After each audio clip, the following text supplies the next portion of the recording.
9, lane 8, lane 7, lane 6, lane 5, lane 4, lane 3, lane 2, lane 1, lane 0.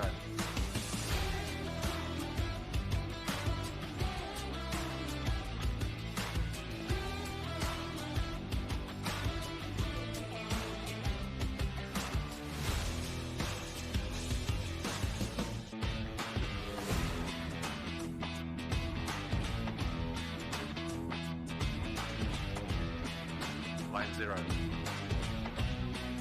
lane 1,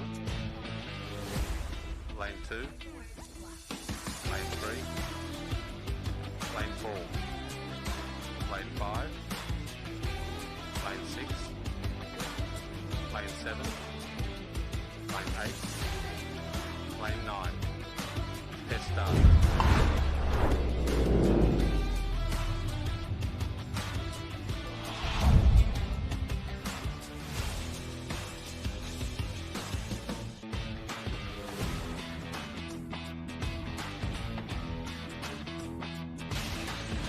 This has been another presentation from Nine's Wide World of Sports.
Good morning and welcome to day 3 of the 2026 Australian Age Championships here at the Gold Coast Aquatic Centre, where we are watching Generation Next in the pool and absolutely rewriting the record books. Day 3's extended coverage continues here with the heat session, where we will see the next athletes hoping to get into tonight's finals. I am Will Rollo, joined once again by Matt Welsh and MC Bomb, as we get the absolute privilege to see the next best athletes in Australia take to the water. Morning, Will. Morning, Emily. We've got the officials walking onto deck. That is a sure sign we are getting ready to race. And yet again, people piling into the Gold Coast Aquatic Centre to watch day 3 of the heats, and a big program coming up this morning. We're starting off, I almost want to call this individual medley day, starting off with the 200 IM, going into 100 free for the 17-18 years for both of them, and then into the 400 medley. A real mix of events this morning. That 200 freestyle, 100 butterfly, we got those breaststrokes in there, butterfly again, some backstroke. There's a real mix of everything, like you said, Welshie. So we've got a lot on offer. We had a great night of racing last night. We saw 2 Australian age records go in the 100 breaststroke and also in that 800 freestyle to finish out the night last night. And we're up for another big day. There's those distance events to finish us off, some 800 frees and some 1500 frees. So a great morning on offer this morning, and a beautiful morning it is. It's a bit cooler here at the Gold Coast Aquatic Centre, so nice for those athletes, not being too hot out there, especially when it comes to those distance events later in that program. Yeah, it has cooled off a little bit, which is nice, and all those athletes will be warming up in the outdoor pool, and those that already have are getting ready to come out. So the first heat is on the deck, ready for the boys 17-18 years 200 metres individual medley. The 6 heats in total, and after he's already made a good mark on this age championships, Machirundo from the New Zealand club, we're seeing more and more visitors come over. We saw them here for the Australian Open, and it really did make an international affair, and now even in the age championships we're getting a great international contingent come over and take on the best in Australia. A strong way to start with the boys, 7 to 18 years, 200 metres individual medley. Like you said, Nacho Honda, a strong competitor. He won that 400 IM, really smashed that again last night. A great swim from him. But can our Australian boys take over that lead? He's got about 3 seconds on the field with that entry time of that 2:01.81 as heat 1 jumps on the blocks right now. We have 6 heats. Take your marks. Weigh cleanly here on day 3, the morning heat of the boys 200 metres individual medley. The best way to start, and starting the best, is Muchu Honda, the 400 IM champ in lane 4. Yeah, the 200, probably my favourite individual medley. You almost can sprint a little bit more in each of the legs because you do get that change of muscle movement, and it becomes almost like a 100-metre pace of each 50 as they move now into the backstroke. And Machirundo took them through first, as we predicted, 26.45. Second through was Gibson up in lane 1. Dylan Zhao, 27.0 to get them through in third. And Machirundo there in the centre of screen, looking really nice and long and strong in his backstroke, and about to flip over for the breaststroke leg. So nice split stroke underwater, and he's got a good body length or so on the rest of the field. Also looking good, William Morgan, Dylan Zhao tying for third, almost in the outside lane. William Morgan out in lane 8, and Cal Ely doing his best to hold on to Machirundo in the middle of the pool. That 17-year-old Australian record, that 1:59.42 So I'm guessing Macho Hondo wants to break that 2-minute barrier for this 200 AM, and he produces really fast heats and great finals. So he will be in those top positions for that 17-year-old final tonight. As he turns through in front, he's got 25 metres left to swim in this freestyle leg. And he could really back off here, Welshie, but he's still holding strong. He is holding strong. He's definitely got more in the tank, but a really nice rhythm down to the wall. Cale Ely putting a little bit more in as he comes down. More upper body than legs. So a 2:02.63 takes out the win in the first heat.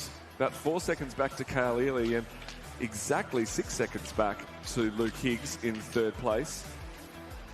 Ryan Bandich gets in fourth, Zhao in fifth. So we'll keep an eye on these times for that finals, as you mentioned, Emily. Ely there in lane 3, an 18-year-old. So that top mark for that 18-year-old is that 2:06.62, but that 2:02.63. Macho Hondo there, that 17-year-old final. Hoping to take lane 4 as we head now. This is heat number 2.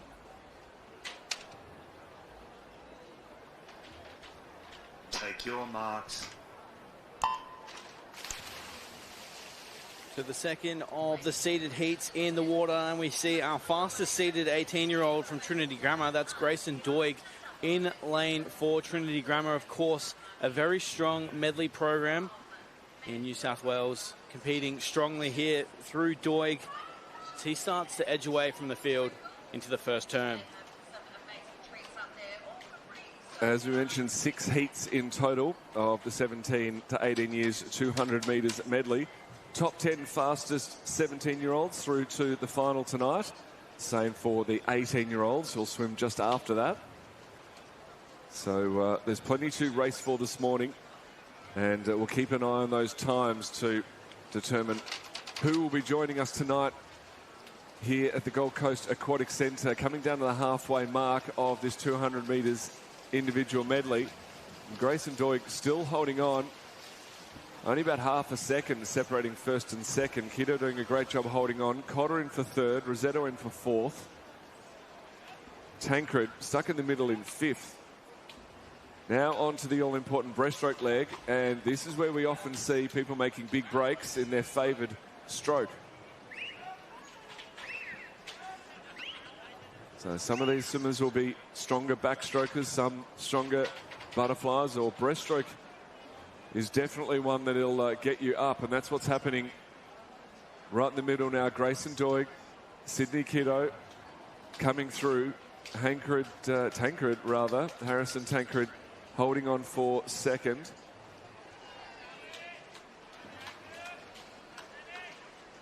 And it does look like Tancred in 3, who is just taking advantage of the fact that Grayson Doig is just backing off a little bit. He's backed off quite a lot, that most of the field is catching up to him. He will comfortably touch second. But Tancred, with a great 50 freestyle at the end, touches in a 2:07.35. About a second in front of Doig, who again was about a second in front of Quito. So far it is the middle lanes that have been enjoying the success in the 200 individual medley. As we cast our eyes now to the results from that second heat. Tancred, your 17-year-old sitting in that final. Grayson Doig there, your 18-year-old in that 2:08.46. Take your marks. Heat 3 hit the water now, 3 of 6, as we've touched on in the boys' 200 metres individual medley.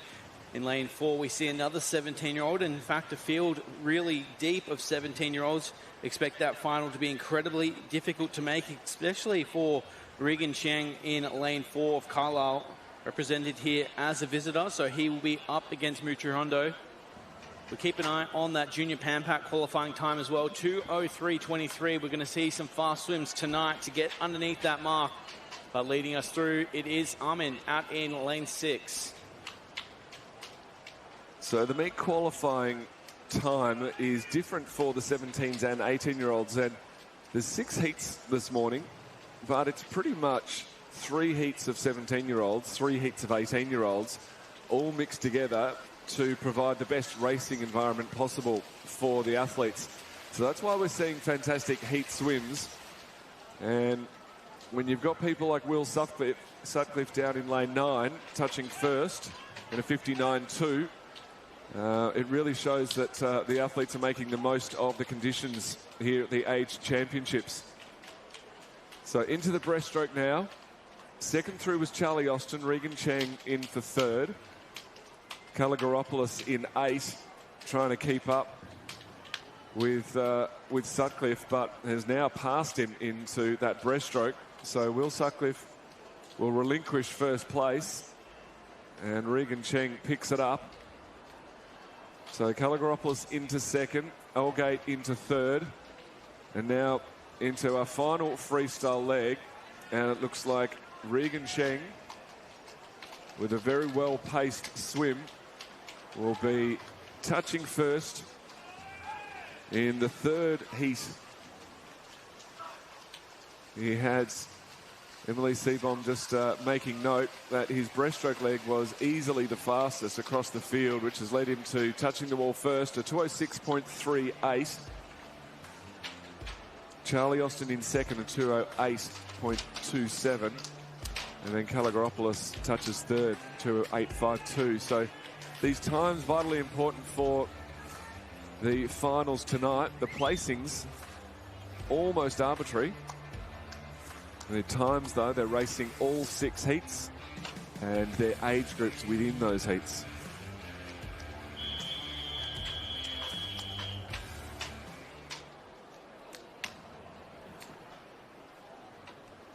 Take your marks.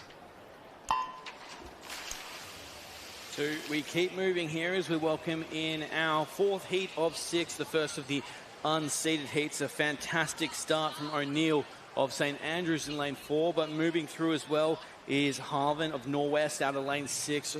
O'Neill already with a big program this week, and well, actually now we can see Galatly out in 7 looking the best.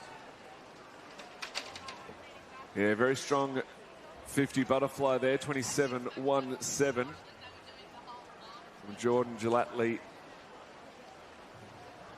Second through was right next to him, Legan Harvin. Smith through third, now into the backstroke leg. And as we said, they really are racing all the other heats at the same time. If we had a pool that was 100 lanes wide, we would use it, and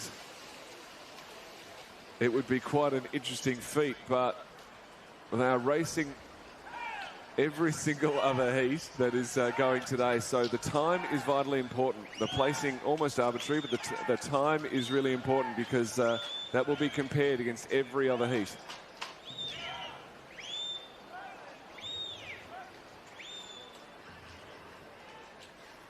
I've thought, Welchie, the pacing this morning has been a bit slower off the start. Normally we see a lot of really fast, tight heats, but I just think the boys are a little bit more relaxed this morning.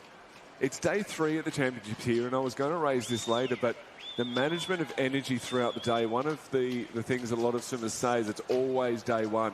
And sometimes now that we're into day 3, the excitement of being here is starting to wear off a little bit. There potentially is a little bit of fatigue from previous races. So it sometimes can be a bit of a lull in the middle. And first event up in this 200 IM, that can sometimes be the effect on the times as we come in, and Wachowski with a great 53 to finish, got under 30 seconds, and a very nice 50 back within his 200 metres individual medley. Touches first that time, a 209.08. Second through, 210.53 for Galatly. And O'Neill in third, 212.59. I know you were speaking about how to manage your energy, but also if you don't manage it right and you relax too much in these events, you will miss the final. So You have to be careful. Especially with these heats pushing through.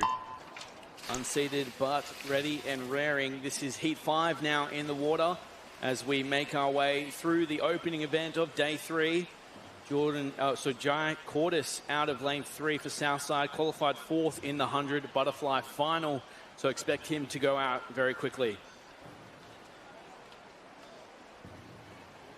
Yeah, nice lead out here. Very strong butterfly, in fact. So well picked up, Will. 26.19. And Kynan Power down on lane 8 touches 3rd. Early stages, though. Cashman in 3rd. Kaposhin in 4. So now into the backstroke. And really ripping it up, Cordis. Head up high, potentially for vision in this tricky backstroke pool to swim in. No roof, not a lot of landmarks to get your bearings from. As they touch now into the breaststroke, only a couple of tenths of a second between he and Power at the halfway mark. And as these heats go on, they've seen the times that have been set down from the previous heats. And they can use that either as a boost and say, yep, I can match that. Or they might say, have I really got to go that fast? So it really is a mental game when you're able to see the times from the previous races. Cashman in 5 making his move in this breaststroke, and he's taken over the lead in that 1:42.4 in front of Cordis there in that 1:45.2. And that last 50 is about whatever you got left in the tank. They come down to 25 metres left to swim. Cashman in front in 5, Cordis holding on in 3 in the battle to the wall. As the final 15 metres, Cordis now trying to take back the lead from Cashman as they come under the flags. Cordis holding on for that lead.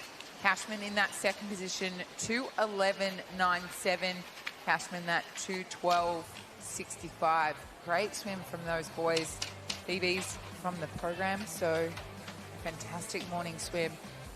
And this is where being in the later heats is super helpful, watching those heats go before you, knowing if those boys are off the pace. That 2:11 taking out heat number 5. I have to say, it's going to be around the 2:10.5 range to get into the 17 years final at this point. We've seen a bunch of 17-year-olds swim. In fact, I think it might be a little bit faster than the 18-year-olds get in with one heat to come. It's heat 6 in the water now as we turn our attention back to the pool. Jake Hammond swimming from lane 4 dropped 7 seconds in the 400 IM heat to get into the final from one of the later heats as well. So he's experienced from this position, but the challenge still sits ahead of him as he races against the 4 athletes in the pool for a potential spot tonight. These boys doing a great job of the first 50 here. It's a great battle for these boys, all sitting in that 2:15 range, turning through in that 27.56, 27.72. There's really not much in it, half a second between all of those boys in that first 50. Coming into that backstroke leg, it's all about getting that head back, constant kick, not moving into that lane rope too much. As you can see, those boys are getting a little bit caught there.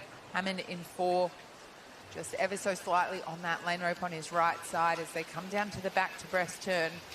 We'll see if the breaststroke changes things. Turning through in that 1:02.40, still not much in it, just a second between these boys in that first 100. We can see Stewart now in 6, making his move in this breaststroke leg. He's doing a great job keeping a nice constant breaststroke going. Nice glide, and really strong and powerful in that breaststroke push through.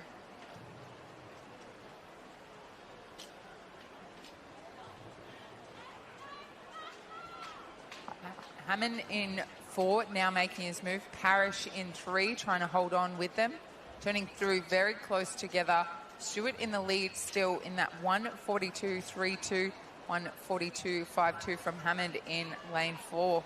As they come down to the last 35 metres left to swim, these boys all battling it out to try and get that PB from their time in the program, that 2:15 mark. 15 metres left. And Hammond taking over the lead in lane 4 as he comes down under the flags. He will get the touch on the wall. Let's have a look at that time, that 2:13.29, 2:14.50. Parrish in that third touch in that 2:15.32. Great job from that last heat, heat number 6.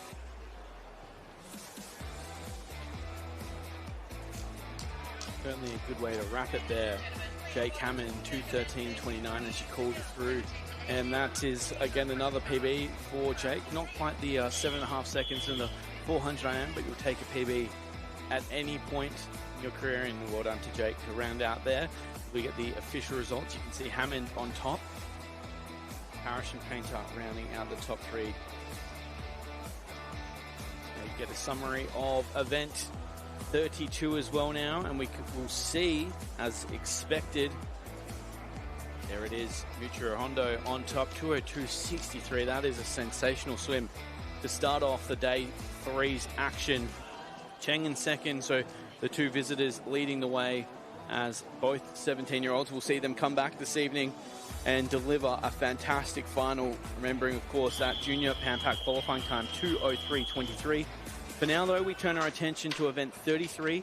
On the blocks is heat 1 of 6. This is the girls 17 and 18 years, 100-meter freestyle. Off and underway. Now in the water, Jodie Mead swimming from 4 for Woy Woy. This is her first event of the program. So we were mentioning before that day 3 can often feel like day 1. Well, for Mead, it is her day 1. Yeah, a number of athletes I spoke to yesterday, this was their first day and they were itching to get into the pool. And I'm sure it's exactly how Jodie Mead has felt. And she's used that itch. She's scratching it now. We're turning first to 26.86. Long second through, 27.15. And a very sharp first 50 from Alex as well, a 27.2. But it's the second 50 that really makes or break, and they are coming at her. So Jodie Mead not having it all her own way. She's still got a small lead on the rest of the field. But in this first heat of the 100 free, she takes it out in a 55.79. Long held on for second. Only a tenth of a second back. And Sharp in a 56.32. So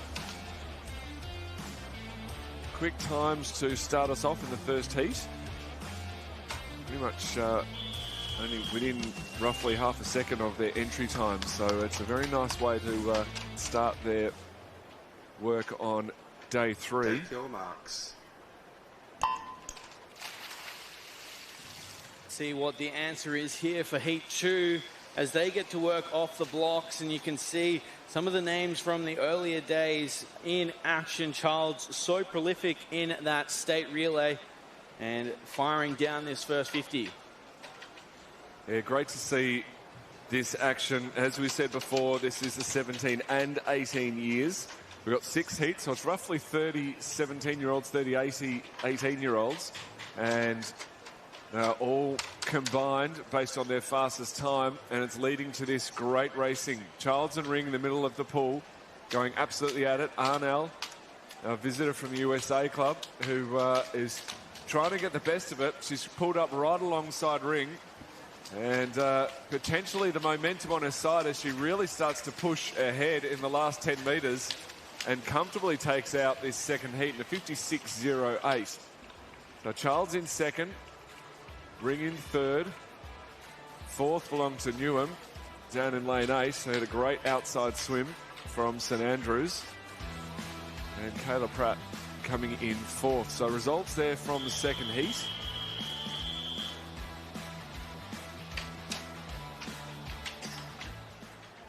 Take your marks.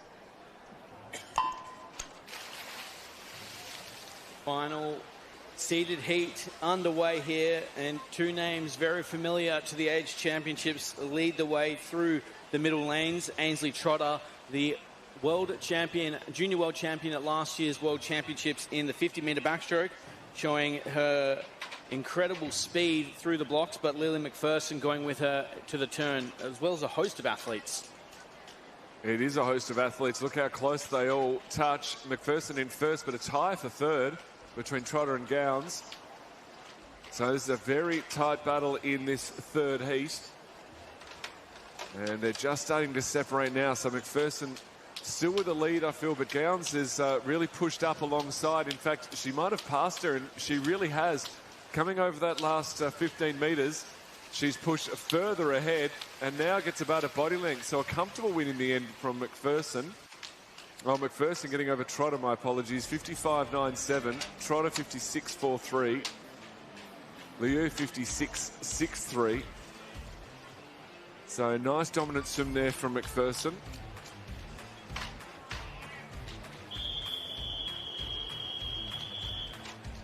Fives across the heats for the 17-year-olds. I tell you what, they talk about the stocks of Take your women's marks. 100 freestyle. They are fruitful once more. See how they stack up against this next heat, which is, of course, heat 4 entering the water. Great start across the field, but looking to be the best is Gabrielle King, Campbell Grammar, out in lane 3. Yeah, Gabby King with a dynamite start. Right next to Maya Behrman as they come down to the turn. And it will be the two of them leading it through. Jacka, in fact, touching second. So Behrman from Curtis and then King. All turning roughly that 27 high to 28 low. And now we've got to dig deep for this second 50. And the speed of those first three girls really showing now as they come home. Jacka with a fantastic second 50. And it's going to be tight for second. So Jacka comes in first. Curtis comes in first. Apologies, mixing my lanes. Curtis in first, Jacka in second. King gets to third. And Behrman holds on for fourth. So top 4 girls getting under... Top 5 girls, in fact. I missed Blandford down in lane 10. In lane 9, rather. Take your marks. The pace has certainly been on for the start of day 3. And we're hoping to see a continuation of that. All athletes in here between 59.2 and 59.5. St. Peter's Western well represented through Morrison 4, but the host of athletes still near the front as they come to the turn. It looks like 1 and 8 flanking the field. Yeah, been some very fast times here in the 100 freestyle. Only a couple of heats to go.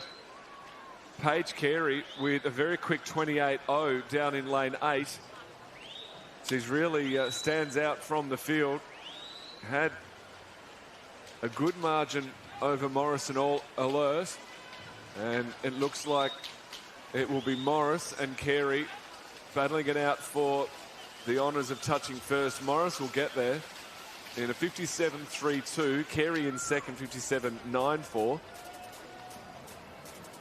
And Jones in for third. Great reaction to that. I love the pan in on the photo finish or the finish shot. You can see the athletes with the big smiles. They've been training hard for that. Well, the final heat now 6 of 6, and I've looked up and seen Sienna Tui.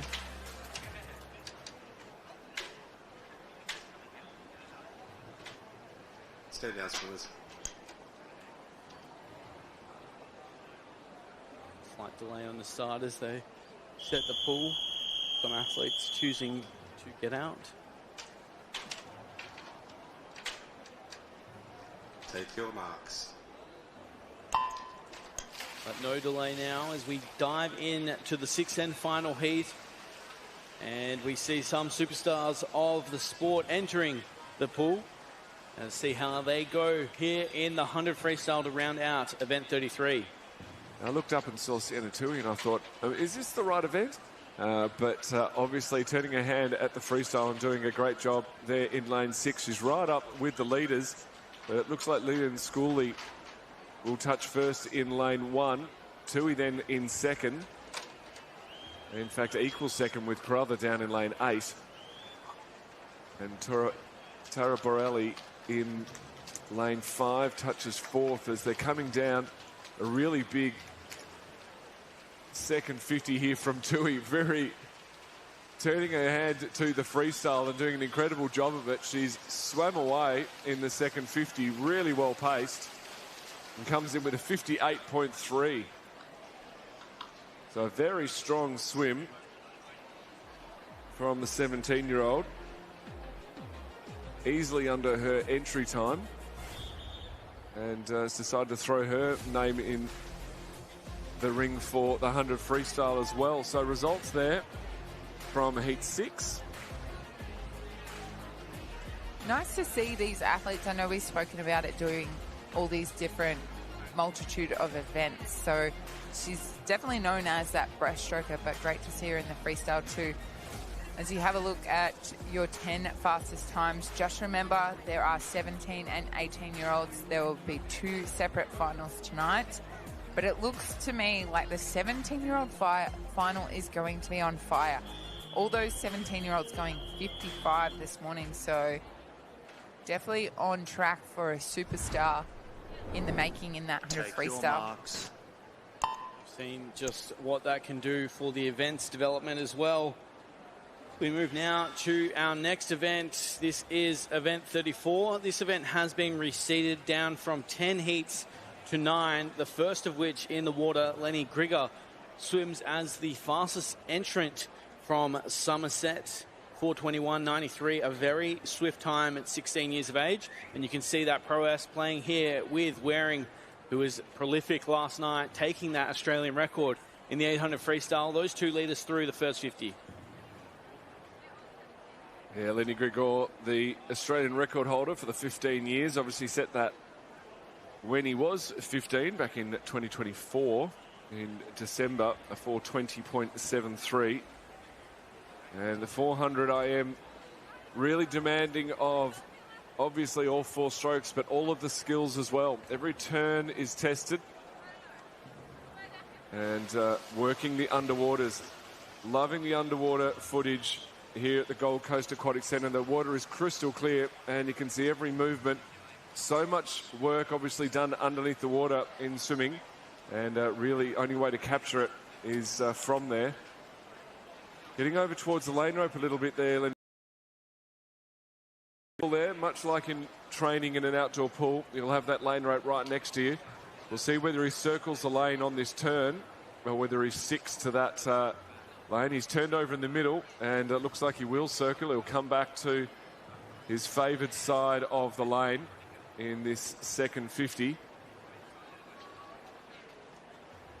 So Luke Lee in 6. He's right there with him, Lincoln Wearing. So both Wearing brothers, after big swims last night in the 800 metres freestyle, are back at it in the 400 IM. Isaac in 7, Lincoln in 3. And it's Lincoln who's made big moves in this backstroke to come up right alongside Grigor. Grigor still touches in a 2:08. Less than a second later is Lincoln Wearing. And Luke Lee just a touch off them. Now into the breaststroke. A great turn there from Luke Lee in lane 6.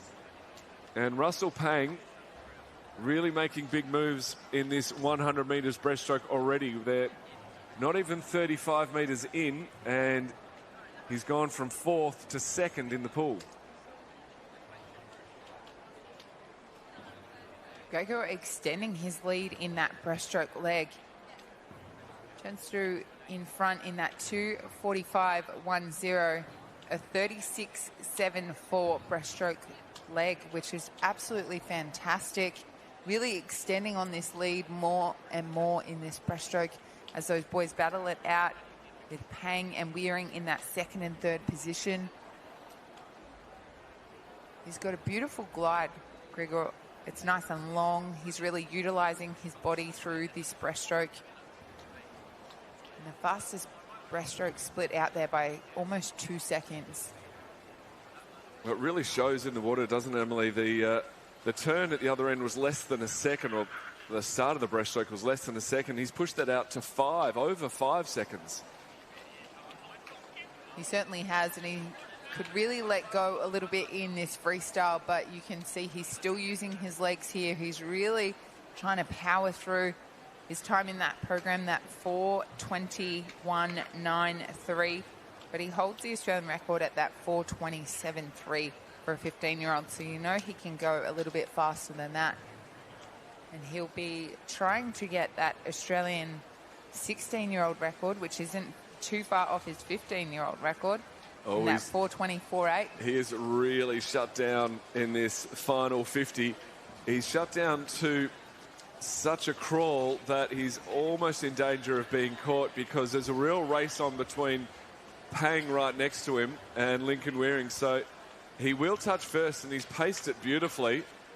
The others have really had to work it. He started his cool down well and truly in front of the others. It's only a second difference, so he was able to sacrifice about 4 seconds of speed in the final 100. And Pang in for second, Lincoln Wearing holding on for third. Luke Lee in for fourth, Crocker in fifth, and Isaac holding on for sixth. Well, I did say he could let go of it, and he did in that last 50. Almost dropped it. Almost too much, but a great swim for Grigor to take out that heat number one, that 4:28.51 in front of Pang and Wearing, as heat two get on the blocks now. Take your marks. For the time to beat, 4:28, 4:30 should see them comfortably through to tonight's final as Heat 2 takes to the water. It's a great start, as no surprise, through Van Leeuwenhoek of Nudgee College in lane 4. 4:23.11 his entry time. Once again, that Australian record, 4:20.48, stood since 2010. There's a host of athletes here that are really nudging down on that number. And I think, well, we've seen it already. Pressure makes diamonds, and often when we have a few athletes pushing each other, we can see those big marks go. But as we go through the 75-metre mark, it's not Van Leeuwenhoek, it's Baxter leading us through as the visitor from Somerset. Yeah, Baxter with a great butterfly leg in this 400 IM. It really is a test, these individual medley relays. You must be good at all four. You can't get away with having a weak leg. Baxter with a strong butterfly, trying to make ground in his favoured leg. But now Van Leeuwenhoek only about a second back. Ison and Labara right with him.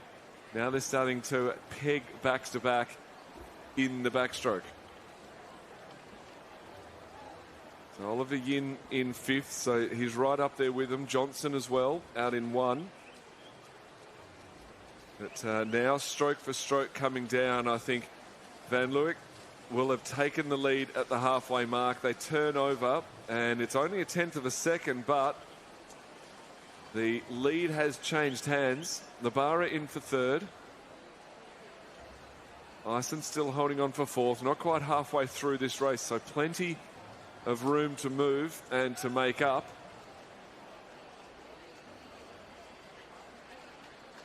But a great backstroke leg from Van Leeuwenhoek. Baxter still in the mix. He's still holding on to second and holding off Ison and Labara. But now into the breaststroke leg for Van Leeuwenhoek. He turns about 2 seconds, 2.5 seconds ahead of Baxter. And then about a second back to Labara and Ison. And now a very strong breaststroke leg from Labara. Already he's pulling up alongside of Ison. So he gave him about, and next to Van Leeuwenhoek, he gave him about 3 seconds, 3.5 seconds. So there's a 3.5 second gap between them. And you can see how close they are now. I wouldn't mind betting that Labara is going to touch first at the 50. He does just, so 0.2 ahead of Van Leeuwenhoek. So he made up about 3 seconds in that first 50. You would think they would both fatigue at a similar rate. So he may get a similar lead coming into the freestyle. That'll be exacerbated by the fact that the freestyle is that much faster than the breaststroke. Although Labara is starting to shorten up a little bit, but the lead is extending. Don't expect him to be caught anytime soon either. Andre Labara, fresh off a national title last night in the 800 freestyle. You can see already that transition from breaststroke to freestyle going the way of Labara. Beautiful breaststroke section as called, Matt. And Van Leeuwenhoek now with the chase. Wonder if we'll see any of the speed taken out for these athletes like we saw in the first of the 9 heats through Lenny Grigor. Of course, representing Wagga Wagga out in lane 5, the 15-year-old charging away as the fastest seeded 15-year-old in this event, and you can see why that class showing out as he comes down with 25 meters to swim. And the battle is not over until they touch the wall, and Van Leeuwenhoek doesn't want to let him go. I don't think he's going to catch him, but he might shorten that gap.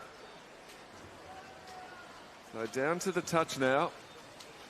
Labara really winning that race in the 100 metres breaststroke. He touches in a 4:28.82. So very comparable to the first heat. So first heat was won in a 4:28.51. That puts him second so far.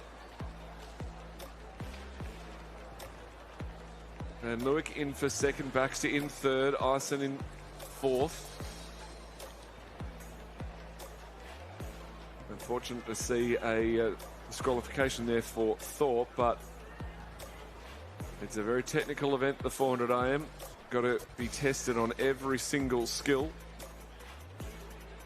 As the results there for the second heat.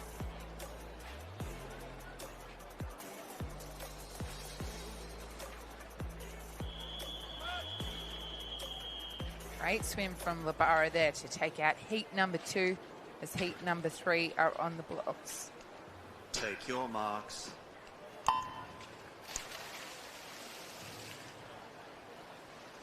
Away in heat 3 as called. We've got a real mix of athletes here. The 4:46.72, the fastest through. 4:50.17 is George Galvin, who swims from lane 9. Fastest of the starts coming from lane 3, of course. That is Hamish Jackson of Flinders Phoenix. This event, once again, has been reseeded down from 10 heats to 9. Carter McKira, who swims from lane 4 of Knox Pymble, he's got a bit of a unique approach into this race. He's already raced in the 50 backstroke and 100 butterfly. To come out and do the distance event of the 400 AM, that's not usually the events we see from our youngsters, but good to see the versatility across. But it's all sitting with Jackson as we come down to finish the 100-meter mark. We've had the fastest 2 heats already. They were your seeded heats. We move into your non-seeded heats here, but we've only had 4 15-year-olds in those first 2 heats. So we know there's still spots available in the final for the 15-year-olds. So the 15-year-olds can really prove themselves here in this heat number 3.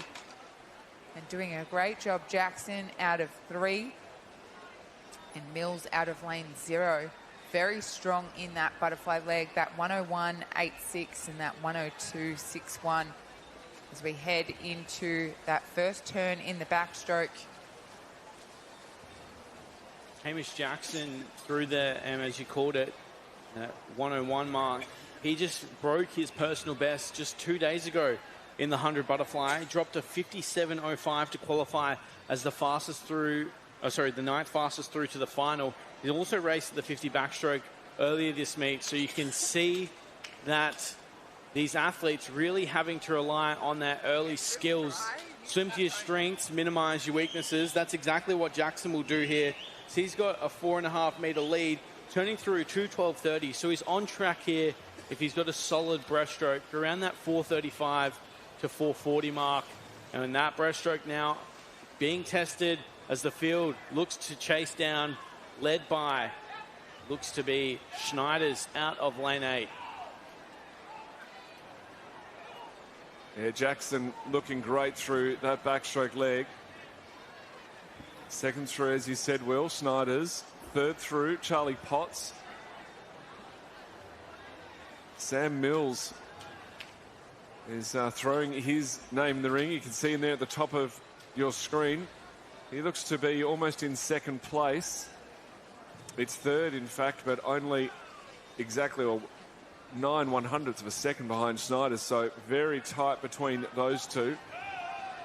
And fourth was Kraft. Charlie Potts in for fifth now.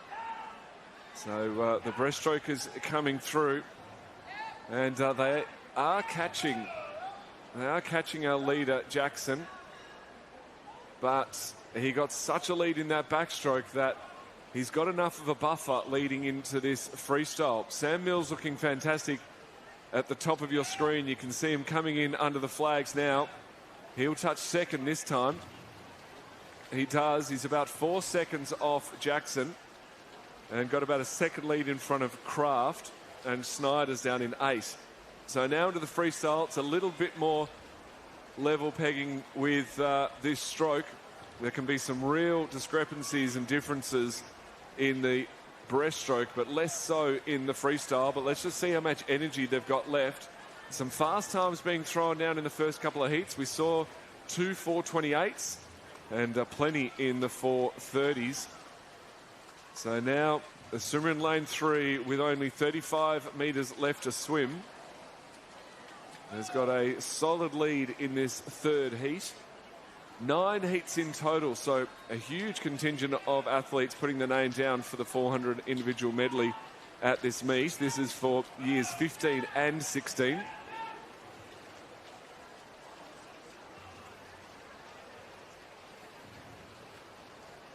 As Jackson touches first, a 4:39.99, second to the wall will be Lansbury. So a fantastic freestyle leg. Came back in a 32.0, one of the fastest last 50s in the field.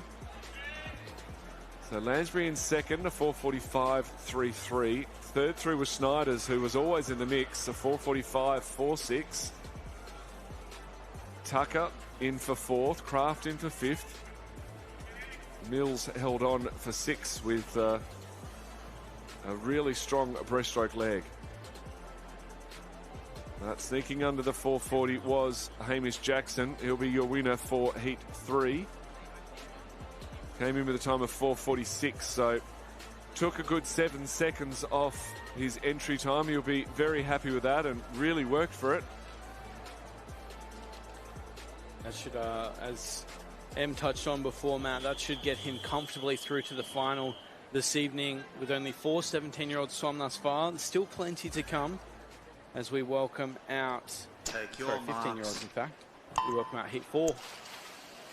In the water now is Heat 4, as called, Thomas Brady. We know how prolific he's been through the heats thus far. He's won a silver medal yesterday in the 800 freestyle, swimming from the heats to get on the podium there, and he enters the water in lane 4 here for St. Peter's Western. Alongside him, Collings for Marion, the 15-year-old as well. They are right near the front, but leading the way, it is Keegan Coulter in lane 2 for Starplex. 16-year-old entered through 4:52.94. Really leaning on that butterfly early on in this race, and you can tell the strengths of these athletes. They really want to be swimming fast and easy through this first 100. 4:52.94. You want him to be around that 1:02 mark here in the butterfly as he then transitions to the backstroke. But moving through the middle of the field is now Brady. We know how strong he will be on that final 100, and he leads us through, which is concerning for the rest of the field. Well, as we said, 9 heats of the 400 individual medley. The first 2 heats are our seeded heats, the fastest swimmers racing in the first 2 heats. And now into the non-seeded heats, the gap between the fastest qualifying and the slowest gets tighter and tighter, so the racing will get better and better. In the first couple of heats, there was a good 20 seconds between our centre lanes and outside. Now there's less than 5. So we're going to see some tight battles. That's exactly what we're witnessing here as they come down the turn in the backstroke. Cole takes them through. Balderson and Hartley right next to him. Coulter, the early leader, has just been pushed back to 4th place. But really nothing in it And we're not even halfway through the race, and the big differentiator is often the next leg, the breaststroke. So Cole in a great place at the moment. He's got a solid lead on the rest of the field. Coming down, you'd have to give him around that 5 metres on everyone else as he touches the wall. So we'll have a look at that time, 2:13. Second to the wall is going to be Hartley. So there's a good 4 seconds gap there for Cole to try to protect in this breaststroke. He's looking very strong at the moment. It's no major surprise there. Matt, Cole threw in 12th in the 50 backstroke earlier this week. 27.98 was his time in that one. And you can see he had to lean on the backstroke as the field now coming back towards him. He's still got a solid technique, a little bit long on the glide, which is unusual to say in a 400 IM, but you can see 42.67 on that last 50 for Cole. Brady through there with a 38.43, so that gap is dissipating. Swimming strongly now in lane 6 is Lau of Singapore as well as called through. So you called the battle, just how tight it would be across the field, and it's playing out that way as they come down with 100 metres to swim. Yeah, coming down, it's going to be a big advantage touching the wall first. And I think that honour's going to go to Brady in lane 4 with a fantastic breaststroke leg. Both of his 50-metre breaststrokes faster than pretty much anyone else in the field. So really pulling the trigger in that third 100. He gets in front of Cole. Lowe brings himself up to third in the race with an equally good breaststroke leg, but it was Brady who's put himself in pole position, so he came in with the fastest time. He showed why, and now pushing to better his personal best time. He's come in with an entry time of 4:51, and surely he's going to better that by a very good margin.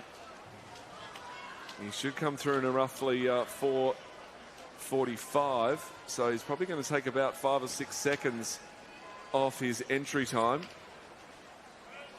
Nice battle here from Lowe in 6. Is he going to come up? I don't know if he's going to make it, but it's going to be very close in the end. Brady touches first in a 4:43, so a very nice last 50. Came back in a 31.5, but with a 29.7 last 50. Lowe takes out second. So only 2/10 between Brady and Lowe. Cole holds on for third. Coulter, early leader, does a great job to nag fourth. And Hartley in for fifth. So those times, most of the field getting under that 5-minute mark. But a very strong swim there in the fourth heat from Brady. Really taking control in the breaststroke leg, as is very common in these 400 individual medleys. So 9 in total, 4 down. We're pretty much at the halfway mark with 5 on the blocks. Take your marks. They're moving through now. We welcome out Heat 5, and they're swimming strongly through the first 15 metres. Lanes 3 and 6 flanking the middle of the pool. Martin Hembling of Somerset, that is. Eddie Wang swimming from lane 4 for Knox Pymble, just a fraction off the pace. Currently, this is his first event in the water, and you can see just trying to battle through this opening lap. But leading us through, no battle in fact, is Charlie Wiggins of Chandler. They have had a fantastic start to the meet as well. A lot of the distance freestyle races going their way. Done more so than Lincoln Waring. So you can count on Wiggins and Waring training together. Wiggins raced the 100 butterfly individually, 59.42 his time. So again, using that easy speed we talked through, we expect him to be around the 102 mark, 101 potentially on this opening 100. Bang on the mark. 102.17 leads us through. That's exactly the pace you would like to see. Sitting in second, currently we have Jones, also of Chandler, rounding out the top three who encourage this side of the pool. Miles Plum representing Toowoomba Grammar. So Queensland 1, 2, 3 through the first 100, 102.17 the time that leads us through. And you can see now was Wiggins relying on that strong back butterfly to get him into a good position, just falling to the field now through the backstroke. Across the field you can see Miles Plum capitalizing from third into first, 37.17 on that last lap. And we have a new competitor in the top three, the Tiger Sharks, represented up the top by Ben Merrilees. 4:57 his entry time. He went through on that opening backstroke leg, 36.19. So different techniques as we move through Heat 5 here. And you can see the ebbs and flows of this 400 AM. White is one of the very best on the program as we come down to the halfway mark. Yeah, very interesting battle going on. I wonder if they know that Merrilees and Plum are right in the mix. So touchpad not quite working there for Plum down at the bottom of the screen, but in my eyes he touched second. So Merrilees in first, second for Plum, third through for Jones into this breaststroke leg. Hickman means that's fourth, Peacock in fifth. It is all over the place. We often see the action in the middle of the pool. It literally couldn't be further away from each other if they tried. So Merrilees in 0, Jones in 6, Miles Plum in 9. It's going to be Merrilees who touches first at the turn end. It is coming from all over in this breaststroke. I can't call who's doing what because they really are coming at them and mixing up their strokes. So Jones is in the mix. Turnbridge has brought himself right up into contention. Hemling in lane 3 is pushed up and potentially has taken the lead. So Hemling now with a very strong breaststroke. Touches first, a huge advantage going into the freestyle. A 3:42 plays Turnbridge's 3:44. Merrilees and Plum have been pushed back into 5th and 7th. So that was a huge turn of events there in the breaststroke leg. Jones is holding on for third there in lane 6. And we've gone from the outside lanes really taking control of the race to lane 3 coming through and taking the lead. So with 50 to go, it's Hemling, Turnbridge, Jones,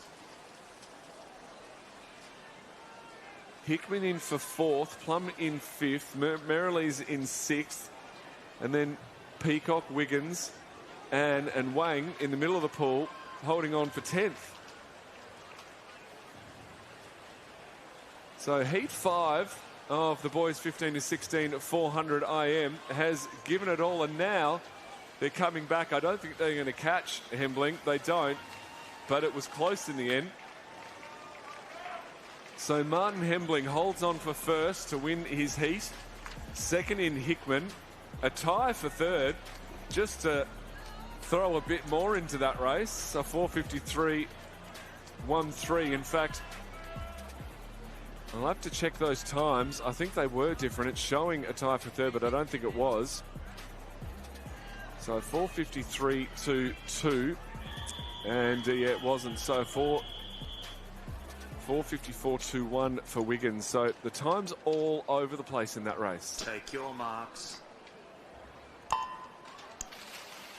We called it pre-race, Matt, just how tight we could expect these heats to get.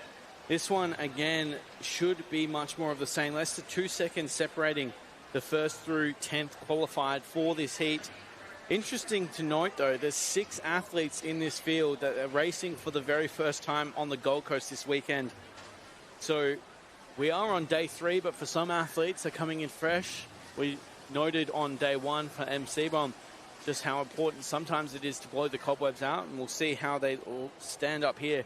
Steve Hansen leads us through the first 50.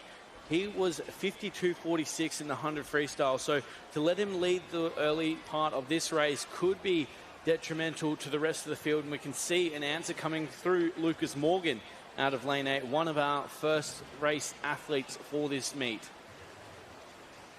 Well, that last race took it out of the athletes. It took it out of me too, trying to keep up with everyone. As soon as you look at one lane, someone else is doing something. It was the equivalent of herding cats for a 400 individual medley. Don't know where to look or where to go, but Steve Hansen knows what to do. He's come out nicely in the middle of the pool with a fast 100 metres butterfly. Second to the wall was Lucas Morgan, and McDermott in for third place. So we know that anything can change, especially in these outside heats. 9 heats in total. This is heat 6. And the elements here at the outdoor Gold Coast Aquatic Centre just really providing some challenge for the backstroke. As you can see, the wind coming in, moving those flags a bit. Sometimes it can make them easier to see because they are waving around, but if it moves them, it can change your judgment of distance onto the wall. McDermott with a great backstroke, not letting the elements affect him.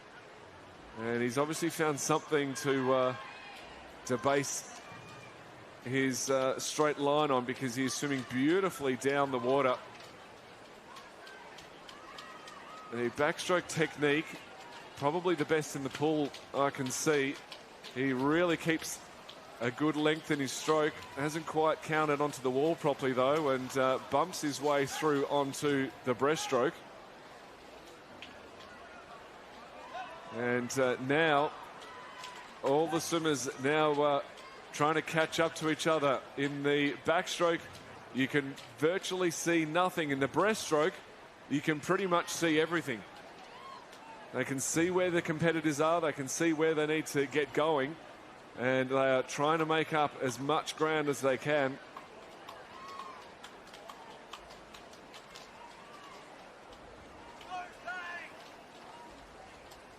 I think you were right in the last race, Matt, and it's coming to fruition again.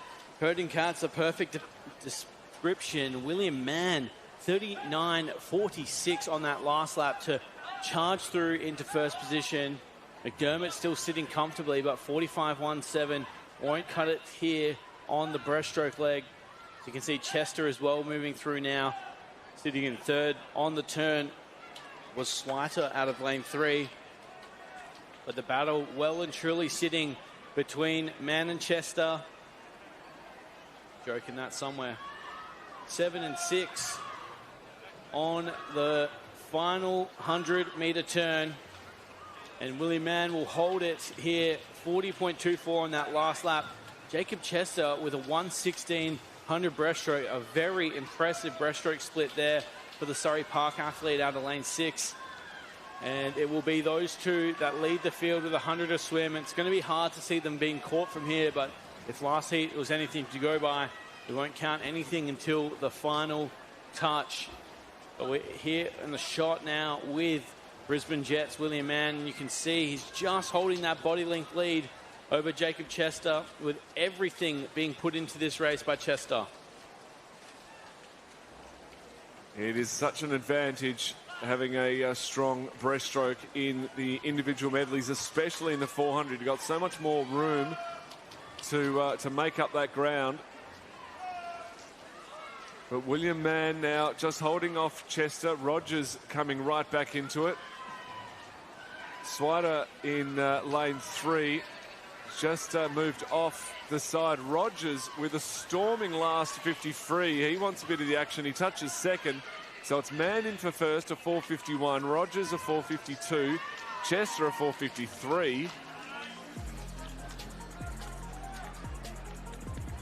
So another 400 individual medley delivers on the entertainment front. These times, predictably, just getting a little bit slower from heat to heat. Our fastest swimmers at the front of the program. And moving now down, there's our results for heat 6. Going into heat 7. So 3 more heats of this 400 individual medley. Marks. One of the things I love to see in these 400 IMs, Matt, is obviously a good testing ground for a lot of athletes as they move into their individual programs. We saw in that last heat, Jacob Chester, certainly a name we'll be watching for the breaststroke later in this week. But equally so, Van Rooyen out in lane 5 is an accomplished butterfly, and we can see that coming out in this opening 50. More so, though, than Widmeyer, who will lead us through 28.96. Was went a second too early with that. Obviously, a good start coming from Ramos out in lane 7 through with a 29.02. So not a lot separating the top two as they make their way down this second 50 of Butterfly. You can see that pink cap, very pink cap of Pelican Waters, famously pink throughout the years. Home of Kaylee McEwen through the age group days. And we'll see how it continues through this turn. It's been a fantastic second 50 here by Anjay Lam of Propulsion, turning through thirst there, 1:03.86. Onto the backstroke now, a good testing ground. There's a lot of 16-year-olds racing from this heat. A 15-year-old leads them, though. In the middle of the pool, you can see the accomplished Windmeyer just taking on the importance of lane 4. But moving through is Alan Yang out in lane 1 of Carlisle. They're leading the team point scores at this stage. And Yang clearly taking that honour, not lightly, standing up to the test. But it's back with Ramos leading the way now, 37.32 on that last 50. Streaks in front of the field. It was 37.53 for Yang to sit in second. All other athletes around that 39.40 second mark for the opening backstroke section. For these athletes here, this is of course heat 7 of the reseeded event. 34, 9 heats to total in this event. 2 to come at the conclusion of this. So for these athletes, 35.83, a fantastic second 50 there for Yang. They entered through around that 5-minute mark. 4:59 for all athletes except Lucas Gray, 5:00.29. And for Yang out in front to turn through there, 2:17. He'll be looking to be around that low 450s mark. And he's transitioned his momentum into this breaststroke, but we keep an eye on the middle of the pool here because that's where the chase is coming from, as well as Ramos of Nuttawading not going anywhere.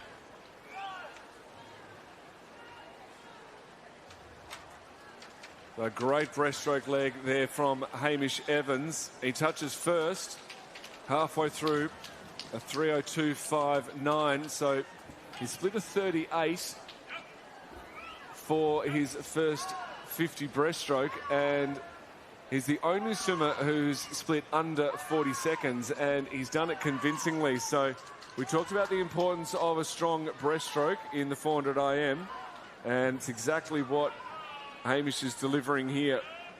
So swimmer out of MLC in Victoria, and he's made a very strong lead on the field.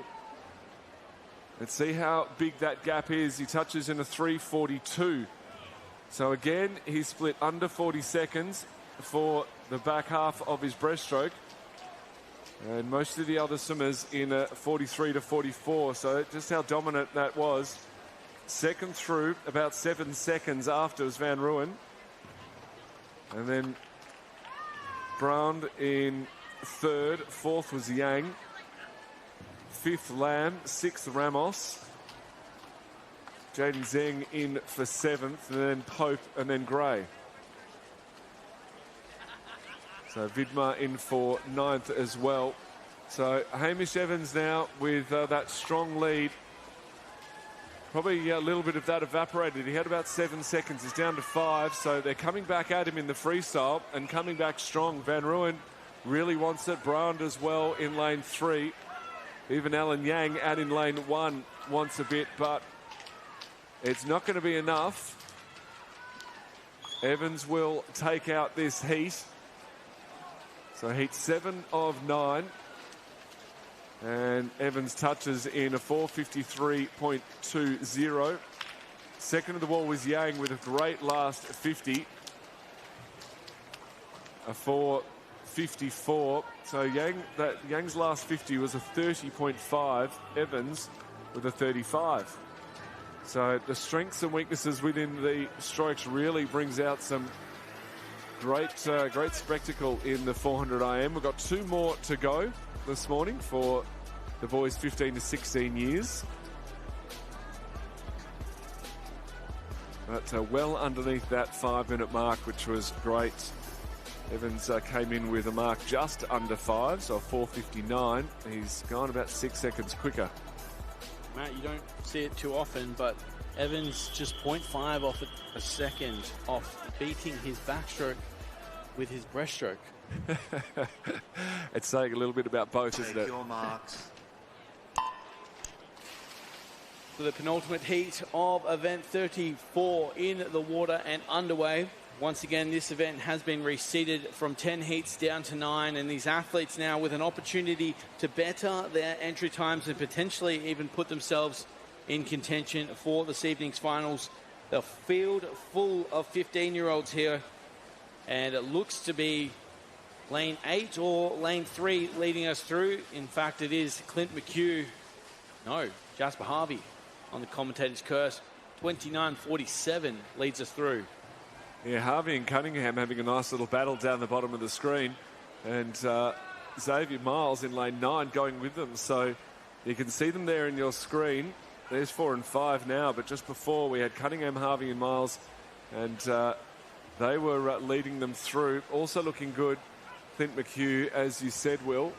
But I think it will be Cunningham in lane 7 to take it through at the 100-metre mark. He touches in a 104.13, 105 for both Miles and Harvey right next to him. McHugh touches 4th, then Tang in for 5th. So very early stages, and the butterfly is one of those parts of the IM that some will really put in hard because it's a strength of theirs. Others, because it's a strength, they can afford to go a bit easier but still maintain the strength. So it's a tactical battle, and depending on how much you want to save for later in the race, the butterfly is an area of contention, I guess, of do you go hard, do you go easy, but we've seen how much the breaststroke can make a difference in this race. The backstroke for that matter as well. With a fairly high head position, Cunningham coming down, just trying to find his bearing in the lane. Miles coming in second with a similar look around to try and find where he is positioned. McHugh in third. And the middle of the pool now really starting to come back into this race. We had the outside lanes really taking control, but the middle of the pool now wanting a bit of the action. So third place seems to be inherited by Theodore, now in lane 4. But first is still Cunningham and then Miles.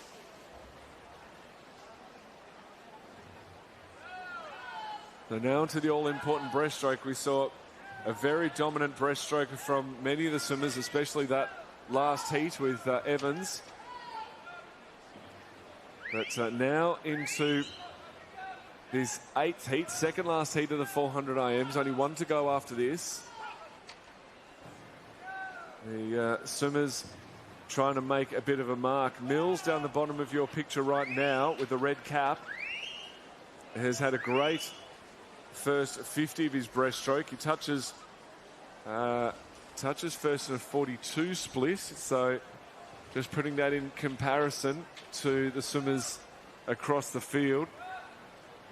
Theodore with a similar split, and McHugh holding their position in second and third. Cunningham in for 4th, Harvey in for 5th.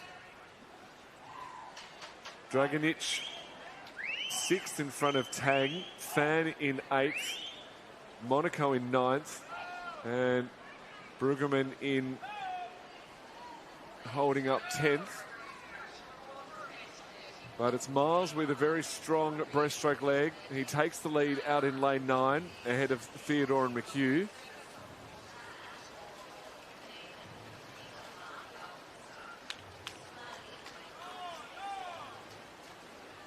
And now down to the final 2 legs. It's A very fatigued Miles after a great backstroke and breaststroke legs. Theodore and McHugh trying to take it to him. I think Hughes probably got the best of it, so McHugh does touch first with 50 metres to go. Miles is relegated to second, Theodore in for third, but looking to try and catch McHugh and in the process take Miles. So personal best times up for grabs. Great opportunity here under the sun at the Gold Coast Aquatic Centre. And McHugh coming down with 5 metres left to swim. Looks like he's just got over the top of Miles to the touch. He does at a 4:54.03, a 4:54.61, so only half a second in it. Theodore in third, Cunningham in fourth, Harvey in fifth.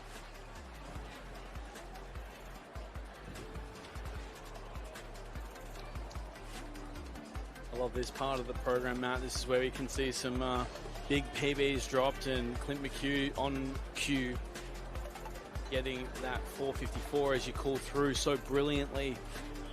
Take out heat 8, in fact. Xavier Miles in second as the result there confirmed. On the blocks now, the 9th and final heat here of event 34. They enter the water now. It's great to see the depth of the event coming through. 9 heats here, reseeded down from 10 once again to confirm. It is a fantastic result for swimming in Australia to see so many young boys entering in this 400 metres individual medley, commonly referred to as the toughest event on the program. And you can see why, for good measure, they really do have to test themselves. You can see out in the middle, it's Lennox Eek leading us through, absolutely flying through that first 50, 28.94. He's not leaving anything unturned here. The Lawrence athlete in lane 7. You can see that butterfly prowess showing out in the early part of this race, and with good measure, he's not leaving anyone in his sights. He's also really strong in the backstroke. He raced the 50 backstroke individually, so just starting to fade a little bit into the 100-metre turn. But as you like to say, Matt, if you're going to swim butterfly, swim it fast, because even slow it hurts. 103.56 gets the job done, and he moves into his preferred backstroke. Yeah, I agree with the butterfly. It's very, very hard to swim easy butterfly. It's very easy to swim slow butterfly, though. And as they go through now into the backstroke, it is a tough race, the 400 IM. Every race has its toughness, whether it's a 50 sprint and getting that absolute 100%, 99% will not do in a 50 sprint. Getting that 100% is really hard to do. A 1500 is hard because of the distance, but the 400 IM has got to be up there. You need to be disciplined in all 4 strokes. All of the turns too, touch turns, tumble turns, that backstroke to breaststroke, which we're about to see. You need to be good at it all, and you've got to do it for 8 laps in this long course pool. So you've got a bit of everything in this race. You need to be able to sprint for the finish. You need to be able to have endurance for the distance, and you need to have the skill to be able to actually execute. So coming down now to the halfway mark, it is Lennox. So Lennox Eek touches through in a 2:18.46. Kolitz second through, 2:23.06. Zhang, 2:25.06. Fourth through was Howard, then Aldridge, and Lesich. Good to see that technique carried through here for Lennox Eek, and often, as we have discussed, you can see these massive personal best drops in the back end of these events. Heat 9, the final heat in the water, and Lennox Eek trying to maintain his form out in front of this race, hoping to really put his best foot forward for consideration for tonight's final. Only an A final in the 400 events. You can see Lennox with his sights on those heats prior, 3:03.23, turned through really comfortably through the 200-metre mark. He turned comfortably, but didn't execute a split stroke underwater. Now, it's not compulsory whatsoever. It's deemed faster. but it did mean that he could come up earlier and get more of a breath. So this stroke really hurting his progress here, Lennox Eek. He's not quite able to get his arms back into a streamline as well as the other athletes, and that's really hurting his ability to push through the water. He's desperately trying to hold on and looking forward to getting onto this freestyle, but it's taken a lot out of him. So Howard now inherits the lead of 3:49, only a quarter of a second ahead of Lennox Eek. Third through was Jang, fourth Kolitz, Lezik and Aldridge there in sixth. So with a very fatiguing 100 breaststroke, Lennox Eek had to relinquish the lead to Hayden Howard. And yet again, this final heat of the 400 individual medleys delivering in entertainment. Kolitz now jumps himself up into second, getting in front of Lennox Eek. And Lesic in lane 6. He turned fifth, but wants to get up in front. Zhang's in the mix as well, but all the way to the end, the positions are changing. So Kolitz now in lane 4 has got in front. He touches first. Howard now gets the second. Lesic gets the third.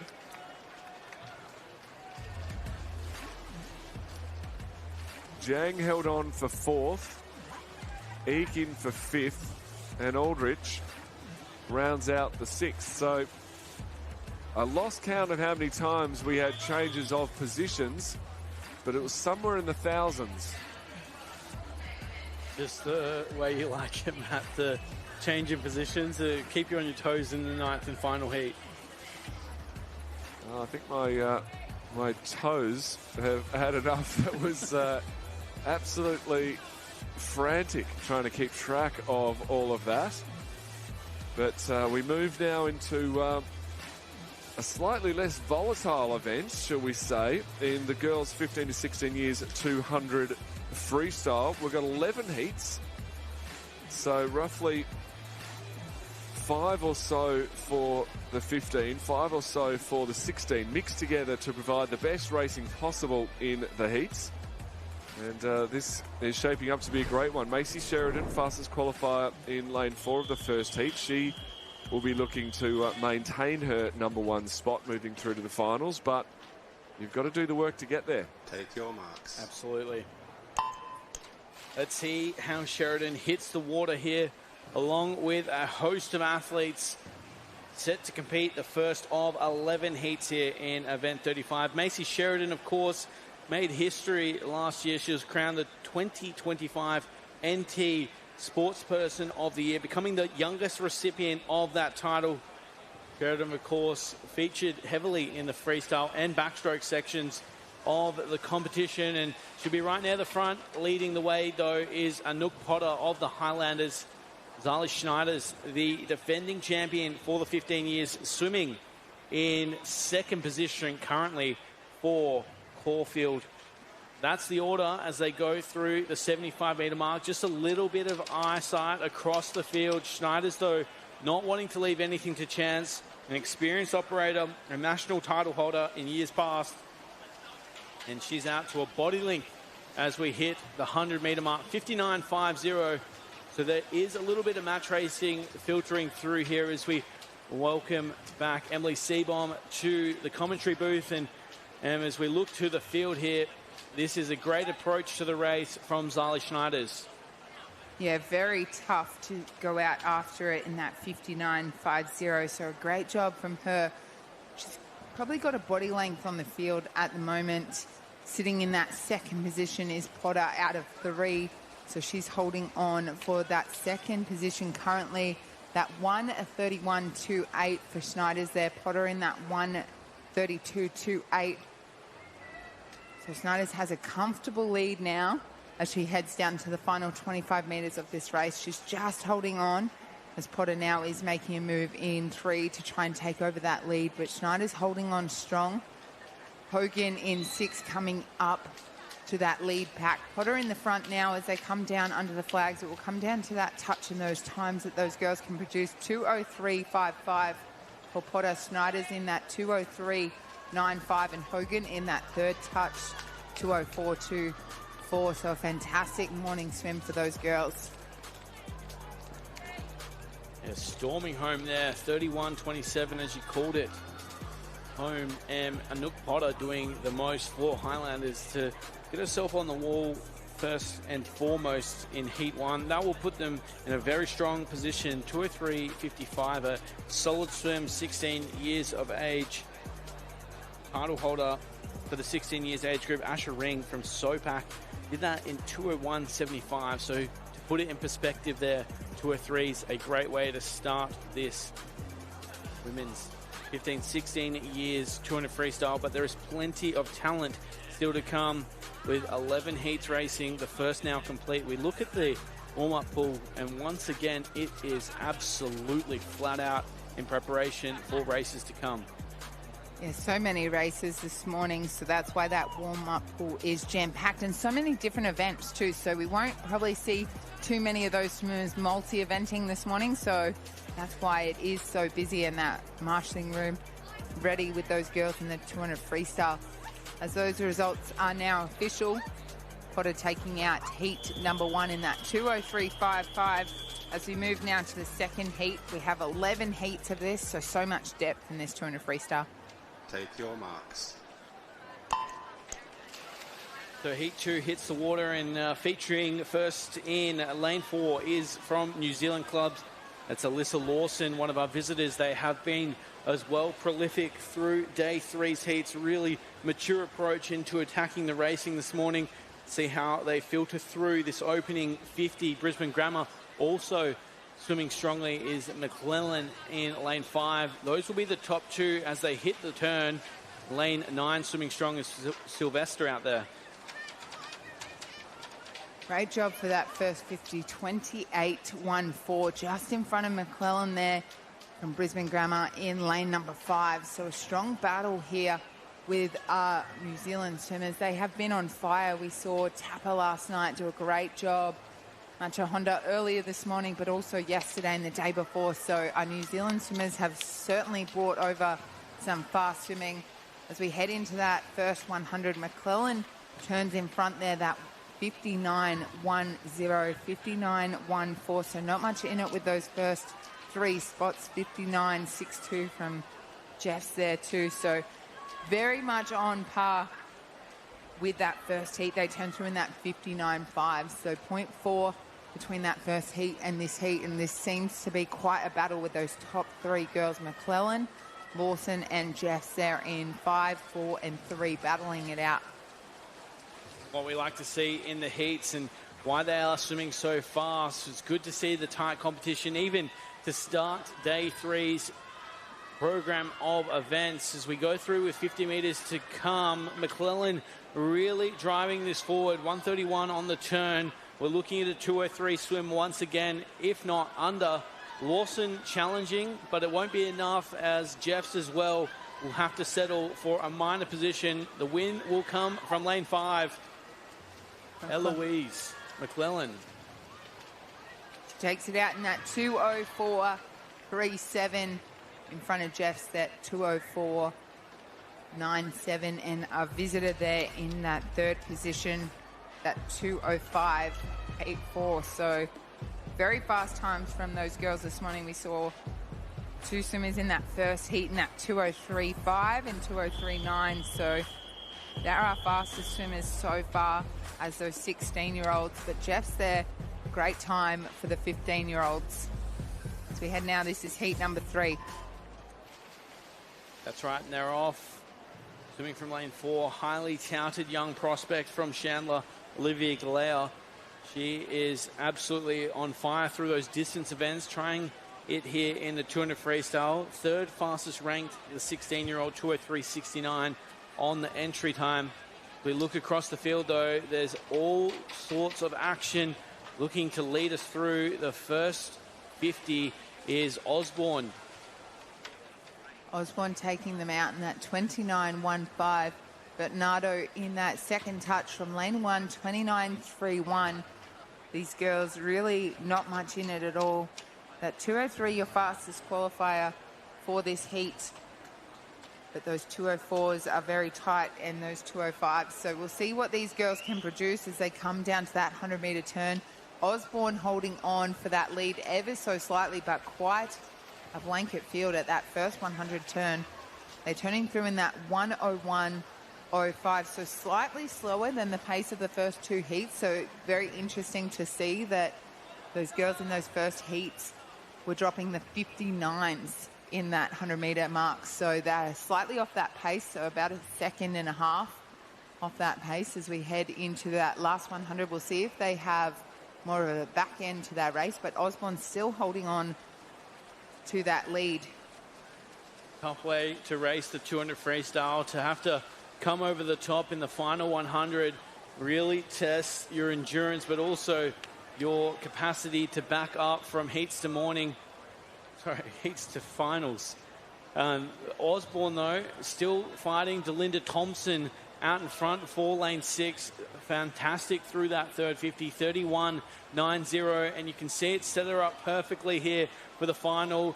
Denko looks to be the leading chaser, but there will be no one coming over the top. Delinda Thompson gets it done, 204.74. That is a well-executed 200 freestyle out in the 101, as touched on, back in 204.7. A very impressive swim there for Delinda Thompson of Nepean. The 15-year-old doing a fantastic job in the third and final seeded heat. Yeah, she led from the 100 mark onwards, so it was fantastic to see her come home pretty strong on that last 100.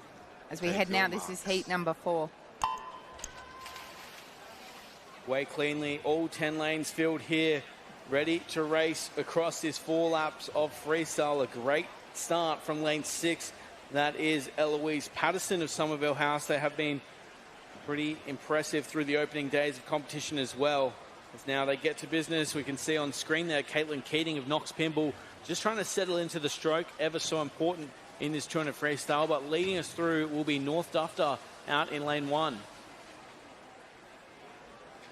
Looking strong out there, that 28.62. A great first 50 from North Duffer there in lane number 1. Really setting the scene for these girls.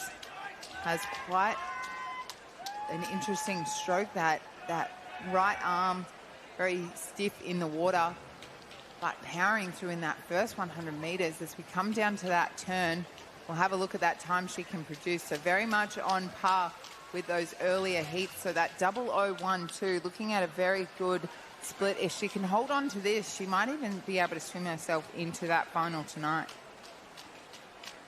That is the challenge here for these athletes. If they can lift through, obviously, North Dufter, 16 years of age.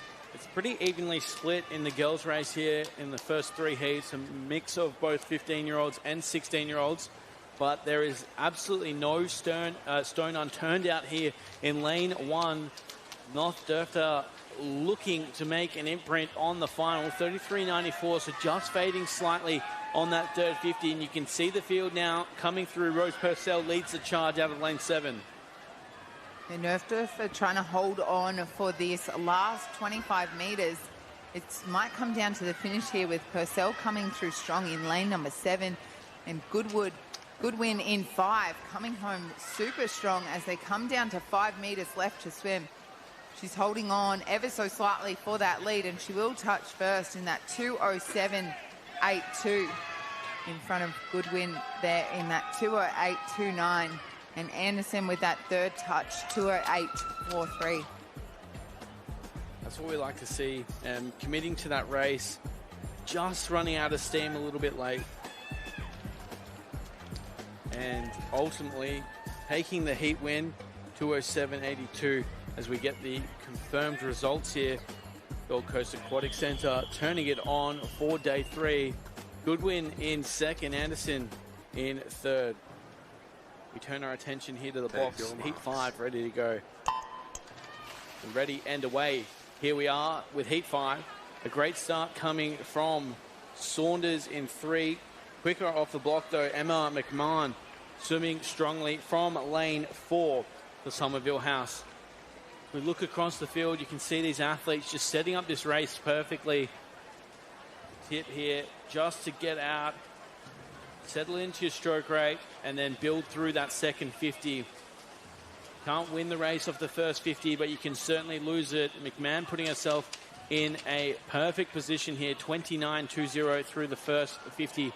Sitting third, we have an tie currently with a 29.54. We'll see how they approach this second 50. This, of course, is Heat 5 of 11. The girls 15, 16 years, 200-meter freestyle. They're approaching this race with an exceptional level of maturity for day 3 of the 2026 Australian Age Championships here at the Gold Coast Aquatic Centre. Thank you for joining us on Nine's Wide World of Sports for the coverage of this championships. Don't forget, of course, the action will continue this evening from 6 p.m. where we see a host of maybe even these athletes competing in this final tonight. So as we turn through for the final time, you can see McMahon still holding on, leading pretty much from the first 25 meters. There's a battle with Michaela Want in lane 5. They're right on the pace of what we saw in Heat 4. It's going to be a big effort to get home. You need to be around that 2:06 mark, I think, to be home in a final tonight. And a fantastic turn there from McMahon has spurred her on as she has over a body length from Want in lane 5. Somerville House have had a fantastic meet, and it's been extenuated here through Emma McMahon as she comes down 2:06.82. That will rattle a cage for a final spot this evening. Michaela Want gets in second with a 2:08.79. Rounding out the top 3, it was Amelie Swan as well out of lane 6. So a great effort, and you can see the smile across the face there of Emma McMahon as we have the confirmed results now. See, it goes as it was. 2:11.81 rounds us out for Lexi Cook, and we turn our attention to the blocks, which is, of course, Heat 6 of 11. Away cleanly once more as we get into the pool. We are missing lane 3 here. Ruby Carter, fortunately, a late withdrawal from this event. Out in lane 1, a good start from Sienna Gibson of Brisbane Grammar. SLC Aquanaut represented through lane 4. Lola Pittams, 2:09.89 into this event, but the lead still sits with Gibson, capitalizing on that good 15-meter start. Just on the turn, though, once more, commentator's curse in effect. Pittams takes the lead narrowly ahead of Gibson. Rounding out the top 3 is Wu from Singapore out in lane 7. These 200s are extremely close races, and they've been very tactical. We've seen some of those swimmers go out really hard, and we've seen some of those swimmers be able to come over the top of those other swimmers. So holding on is Gibson out of lane 1, but Pittams there in 4, holding her out on that 100-meter turn, that 1:01.72 in front of Gibson, that 1:02.02. And Wu from lane 7 in that third position, 1:02.78. 75 meters left to swim. It's about holding together that technique, really having that strong legs. As you come into that last turn, you really want to be powerful off that wall into that underwater. As we have a look at those girls, Gibson still out in front, ever so slightly, taken over that lead from Pittams there in 4, and Wu very strong in that third position from lane 7. These girls having a great battle with those lanes in between them. But Gibson trying to hold on to this lead as we come down to 25 meters left to swim. Sienna Gibson from Brisbane Grammar out of lane 1, holding on to this. She looks like she has the better kick, the stronger kick. As she comes down under the flags, it will be Gibson taking out heat number 6, that 2:06.56 in front of Pittams there in that 2:07.72, and Wu in that 2:09.54. So a great job from heat number 6. That winning time, 2:06.56. 5-6 for Sienna Gibson out of lane number 1 from Brisbane Grammar.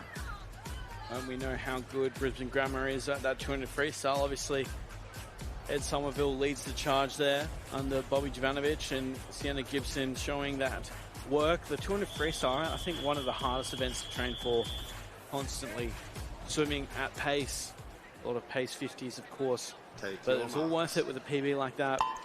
Our attention, though, stays with the pool now as we welcome in Heat 7 of 11 in this girls 15-16 years 200 freestyle, battling through here on day 3 of the 2026 Australian Age Championships.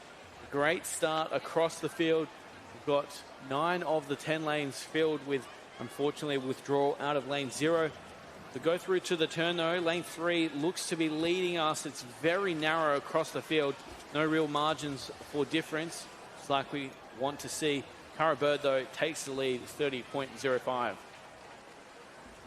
You called it, Will. Very tight with that lane 1, 2, and 3. So Hennessy, Jones, and Bird there. Really strong on that first 50. Also, Higgins in 6 was in that tied 3rd position at that first wall, but not much in it at all. 30.05, 30.08, and 30.11. So not much in those first 5 positions at the moment. As we have a look at this turn, Jones taking over the lead now in that 102.59 in front of Hennessy there in 3, that 102.91, and Higgins in that 3rd position currently in that 103.06. As those girls come to the final 75 metres of this race, a great battle from those lanes across the pool again, with that middle lane just sitting back. O'Brien there in 4. The perfect description of how it's played out. We called it through. Jones really leaning on that second 50 and bearing the fruits of that as she still holds the lead narrowly ahead of Hennessy. So lanes 2 and 3 looking for around a 2:08 mark here. So that would be a good result for these athletes sitting on that 2:10 entry time. Lockstep down this final 50. A little bit of a delay in the stroke for Jones through Miami. It's going to be okay for Hennessy as she runs away with it. 2:09.04. 2:09.09. So from the very first 50 and right to the finish, it is handy to have those around you pushing you all the way to the finish.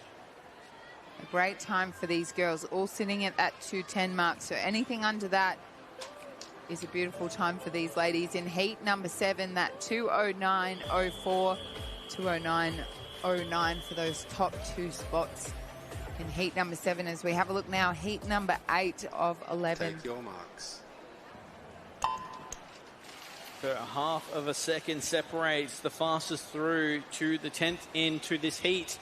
2:11.07, the fastest time swum to get into lane 4 of heat 8. That is Lee of Singapore. We'll see lane 4 hasn't been happy hunting grounds so far today. Lee, of course, wanting to overcome that, but she's up against it early on, as we can see. Piacha out in lane 0, almost hitting the lead. McNaught, though, turns through in first out of lane 7. McNaught out in 7. Great job on that first 50. 29.81, holding on to this 200 freestyle. So we'll see who can get that pacing spot on and who's able to keep the most consistent pace, but very strong on that first 100. So we come down to that 100-meter turn. McNaught just holding on in the lead there.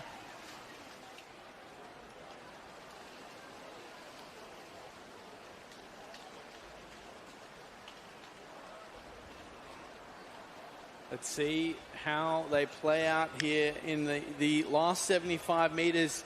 So of course, heat 8 of 11 on the screen. Currently, we could see a bit of a battle from McNaught. McNaught just getting past on this third 50. Cha-Cha out in lane 0, still locking down third, but ball moving through now for Miami. And we've had a change of lead, in fact. Nunzio in the lead out of lane 6. But the field's still going from head to toe all the way through this race. D'Annunzio and McNaught should be the first across, but a late charge coming from Caitlin Barry of Carlisle. She's pushing all the way through. She turned 8th on that last turn, and she's going to come home in 2nd, but it won't be enough to come over the top of D'Annunzio. And it was 2:08.35, so 3 seconds faster than the entry time. Shows if you can commit to the race early, you can usually walk away with the goods. 32.37 on the final 50 to hold off a fast finishing Barry. We have the confirmed results there. And faster than that heat in front too. So a fantastic effort from those ladies in heat number 8 as we welcome heat number 9 on the black blocks. Take your marks. Great to see the depth through the women's 200 freestyle. We've been so strong in that 4x200 for a long time, and that depth that is seen at the Olympics and at the World Championships, the breeding ground for that is here at the Australian Age Championships. To make it through from 11 heats is incredibly impressive, and not to mention these athletes would be, if not the very best, one of the very best, both at their schools, at their regions, and then of course some of the very best in their states in the country, going all the way through to being some of the very best in the world. Hannah Ristig, though, the best of this field, 30.18 on the turn. She leads us out through this first 50. Again, 9 athletes from the 10 lanes battling through this opening stage, and Ristig looking very comfortable out in lane 7 as she maintains that early form through this second 50. As we head into these later hits, we see more of those 15-year-olds stacking the field as we have a look at that 100-meter turn. Munro out of lane 1, taking the girls through at the 100-meter mark, that 1:03.20. Ristig holding on for that second position, 1:03.47. And Whiting out of 5 in that third position at that 100-meter mark. We come down to 75 metres left to swim. Can these girls hold on to that stroke? Can they hold on to that pacing? They're all sitting around that 33, 34 mark each 50. And we'll see if that 150 mark makes any difference to those ladies. Munro doing a great job. And she's holding on to that 34.1 mark. Some of those girls sitting in the 33 now, so they might be back-ending it. Ristig doing a great job in 7, 33.94 on that 50, the second fastest 50 out there for that third 50 as we head down to 15 metres left to swim. Whiting in 5 now has taken over the lead ever so slightly, battling it out with Munro there. It will come down to the touch on the wall, and I think Whiting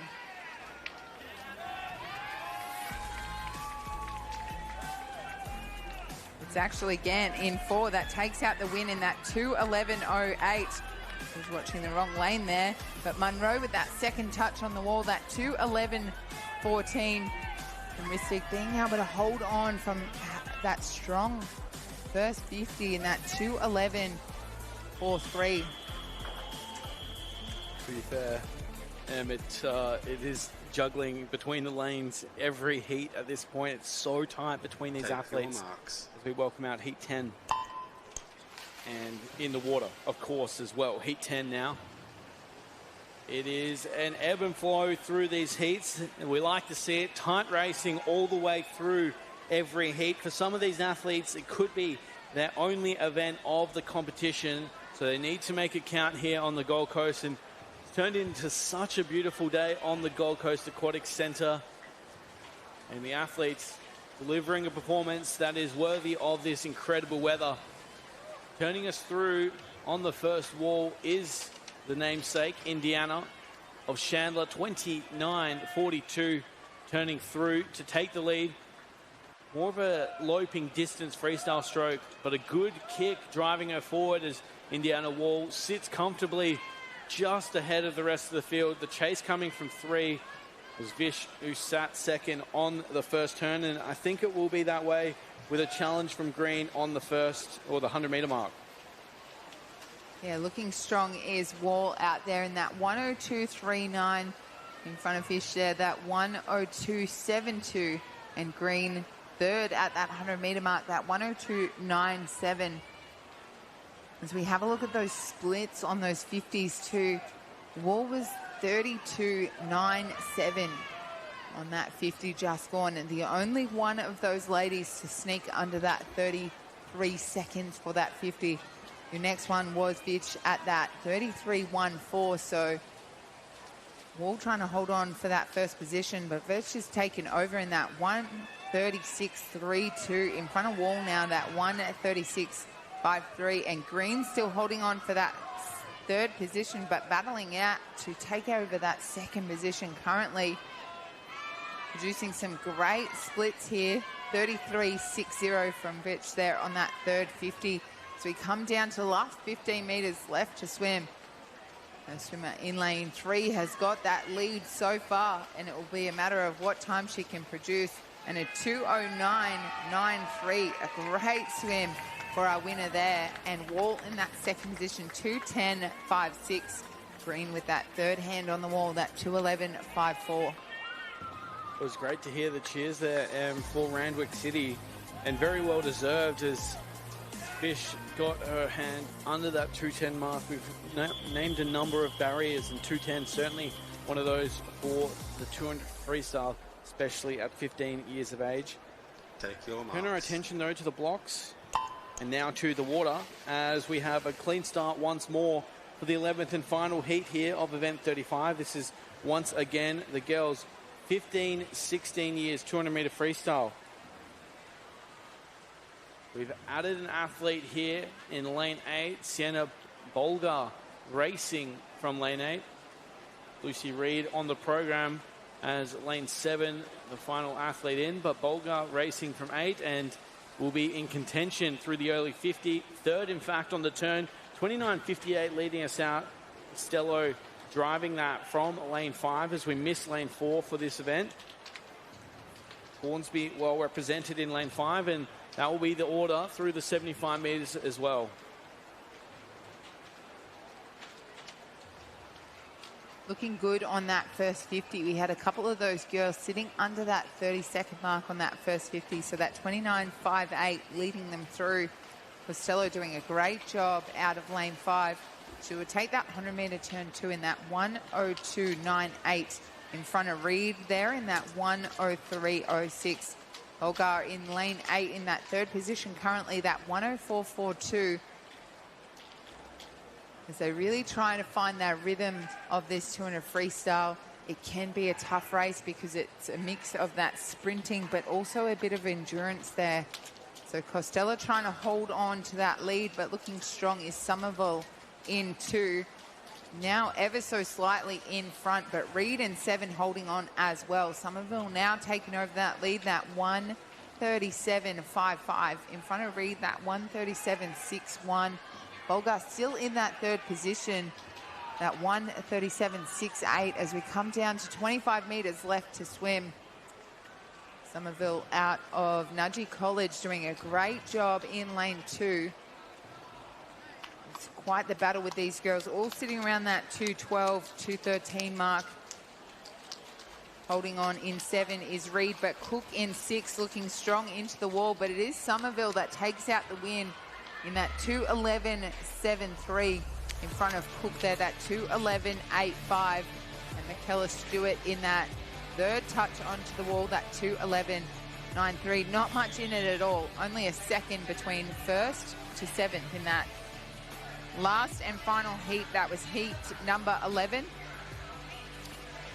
As we move on to the next event on the program, the boys 13 to 14 years, 100 metres butterfly. See that Australian age record for a 13-year-old and a 14-year-old. Both sits with Kyle Chalmers at 55.93 for a 13-year-old and that 54.74 as a 14-year-old. So making his return to butterfly as well. Yeah, he won that 50 butterfly at the Australian Open. So fantastic to see that. Got a new daughter, a new wife. It's must just be a fantastic life for him, and he seems quite happy and quite He's one of those more experienced Dolphins now at 27, so fantastic to see his growth from year to year and to see him develop into a different athlete now at 27. Obviously can't do what he was doing as a youngster. He's had to change up his program, and he's set up beautifully with his daughter Astrid, who also loves the pool, but also married a fellow swimmer as well. So swimming is in the bloodline, I would say, for Astrid. We'll have to keep the name marked. I'm sure with the last name Chalmers. Be hard to miss. Hard to miss this one as well as we dive in and underway now. The first of 12 heats. This is event 36. The boys 13, 14 years, 100-meter butterfly. A late charge there from Cooper Ravel to get on the start line. The fastest in the field, Isaac Ishmael of Surrey Park. He's been prolific on the first 2 days of competition, and he's being challenged here through the opening 50 metres. He sits third behind Tay, leading us through for Warringah. On the way back now, a great turn there from Pilbeam of Norwest, and he's almost leading with 25 to swim. These boys are certainly taking it out really hard. That 26.66 was a beautiful swim from Tay in 5 to take this lead, but taken over is Ismail in lane 4. He's powering through to that wall. He will touch in that first position in that 57.10, that 57.82 from our visitor Tay. And that third position, Penny, another visitor, that 59.21. We had 5 of those swimmers under that minute barrier in that 100 metres butterfly, all 14 years of age. So a very fast final on hands tonight in this one as we have a look now. This is heat number 2.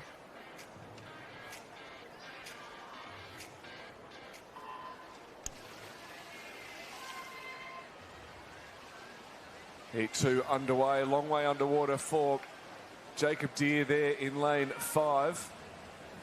Hantang Wang in lane 4. He's had a big meet already.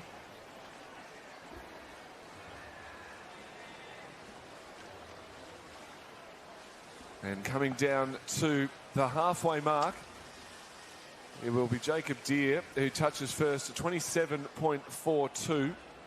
Second through was Hantang Wang. Liam Joy out in lane 8, touched third. Noah Dingnang in lane 2, getting the best of the rest. And the second 50 really coming on strong now. It is Dingnang in lane 2 who's made a big push. I think Deere still has him, but it's going to be close to the wall. Deere gets there first to 59.11, third of a second ahead of Dingnang. Hantang Wang holds on for third. The top 4 swimmers getting underneath the minute mark. So nice swim there in the second heat. It's going to be quite a tight final for these 14-year-olds. In that first heat, we had 5 of them under that minute. We had another 4 in that heat number 2 just then. So take your marks. Very interesting for those 14-year-olds.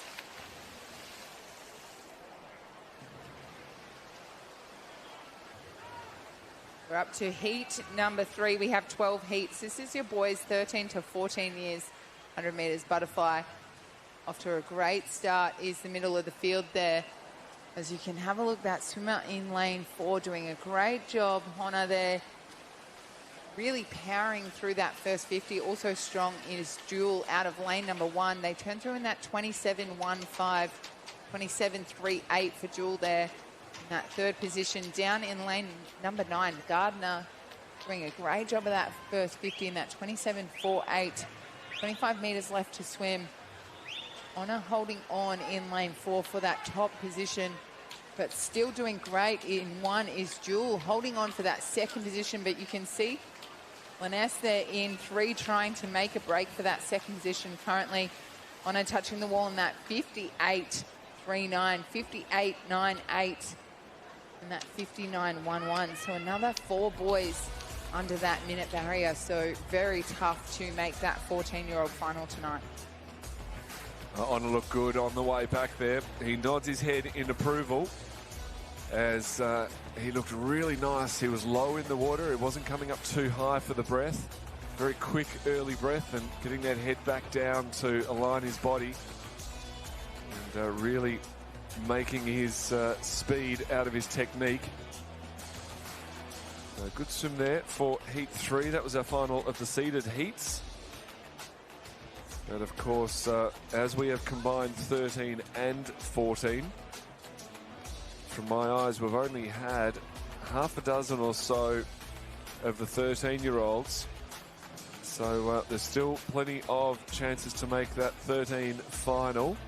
Yeah, only 6 13-year-olds so far. And we won't see any more until that Heat 5. So this Heat number 4 is all 14-year-olds. So we will be hoping to see some fast 13-year-olds in Heat number 5 too. I think make up those 10. It's a good move mixing the heats together. Yes, there's 12 heats, but we could see it as 6 of each. And let's mix them up to have some great racing. So Heat 4 in the water now. Nice long underwater there from Hanford in lane 5. He maintained not only the distance under the water and the speed, but did so in a manner that shouldn't be too taxing. So that should set him up for a nice first 50. He's got the lead from those middle lanes, but Xavier Gray in lane 2 looks to have the best across the rest. He touches first in a 27.72, just in front of Archer Knott. So that outside lane sneaking up into second place. Hanford is in for third. Lachlan Bull in for fourth. Michelin in lane 6. But it's Xavier Gray. He touched first at the 50 and absolutely dominated the second 52. So he's come back in one of the quicker of the second 50s as well, does Gray. Gets underneath the minute mark, potentially for the first time. He had an entry time. Xavier Gray 102.35, so he's well and truly underneath that mark. So Scott in for second, Irvine in for third, Bull for fourth, and Delanoy will round out the top half of the field.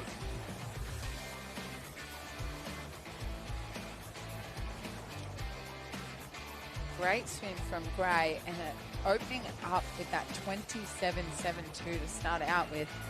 Very fast way to start, but was able to hold on really strong in that second 50 and power away to that top time for Heat number 4. As we have a look, Heat number 5 is at the blocks now.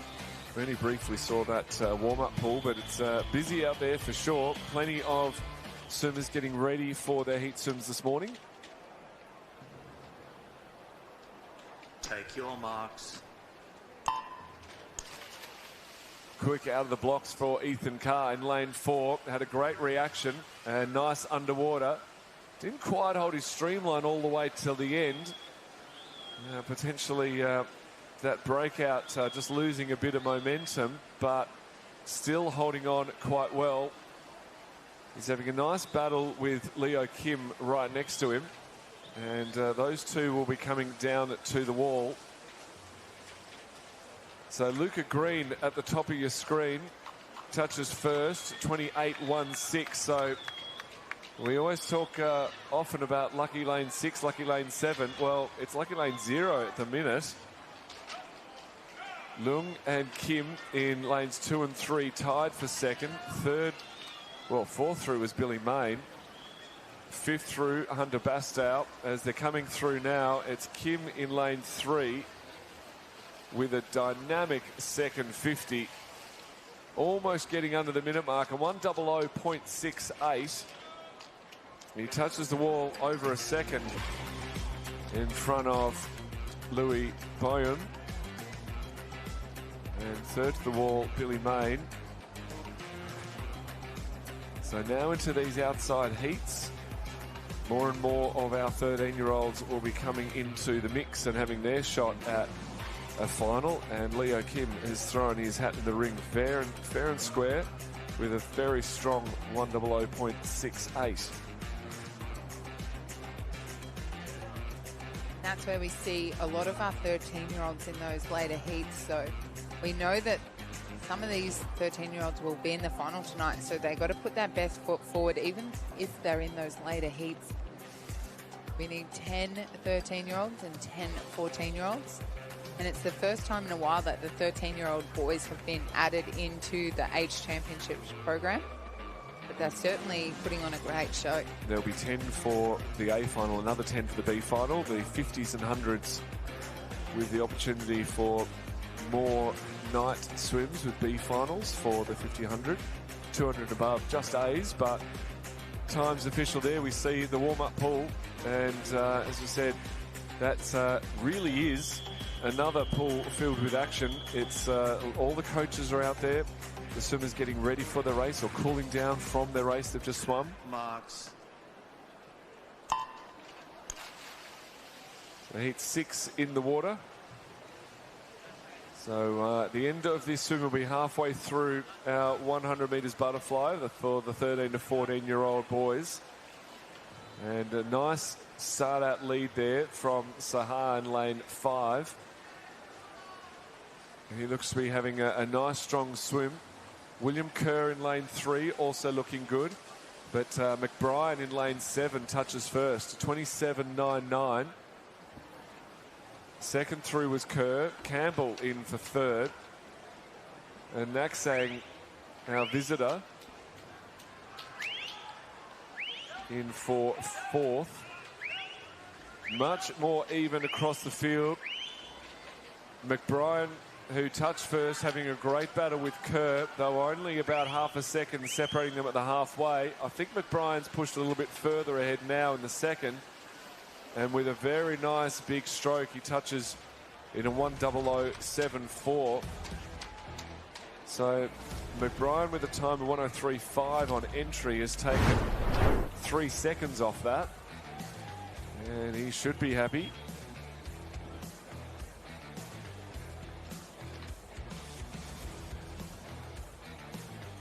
So I haven't been counting the 13-year-olds.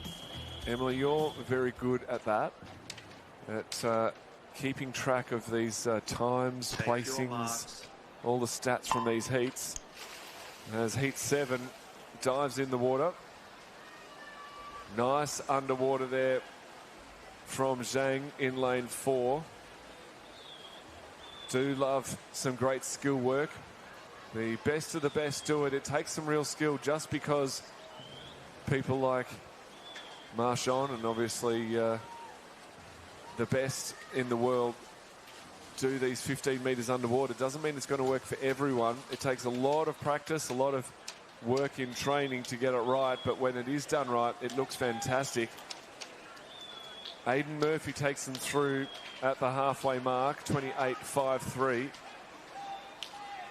Zhang holding on for second, Pandit in for third, and Fiorodo rounds out the top 4. You really do need to be in the top half of the field at least, especially as 13-year-olds, to make that final tonight. But Murphy just gets there ahead of Bailey. So Bailey with a great second 50, came home in a 32.71. The only swimmer getting under 33 seconds for the second 50. He touches second. So Murphy from Bailey, third through Whitwood, and then Zhang.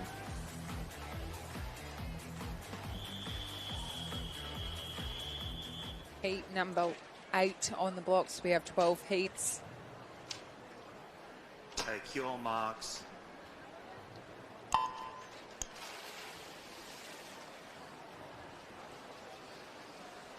Seen a lot of different starts. We've seen some long holds on the starts too, so those boys have to be prepared for anything when they get on the blocks.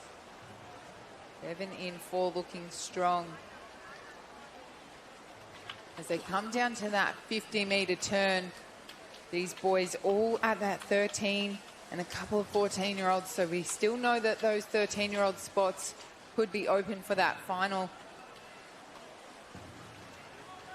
turning them through in that 28.70 there. So very tight time for swimmer in lane number 8. Also, they're doing an exceptional job trying to hold on this last 50 as those boys in the middle lanes start to make their move. Coming down to under the flags. Well, this is tight, Emily. It's going to be lane 5. So well called, Villamy. Zhao from Bevan. In fact, disqualification looking at the screen. So Pickard inherits 3rd. So we'll wait for confirmation and be prepared. We might have a results pending, do we? No, it's straight through. You were right, that mistake on the board.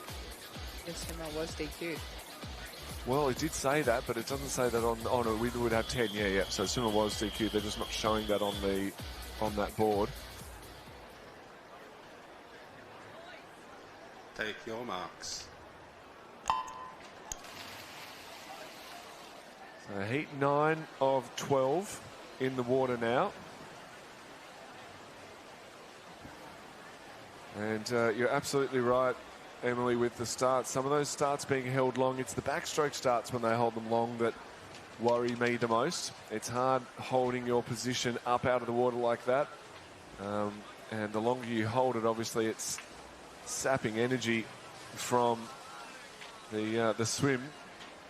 But it's Wyeth out in lane 8, Song in 2, only 100th of a second behind. So the action is in 2 and 8 at this early stage. Borg in 5, touched 3rd. And Richardson in lane 9. So all over the place, and we expect to see that sometimes in these outside heats. Really strong, swimming like a song, is Chris from Carlisle as he comes through. He's going to touch first.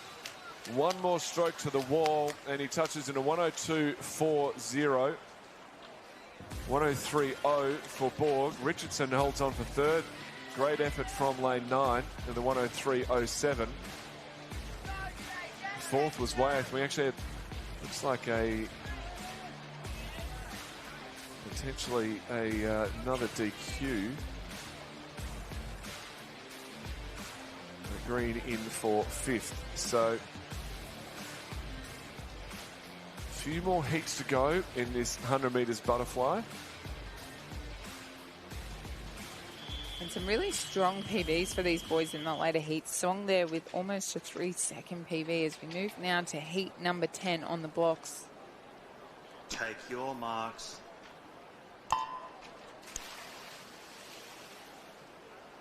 Well, Street there just being left on the blocks slightly, but didn't seem to damage his progression too much. It may have only been a fraction of a second, but he's now come up and reclaimed his spot near the front of the field. Zhou Yung 2 in lane 7, looking strong. It looks to be between himself and Dingwall in 3. So it is 2. He touches in a 29.42 in front of Dingwall and Worley in lane 2.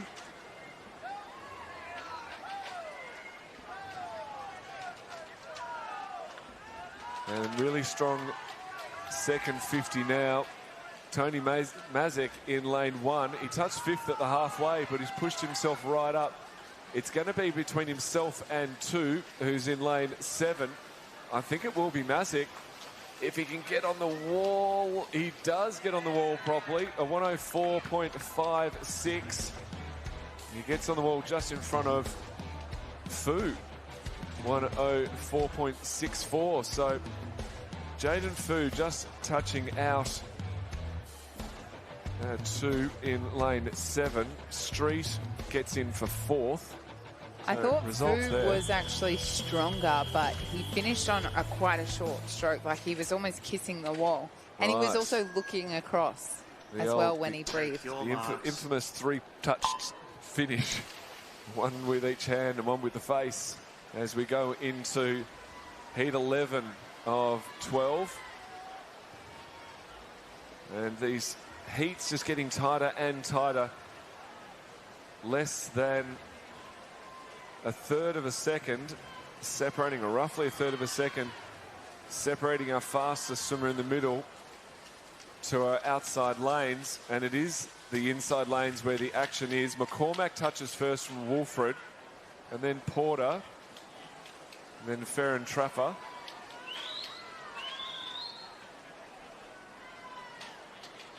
A great second 50 here. He led them out, Thomas McCormack, from Nudgee College. He led them out at the 50 with a 28.37, and he's pushed even harder in this second 50. So he's come in with a time of 106.81 as his entry.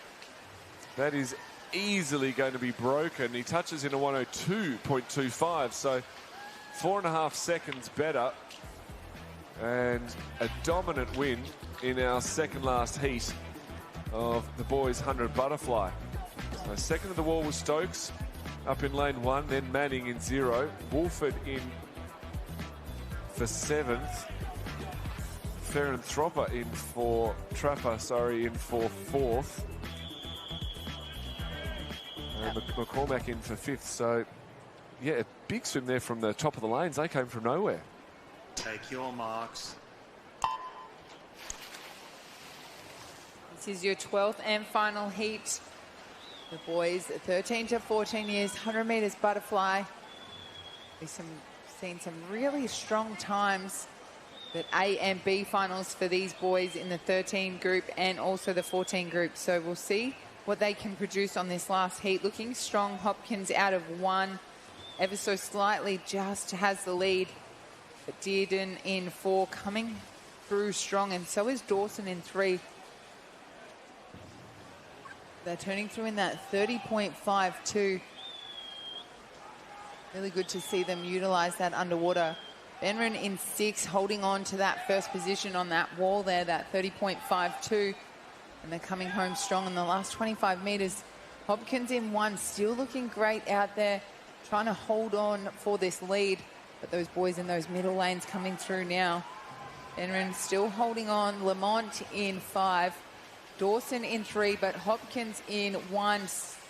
Comes down to the wall. Lamont there takes it out in that 106.12, just in front of Hopkins, that 106.31. Dawson with that third hand on the wall, that 106.33. So not much in it at all for those first few competitors. Dead heat for that third. Benron and Dawson with that 106.33. So very tight for that last heat. We have a look at those top 10 times now. The mix between your 13 and 14-year-olds. That 57.10, that top mark, and it was quite a battle for those positions under the minute. You can have a look at that warm-up. That marshalling room looking very busy, because we have the girls 13 to 14 years, 50-meter breaststroke coming up. We're just going to go to a quick break. We'll be back very soon on Nine's Wide World of Sports.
Welcome back to Nine Now's coverage of the Australian Age Championships here live at the Gold Coast Aquatic Centre. The sun is out, the action is aplenty as we see the spectators Just taking a little break between races. And we get back into our swims. We head to the other end of the pool. We're used to seeing them start at the finish end of the pool. We now turn our attention to the 50-metre start. And we've got 13 heats of the girls, 13 to 14 years, 50 metres breaststroke. Lucy Ma has been in great action already in so many races here at the Age Championships on the Gold Coast. She's fastest qualifier through in your first heat. She's been very strong in the breaststroke and the backstroke. So an unusual combo of a breaststroker being a great backstroker, but she has dominated both of those events at these championships. Well, hopefully she knows which one she's racing now, because if she does the wrong one, it could be a little embarrassing. But no, she's an absolute pro, swimming out of MLC Aquatic, the 14-year-old. Got a very strong entry time at 33.19. And she won't have it all her own way, though. All of these girls will be vying for a spot in the A final tonight. Top 10 13-year-old girls will go to the A final.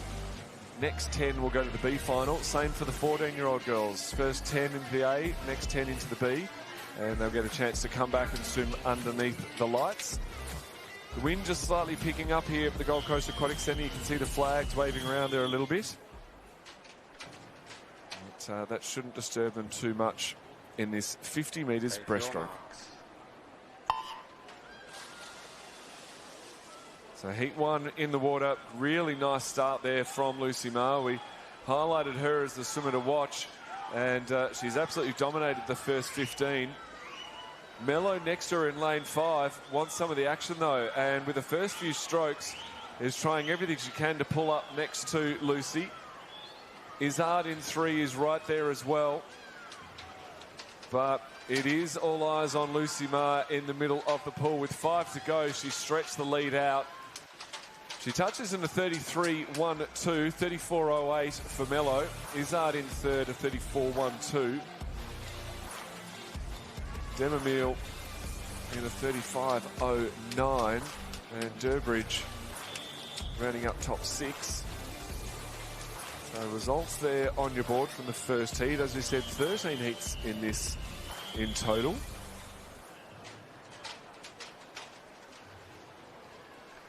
Stand down, swimmers. Heat number 2 getting ready to go here. We have 13 heats of the 50 breaststroke.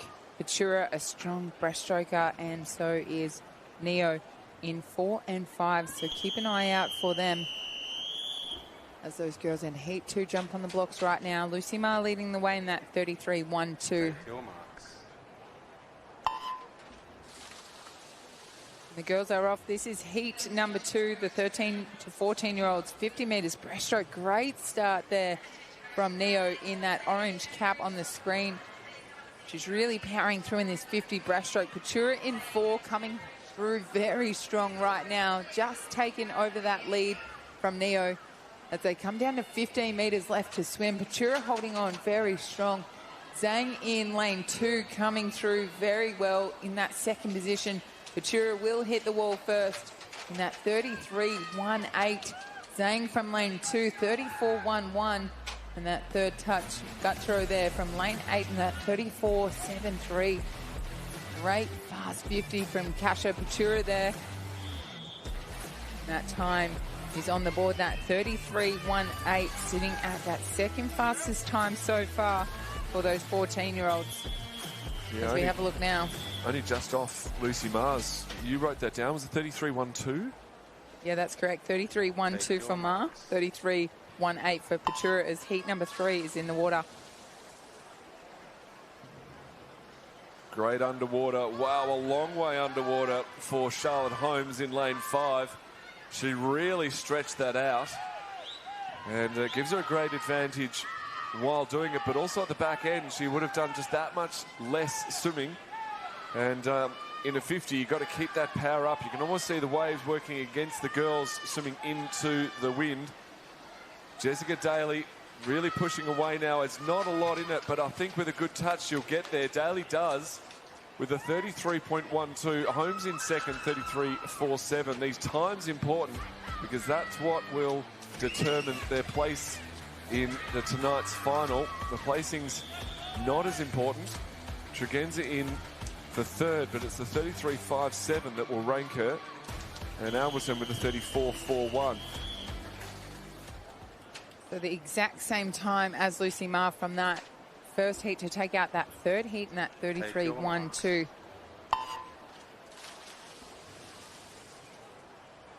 Heat number 4 is in the water. Great splits from these girls. Bit of a slow start from Dudley in lane 8, but very strong in the middle of the pool is Goodwin there in lane 4. As they come down to 25 metres left to swim. A beautiful high stroke rate there from Grover in 3. And it could come from anywhere, but looking good. Onto in 5. Very strong as she comes down to the touch. She does take it out in that 34.44. Grover in that second touch, 34.87. That 35.06 to take out that heat number 4. So Rover there with that top time, 34.44. Great job as we head now and have a look at that next heat on offer. Your winner of that heat, Nazarova, 34.44. Heat number 5 on the blocks. Take your marks. So we've spoken about it before with these non-seeded heats, but still plenty of 13-year-olds in the mix and a chance to make a final for all. Top 20 in both the 13s and 14s will make the finals. Top 10 in the A, next 10 in the B. And it is absolutely a straight line across the pool. Probably lane 7, Ruby Smith, with the best of it. And she's pushing further away as we go on. She's having a nice battle out with Pringle in lane 1. But with a big stretch, she gets to the wall first, a 35.02. Pringle in second, 35.19. Third through Henderson, more traditionally in the middle of the pool. Coming in third, 35.26. So these times getting a little bit slower than previous heats, but that's to be expected as we go through to our non-seeded heats. And heat 6 ready to go.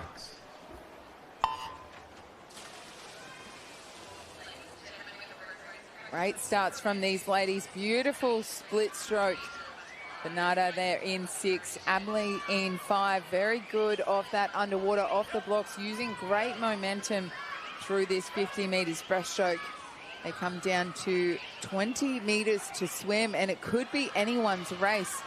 Some really great breaststroke strokes out there from lane number 4. Connor doing a great job getting in front, but Wu in lane number 1 holding her out. And it will come down to Connor getting the touch in that 35.15. A great 50 swim for Connor. She was sitting at that 35.91, so almost a second PB for her. And Connor there taking out heat number 6. And with that DQ, we see Wu with that first place now, that 35.46. She will take out heat number 6 as we have a look now. Heat number 7 getting ready to go.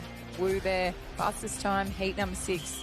Well, 35.46. We'll find out what that DQ was for, but breaststroke is so technical, complicated. Absolutely. Could be a butterfly action on the start. It could be something with the breakout. It could be not touching with 2 hands. So very technical, this butterfly, and you've got to do it quick in the 50. It's great to hear the support the swimmers are getting from the crowd. Their teammates, their family and friends, they've come here to the Gold Coast Aquatic Centre to cheer them on, and doing a great job in this Heat 7. Georgia Wheeler in lane 5. She looks to have the measure on them, but Goodison up in lane 0 with a late charge. Almost gets there. Harrison from Wheeler. So Harrison with a great touch onto the wall, 2/100ths of a second.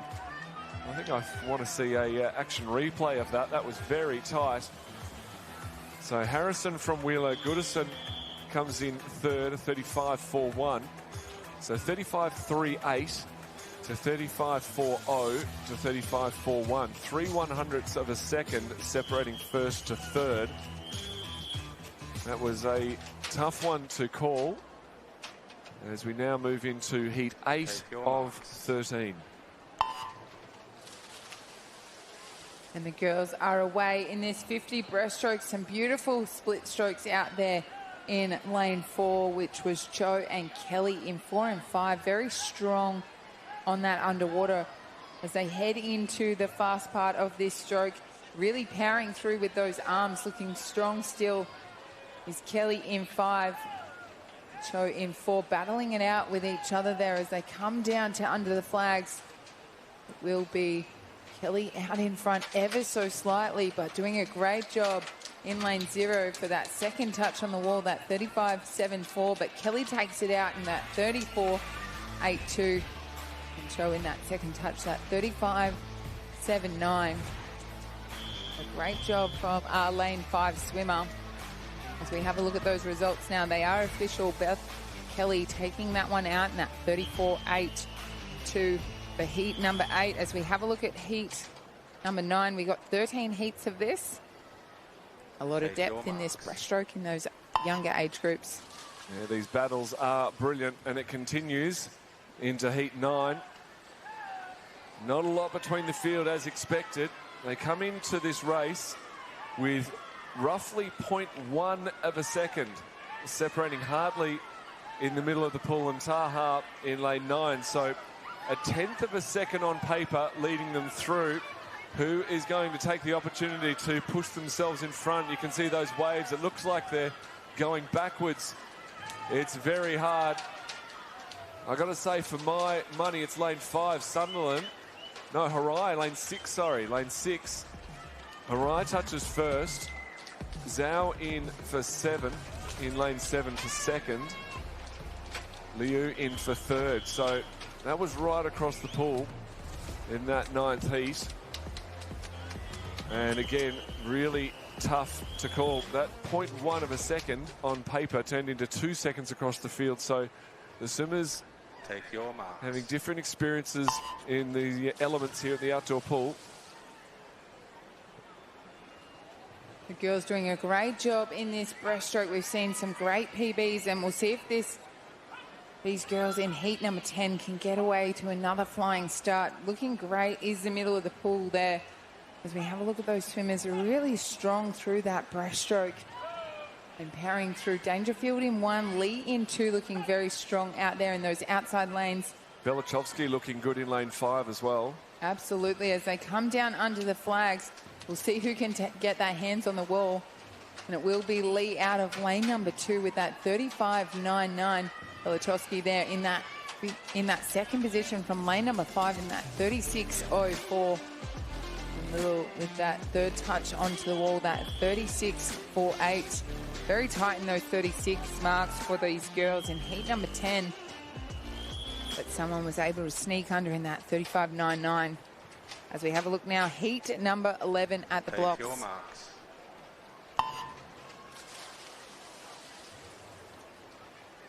So again, not a lot separating them. A long way underwater there for Evans out in lane 3.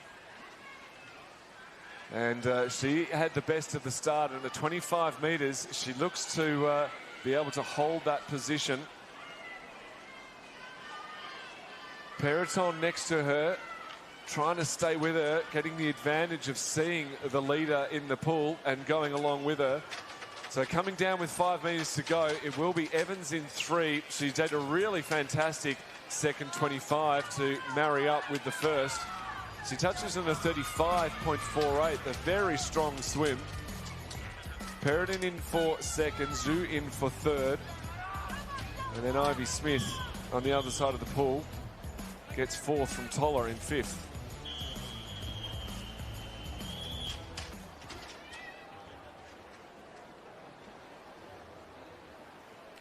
Take your marks. Your final 2 heats of this breaststroke in the water right now. Not much left in this breaststroke action. We've seen some great times already. Some beautiful breaststroke split strokes we've been seeing off that start. Ma Downs in 3 and 4. 2 and 5 looking very strong as we come down to 25 metres left to swim. Very blanket field at the moment in that 50 breaststroke. It's open for the taking. Looking strong in those outside lanes again. Ma in 3. Early in 2. But it will be Hugh in lane 5 to take out that win. And Downs in lane 4 sneaks that win because of a DQ. So that 37-2-1 for Downs there. Holly Downs taking out that win. Second position. Bacon there. Taking that touch in that 37-2-5. That 37-2-1 from Downs to take out heat number 12. Heat number 13. This is your final heat.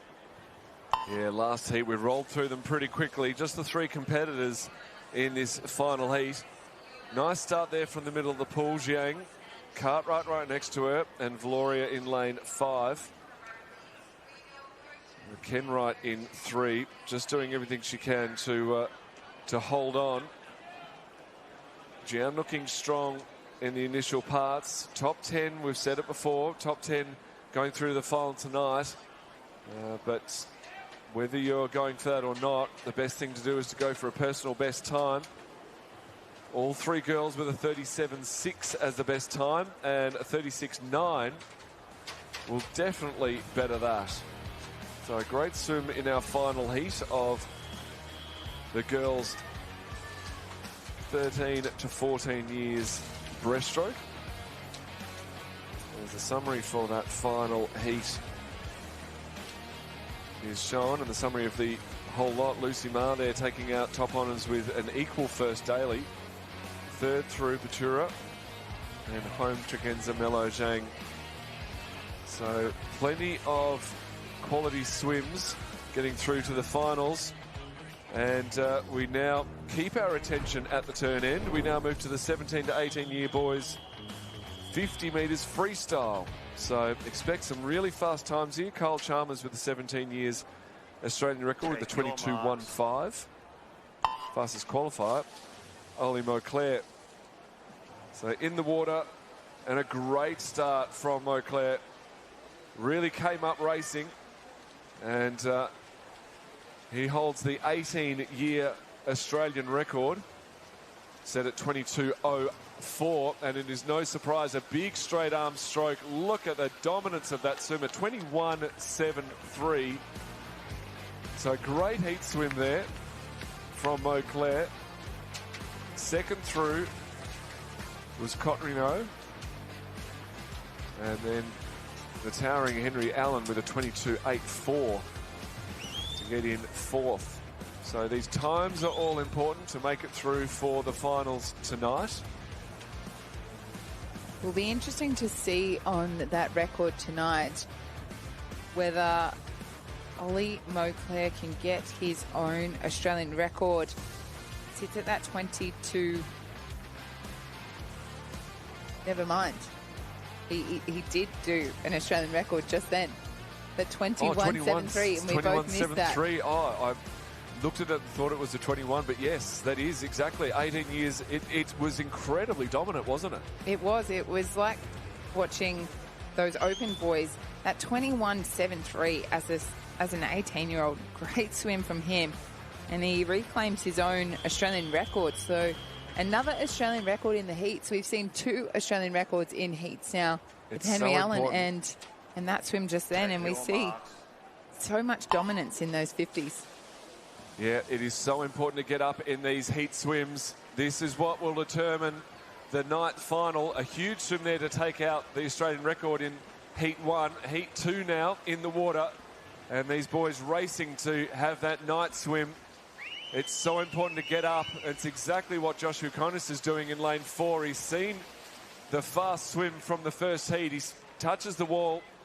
Soletto, in lane 3, 22.65. Conius in second at 23.02. And Simpkins at 23.21. So very fast times in the morning. Really important to set yourself up. Must be hard being in that second heat to watch an Australian record in the first heat go. But that 22.65 looking very strong from Silly Toe there in lane 3 to take out heat number 2. Heat number 3 at the blocks right now. These 50s are about getting everything right, and a strong underwater from Montez in 6, Kreutzberger in 5, Hassel in 4, and Welsh in 3. A strong battle ahead in this freestyle.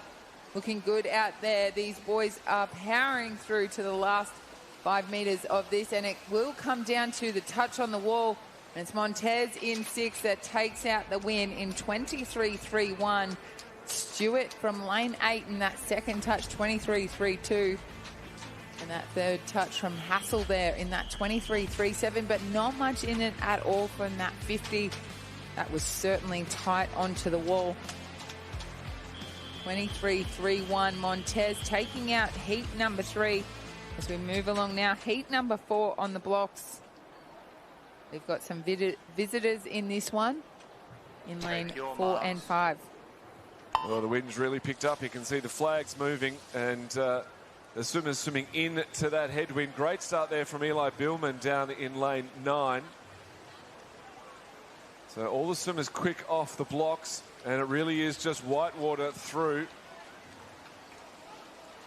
So lane 4 and 5 now starting to come back into the mix and pushing further forward.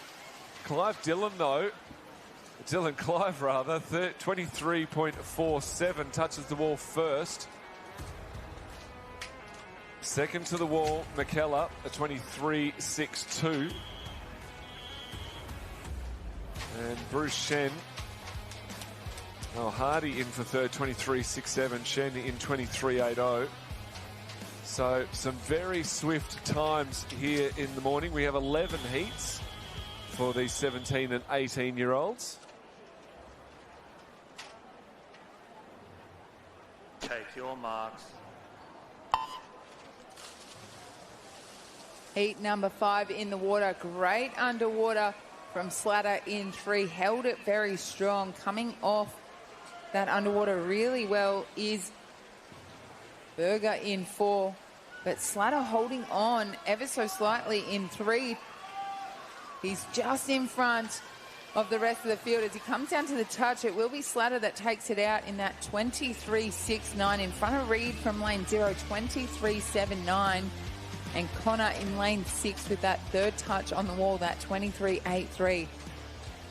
Ethan Slatter had a great underwater and was able to really power through to that finish in that 23.69 in that heat number 5. Some very fast swimming in these 50s as we move on now. This is heat number 6.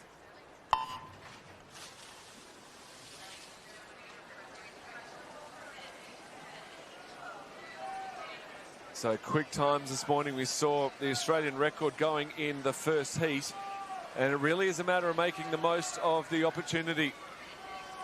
You cannot come back and swim at night unless you've got a good morning swim. And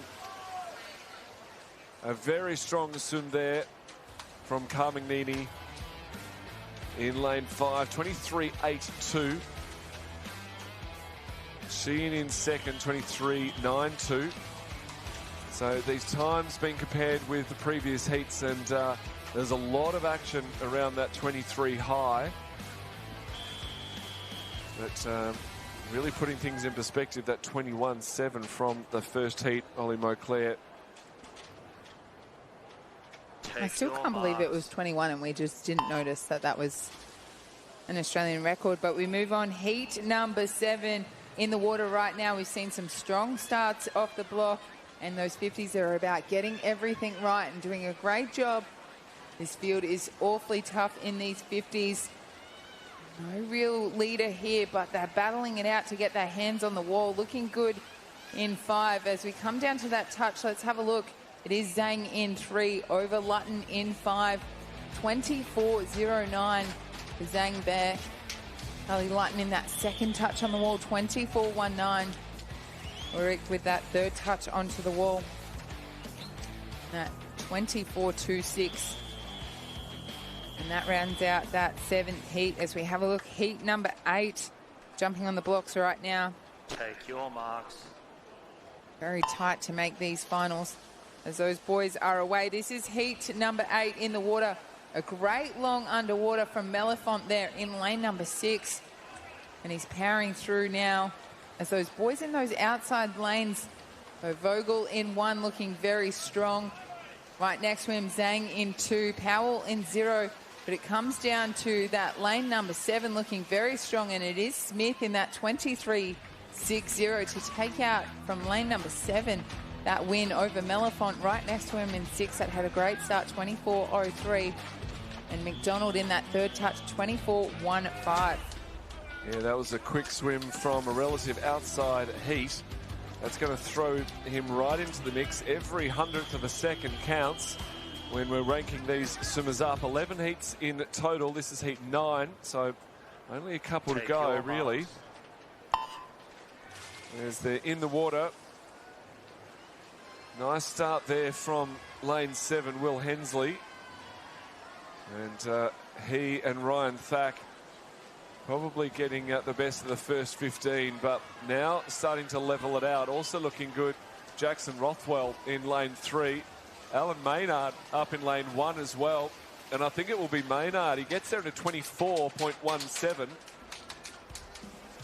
So Alan Maynard touches first in front of Jackson Rothwell. Tomo Shad 4th in for 3rd. And Ryan Thatch with that fast start holds on for 4th. So 2 more heats now and last chances for personal best times making the final. And it really does come down to those fractions of a second to make the big differences. Only 0.05 between all of these swimmers, these 10 swimmers in this 50-metre freestyle. Comes down to who can get everything right now in this heat this morning. Very tight between all those boys. It's going to come down to who can get that hand on the wall. Looking good out there, Venter in 1.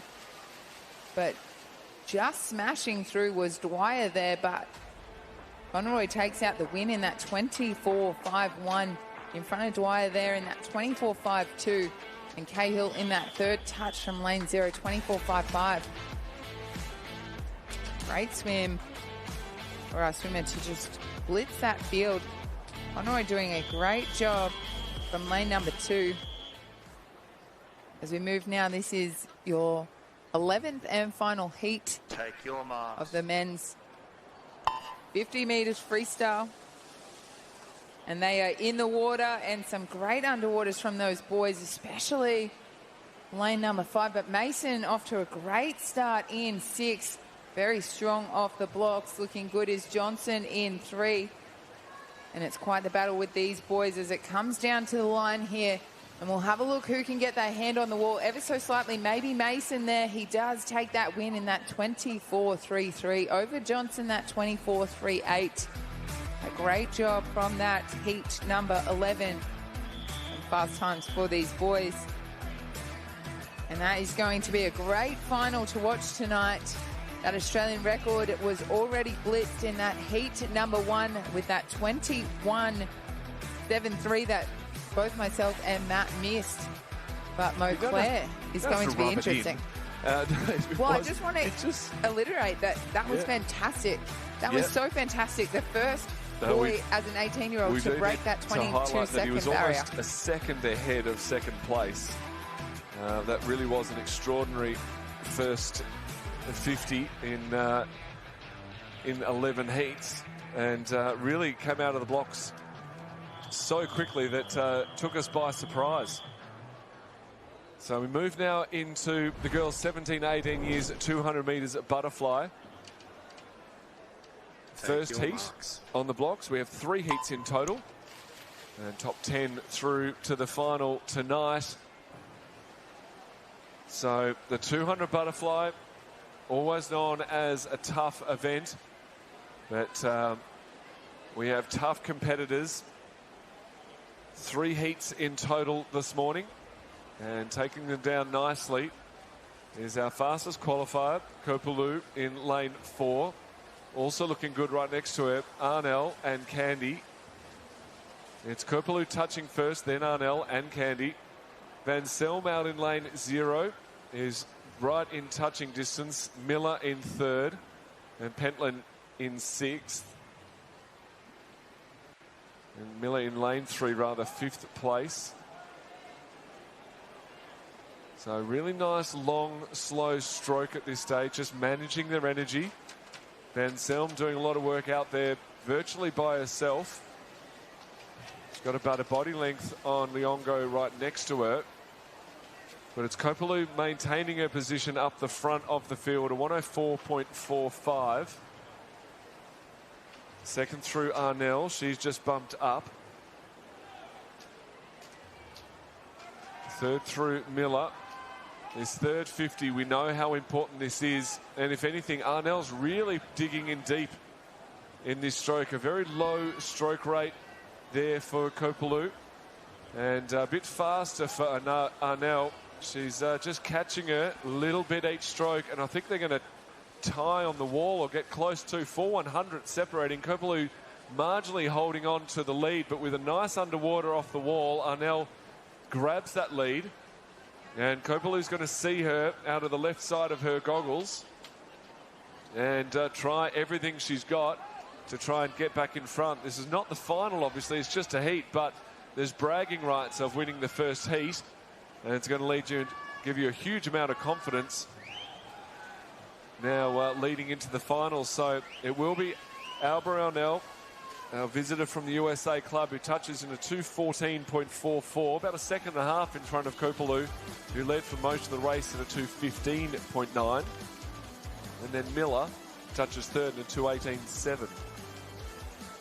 Going to be incredibly close between those visitors. Of course, only 2 will go through. So, as you called it, Matt, Arnell doing a great job and stoked with that as well. Bit of a positive response after a strong 2:14.44. Lowering her entry time gives the camera a wave, which we like to see. Good to see now the official results being shown that way. 2:14.44 the time through. You can see Miller in there and Chu as well as the visitors coming in 8th. Turn our attention to the blocks. Heat 2 now underway. 2 of 3, of course, with this event 39, the girls 17, 18 years, 200-metre butterfly. A long way underwater there for Amelie Smith of Rocky City, really maximising the time through that first 15 metres. She's starting to settle in now, Amelie Smith. She's had a massive program already through 2 days of competition and following that up once again with this 200 butterfly, one of her preferred events, the 17-year-old from Rocky City. 2:14.18 the time into this event, the fastest 17-year-old for this race, and we'll see how it stacks up. Through the first 50, though, Amelie Smith leads us out. Sitting second is Hanger out in lane 6, and Cross continues that middle pool domination, sitting in third with a 30.61, moving through the second 50. Yeah, the pacing is just so important in these 200 metres butterfly. We saw that pacing really work for Arnell in that first heat, coming over the top of Kopulu. And Amelie Smith takes them through nicely in a 105.01. She looks very relaxed in her stroke, but right on her shoulder was Delta Cross, who's made a solid move in this third 50 already. We're only halfway through the lap, and Delta Cross has really tried to make a charge and going stroke for stroke down. I think she's got a marginal lead over Amelie, but as soon as Amelie sees her in the corner of her goggles, she's going to go for it. So they come down to touch. Somehow Amelie gets her arms onto the wall first, a 140.53, 100th of a second ahead of Cross, so it's going to be an absolute battle to the line. Hanger hangs on to third with a 142.35, and Fickers a 144.17 in for fourth. Mudge is having a great swim in that outside lane, getting fifth, and Higley in for sixth, but Amelie Smith really showing some class to respond to the challenge thrown at her from Cross. And she gets the ball about a half a second ahead in this second heat.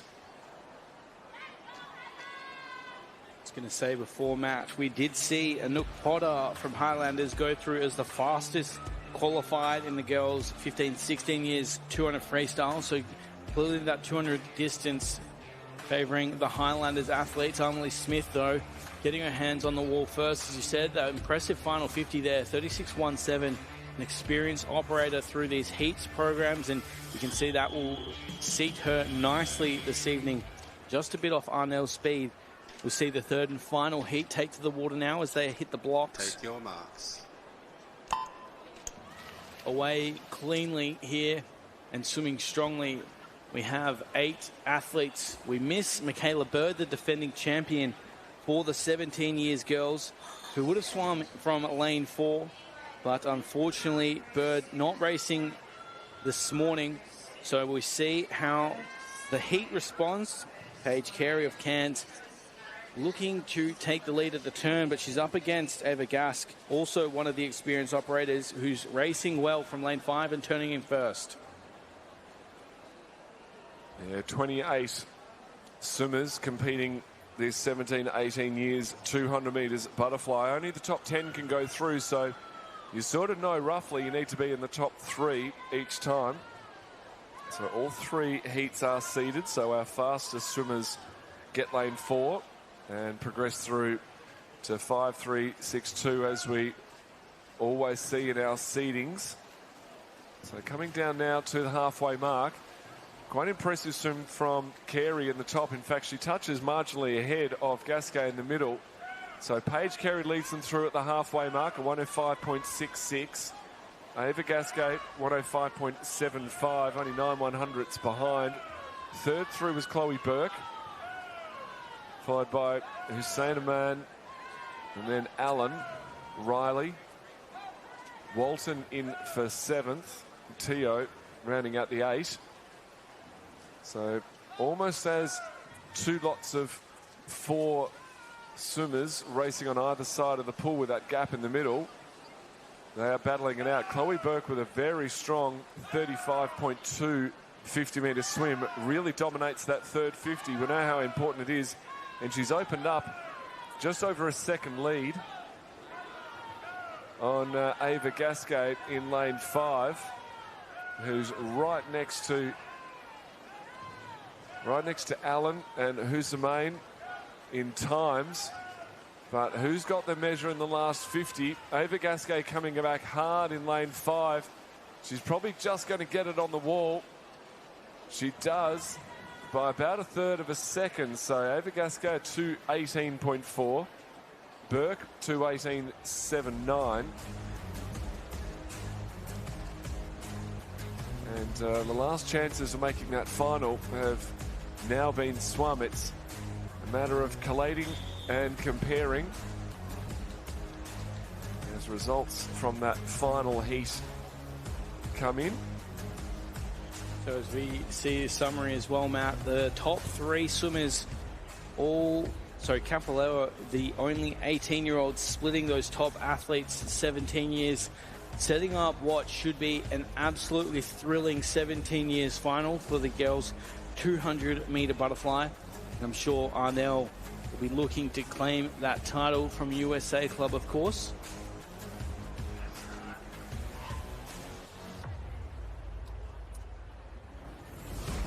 But still plenty of action to come here.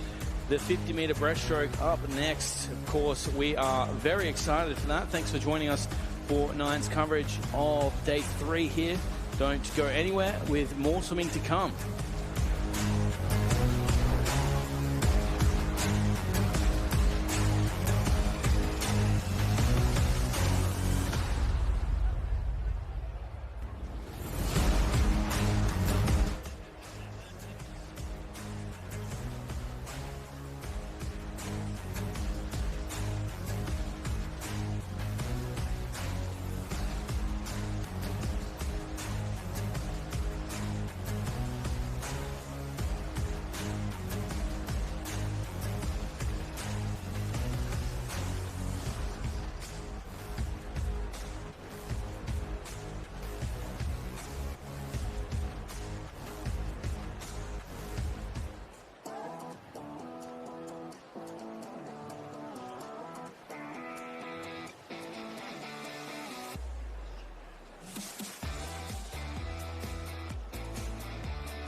This is day 3's coverage of the 2026 Australian Age Championships. Thanks for joining us on Nine's Wide World of Sports. A bit of a change of speed here as we move back to the 50 metres. Up next is event 40.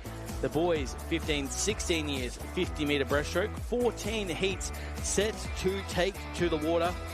The fastest through the heats is Trinity Grammar's Christopher Montana. He'll swim out of lane 4 with a 28.38 his entry time. He as well, Matt, is the Australian record holder. Yes, his name very much etched in the record books, holding the 15 and 16 years Australian record, and all comers, as you say, title holder as well. But the one that is missing is the 16 years title holder. This is his chance that I'm sure he feels to take that.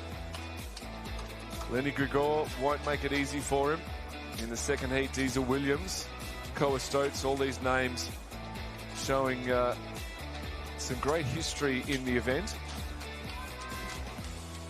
Although looking down the field, lane 5 seems to be missing. So Lenny Grigor not swimming today. Deciding to not focus on the 50 breaststroke. Maybe it clashes with another event. It's hard for these swimmers. It's a big program. 8 days of racing here at the Age Championships.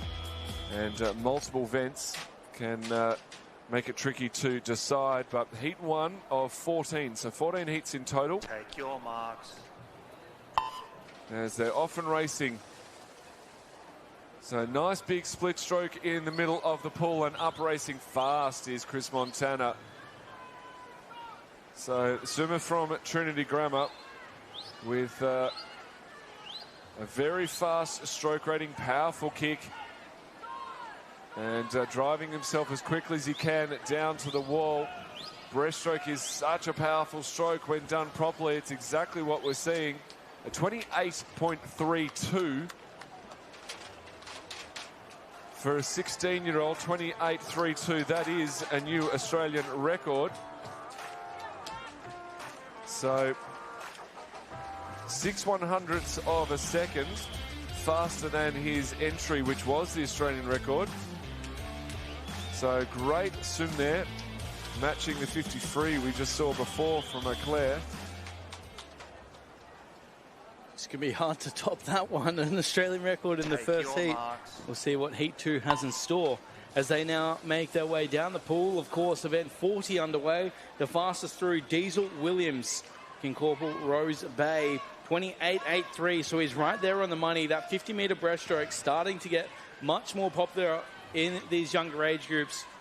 And you can see Diesel just starting to churn through the big engine that is out of lane 4.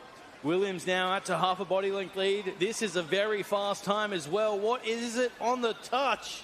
28.78. I thought for a second there, Matt, we might have even seen 2 national records in a row, but the way still sits with Montana. Williams in the first there, 28.78. Yeah, without that first swim from Montana, 28.32, that would have been a dominant swim. It's about 0.4 of a second, almost half a second off that mark. Williams takes out the second heat. So Stoats and Eagle all in the mix as we move to heat 3 now. 14 heats in total for both the 15 and 16 years 50 metres breaststroke. With a very nice start, great underwater work. Is a visitor from the Singapore club, Benjamin Tan, in lane 4. Aiden Park next to him, trying to stay with him. But it really is a fight to try and get in front. Tan with the best so far. It's a big battle for second, though. So Tan will take this one out in the middle of the pool. And it's going to come down to the touch. So Tarrant in for second. Third was Park. Wong in for fourth. And then Colenbet takes out fifth. So a visitor from Singapore. He's very eligible to make the finals. We have a limit of 2 visitors per final. So that does enable enough of our own Australian swimmers here at the Australian Age Championships to get that night swim. Still provide an opportunity for our visitors. As Heat 4 gets ready. Take your marks. So 4 of 14 hits the water now. The first of those unseeded heats. And Maximilian Clayton in 4, but the best of the starts come from Sopak Wu in 3, 30.86, the fastest through 30.71. So these athletes hoping to dip under that 30-second barrier, get themselves in the final. The battle coming now from 1, which is Dong Wu and Clayton in the middle of the pool, lifting as well. Sito in 5. Sito should come over the top. No, Wong holds on. Dong holds on, sorry, 30.16. Second goes the way of Clayton from Trinity Grammar. Third sits with Sito, 30.45 the time. You can see a very happy athlete from Caulfield there.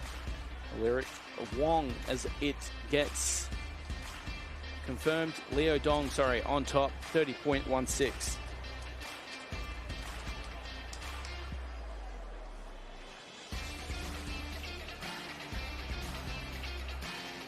14 heats in total for our 15 to 16 years 50-metre breaststroke. Absence of a couple of swimmers in this heat. You can see some gaps in the field as they dive in for Heat 5. Nice start there in lane 6 from Mackenzie. And coming up hard, trying to catch up, is Kwan in 5. Maranayaki in lane 3, probably with the best. He's looking good down to the wall. He touches him to 30.55. Second to the wall was Mackenzie. Third in Shi. Fourth Monaco. Fifth Ericsson up in lane 0. But it will be Maranayaki who gets that wall. Very tight. His time 30.5. Comes in with an entry time of 31.0.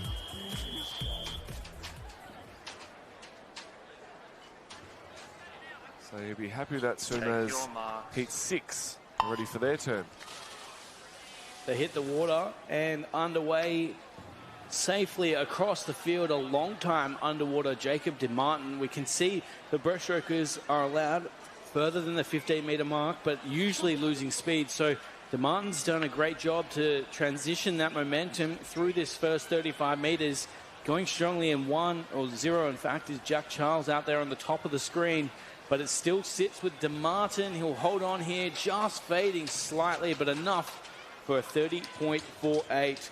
Great swim there by Jacob De Martin of Sopak, dropping almost a full second off his personal best. He's pretty happy with that, as he deserves to be. The 16-year-old from Sopak. Confirming our results now. You can see all 10 athletes making it through comfortably. 30.48 leads us through. Turn our attention now to Heat 7.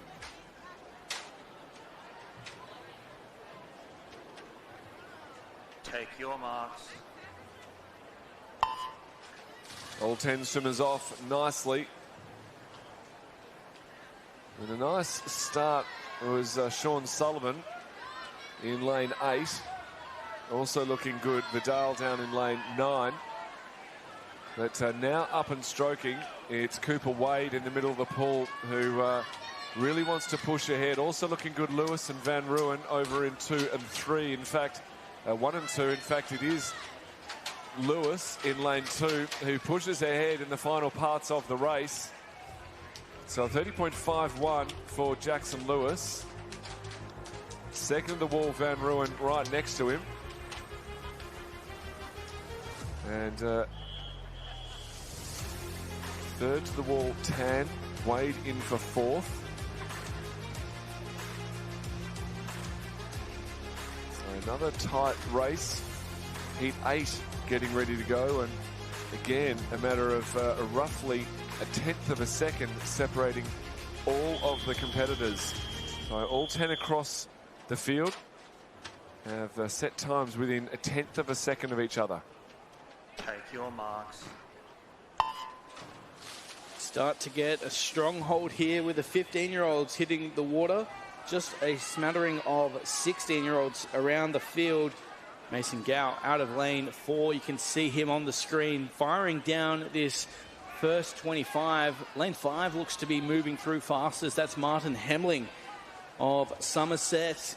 Hemling still moving through, and he's moving away. Is going to come a challenge from potentially Tuoti, but it's not going to be enough as we see the win go the way of Martin Hemling. Chan firing through those final 15 metres to get second out of lane 0. The top 3 finishing with Turner of the Maserati out of lane 1. That, of course, was heat 8. A few more to come as we see the official results. Martin Hemling across fine. Good to see no DSQ, and we turn our attention back to the starting blocks. Take your marks. The 9th heat in the water now. Few missing swimmers in lanes 6 and 7, but Sebastian McGuigan looking good in lane 4. Great start, great pull through, and brings himself up into the lead of the race. Tucker and Wright on either side of him, trying everything they can to catch up. Stewart and Marr looking good in lanes 0 and 1. But it will be McGuigan. It depends on his touch, though. In fact, they're coming home hard, so Marr gets in. A 31.14 for Marr. McGuigan gets touched out in a 31.27. 2/100ths of a second back was Martin in third. Well, we said how close they are on paper, and that really proves the point. 100ths of a second separating those first few. Back to Stewart, Wright, Mika, Tucker and Peasley. So that was heat 9, 13 in total. So 4 heats to go.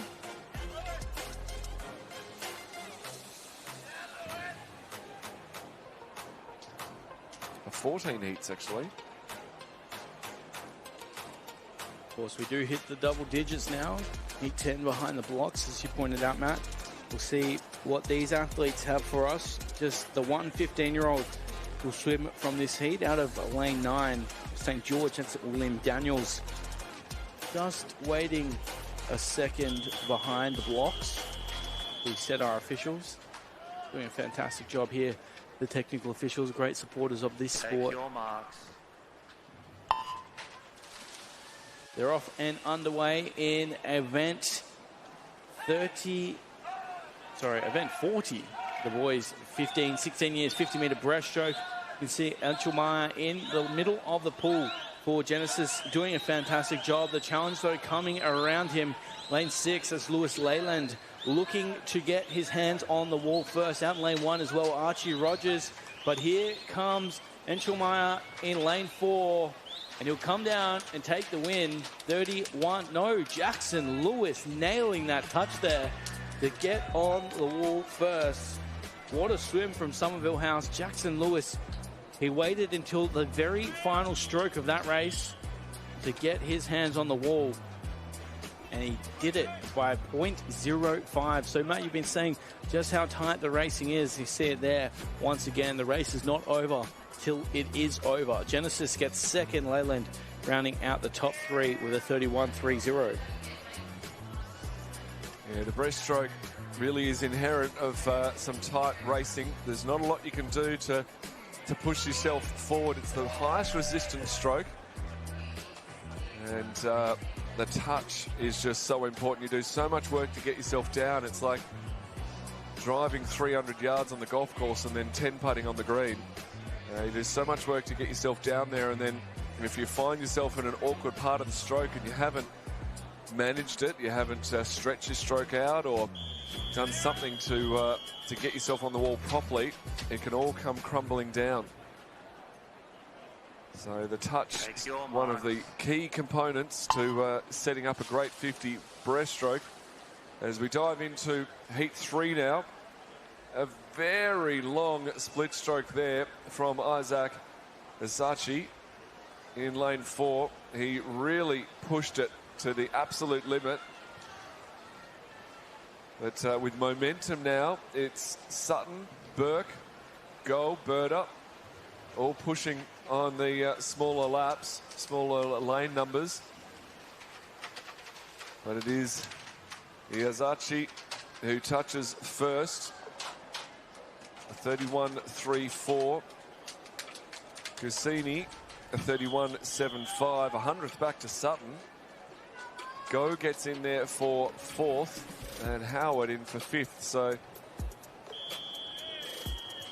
hundredths of a second yet again separating these placings. And so much work and preparation every single one of these athletes puts into it. So just 15-year-olds racing from here on out as we move to heat 12 of 14. These athletes now racing not only for a spot in the A and B finals, but against the clock and that personal best. A really high rating coming from Michael Walter of Centenary Dolphins in lane 5. It's not quite driving him to the front yet. You can see the challenge coming from 2, 3, and 7. 3, that is Alexander Spencer, just starting to pull away from the field. He's up against it, but he gets it done. 31.37 the time to take the victory. Alexander Spencer there for, Newington taking the win. Just outside, or actually just way under his personal best, almost dropping a full second. Max Schubert rounding in second, 31.74. Max Wang in third. So the battle of the Maxes for the minor positions as we turn our attention next to heat 13.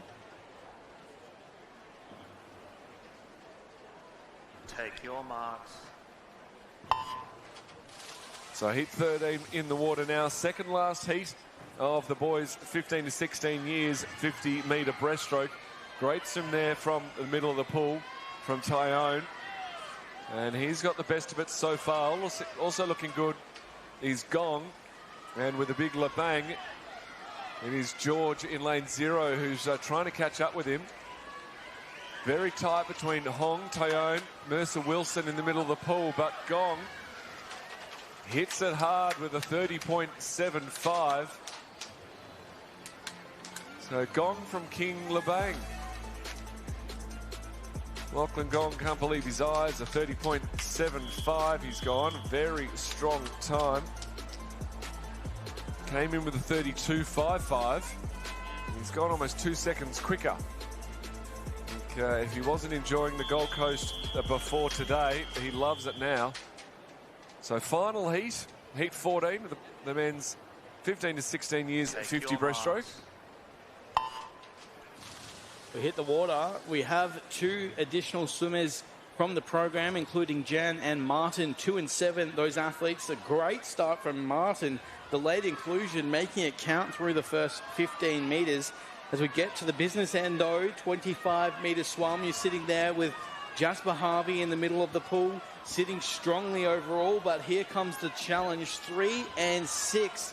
Looks like LeMercer wanting to get his hands on the wall first, but Max Walters to disrupt the show. 31.63. The way it is swum and won through lane 5.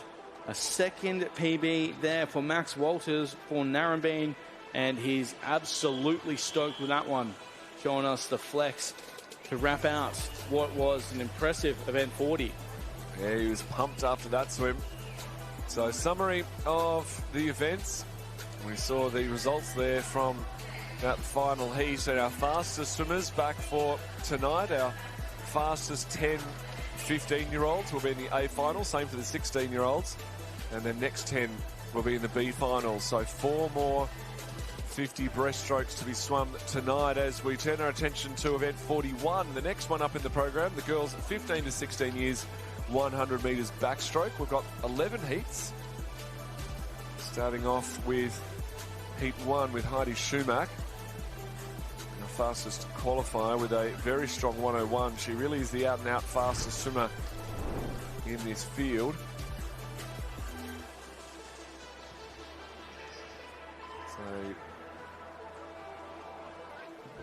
there We see Dory Lee just getting herself sorted before the race. Schumacher, Matt, really world-class time, 101.72. We looked to the title holder last year, 103.26, but the records, Emily Seebohm, the Australian record holder, 59.33, so 101. Solid. Yeah, but where is she now? Take your marks. Back for Heat 1. The girls 15 to 16 years, 100 backstroke. We expect to see Schumacher really shine in this race. It's Dory Lee with the best of the start, though. So Lee and Schumacher in the middle of the pool, taking it out strong. Also taking it out very strong, Harvey and O'Connor in lane 7 and 8, respectively.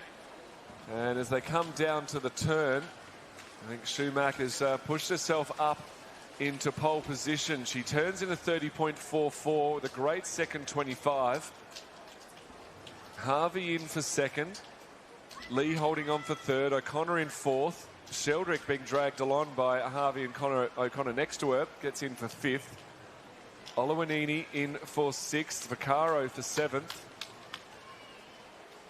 And Donnellan and Bettino taking out eighth and ninth. But it's going to be Schumacher with a very comfortable swim.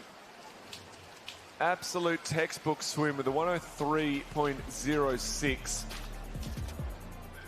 So great heat swim there from Heidi Schumacher.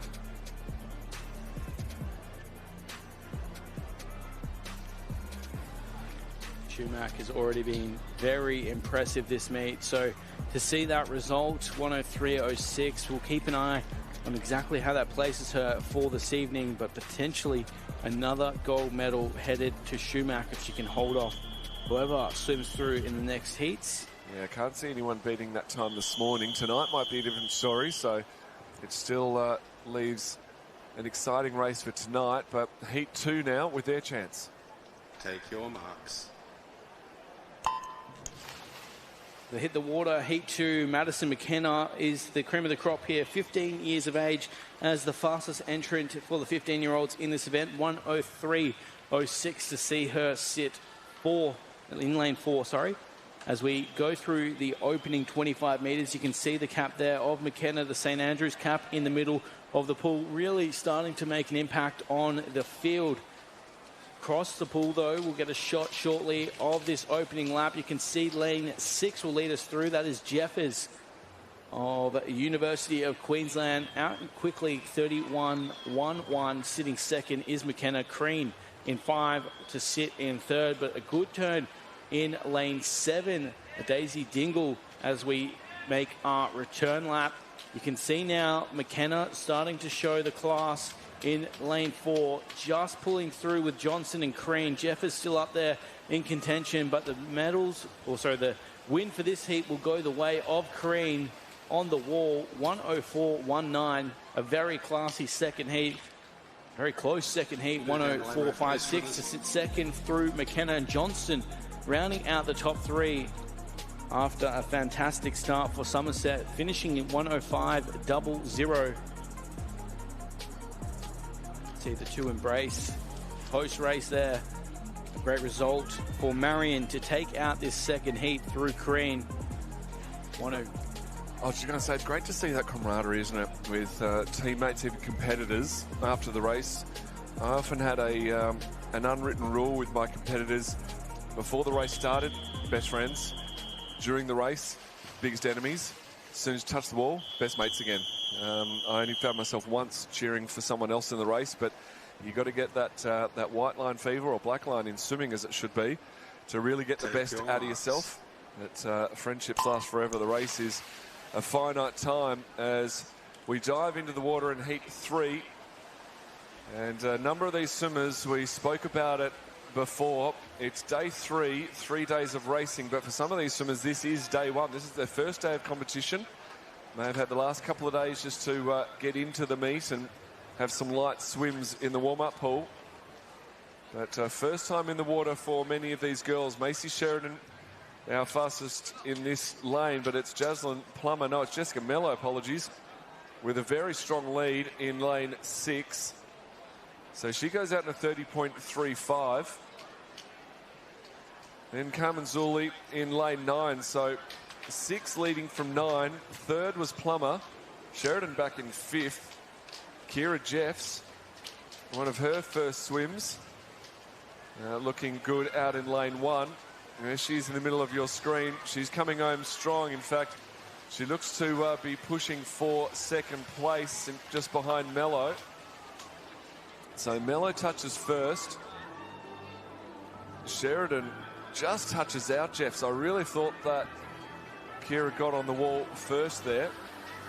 But Sheridan in for second, Kira in for third, and Lisa Richards holds on for fourth. So some strong times there in the 104s, 103.89 taking it out.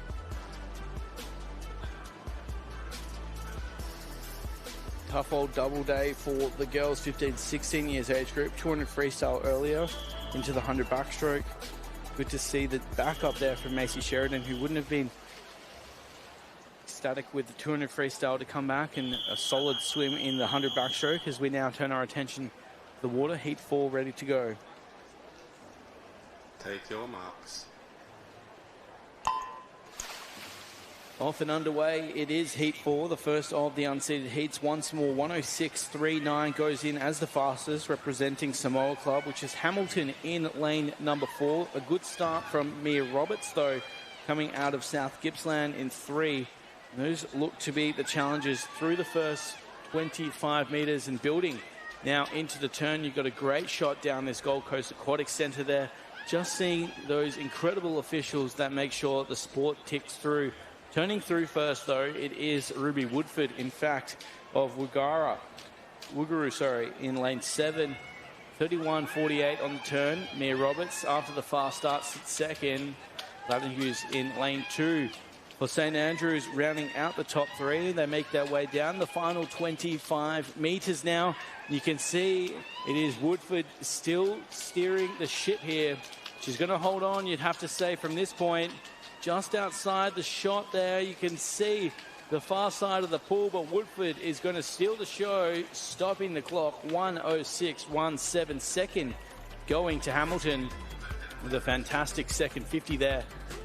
And Mia Roberts rounding out the top 3. So that's 4 heats swum. 4 heats of 11. Woogaroo happy with that, as they deserve to be. A heat win, 1:06.17. They'll go very close to seeing her get through to tonight's final. Ruby Woodford dropping some time there. 16-year-old from Woogaroo. And we turn our attention to Heat 5 behind the pool deck.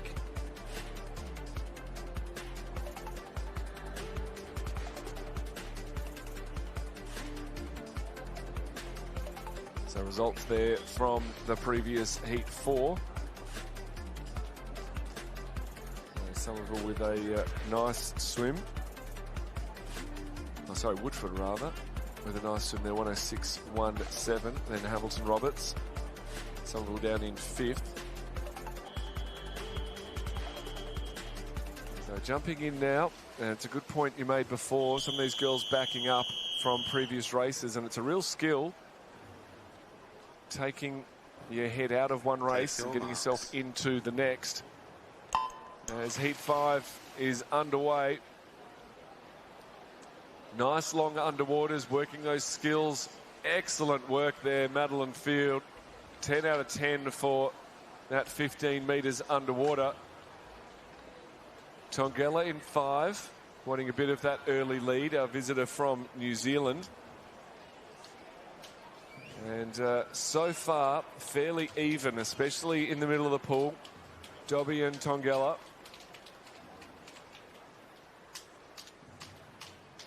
So it is Tongella, our visitor, taking through first, about a 1/10 of a second in front of Grace Dobby. Madeline Field with that really nice underwater, goes through in 3rd. Megan Lee in lane 6. She turned 4th, but I feel she's made up a bit of ground off that wall. Adelaide Driver in lane 2, looking good in 6th place with 10 metres to go. A real charge here from Dobby to try and get over the top. It's going to come down. I think it'll be our visitor onto the wall. It is only just over a tenth of a second, though. Tongala in lane 5 takes out first position, a 106.42. 106.59 for Grace Dobby. And then Megan Lee is the best of the rest with a 107.13. We can see Madeline Field with that fast start, holding out Hendersley, Hamilton, Baker. As we now look towards heat 6. 11 heats in total. So pretty much halfway through the girls' 15 to 16 years 100-metre backstrokes. What does heat 6 have for us in store? Fastest in Charlotte Morgan's at 107.5. In 10th, 107.84. That's Lulu Hill of Knox Pymble. So expect this one to be very close. Just 0.3 separating first through 10th into this heat. Plays out that way through the opening 35. You can see that leading of the charge is coming from Tullow Crouch out of lane 3 for Sunshine Coast Grammar. Crouch hits the wall first, 31.95 on the turn. Wall sits second, and Morgan's in the middle of the pool, sitting third. Lulu Hill from the fast start, currently in 4th position, 32.80, but working hard on this second 50. You can see there both Crouch and Morgan's pushing hard to effect, as now we see Crouch just starting to narrow out to the lead. Indiana Wall certainly leading the charge to the wall. In fact, it will be Crouch all the way onto the wall. 106.17, 106.86 through Charlotte Morgan's. Gets second there in lane 4 for Nudgee College. Fantastic job, as we see as well. Chandler representing the top 3 with Wall 107.23. We see the confirmed results now. Hannah Davis rounding out the field as well for Nudgee College, 109.60. So all athletes round about the time it took to get in, as we now move to heat 7.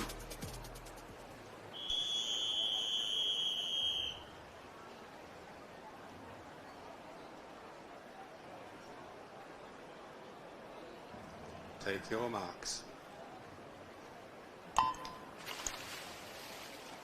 7th heat of the girls' 15 to 16 years, 100 metres backstroke. I love that underwater from Madison Champler. Really good skills. That doesn't just happen on the day. A lot of work in training to be able to execute that. And looking good at this early stage is Mia Dunbar in lane 3. It looks like her and Phillips in lane 1 will go through together. 3/100ths of a second separating them, so good as together. Dunbar from Phillips. Third through was Branson. And then Chandler in 4th and Wheeler. So the top handful of lanes really showing the action. Will lanes from 5 to 9 come back into it? They seem to be hindered by something. They're holding themselves back when lane 3, Mia Dunbar, took them through at the 50 and now looks to touch first in a 106.84. 2/10 ahead of Branson in second, then Wheeler, Phillips. Buchanan sneaks up into 5th from lane 6. Chandler in for 7th. So very happy Mia Dunbar at the end of her 100 metres backstroke. Results from that heat. And you can see down the bottom of that screen Emily Seabohm with that Australian record, 59.33, as she comes back to the booth. And we'll take you through heat 9. I love these backstroke events. Very tight with these girls this morning. Heat number 9 in the water. We have 11 heats of this and so much depth in that backstroke event. Miller looking strong in lane number 4 and Ryan in 5.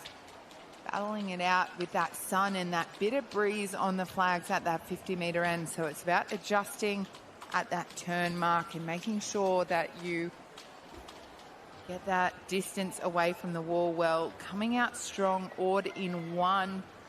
She will take that turn first in that 32.62 in front of none out of lane 8, 32.85, and Ryan in lane number 5, 32.89. You can see those girls are a bit caught on the lane rope from Miller there in lane number 4, jumping on that lane rope and disrupting her stroke. But Ord in lane 1 doing a great job. Person in number 3 coming home strong with the last 5 meters left to swim. Miller starting to make her move in 4, but not enough to take that lead. It will be Persons taking out that heat in that 107.69 in front of Miller there, who came home really strong in lane number 4 in that 108.26. And that McCarthy in that 3rd position, that 108.53. She would have had a cracking last 50 there, Miller, 35.19, but got very stuck on that lane rope on that second 50. So just have to be careful with that sun position right now in the middle of the day. It's right in the middle, so an awkward spot for these backstrokers, but just do your best out there. Marks. So heat 8 swum, this is heat 9. Audrey McDermott in the middle of the pool with a nice long underwater. Brooklyn Rain matching her at the 15, but it is McDermott rather, with the best of the starts. Also looking good in lane 6, Matilda Clark. So she is looking very strong in this halfway mark. Sousa Cookson going with her. But it is Matilda Clark from Camberwell Grammar who takes them through first, a 32.64. Now with the sun in their eyes, it gets a little bit trickier on the way back. But the trick is just to hold that stroke together. Keep the rating going. Keep the kit going. Hewitt's coming back into it. McDermott and Rain. And Matilda doing a great job to hold on. I think Hewitt has really pushed this second half of the race beautifully. Cashman out in lane 0 has timed her swim nicely. So Cashman actually gets to the wall first, a 107.82. Second to the wall with a 108.00 was Brooklyn Hewitt. Matilda Clark in for third, a 108.99. So getting under that 1.9 mark is great for those first 3 girls. And then McDermott, Rain rolling out the top 6. Heat number 10 at the blocks now. 2 last heats to make a difference in this 100 metres backstroke.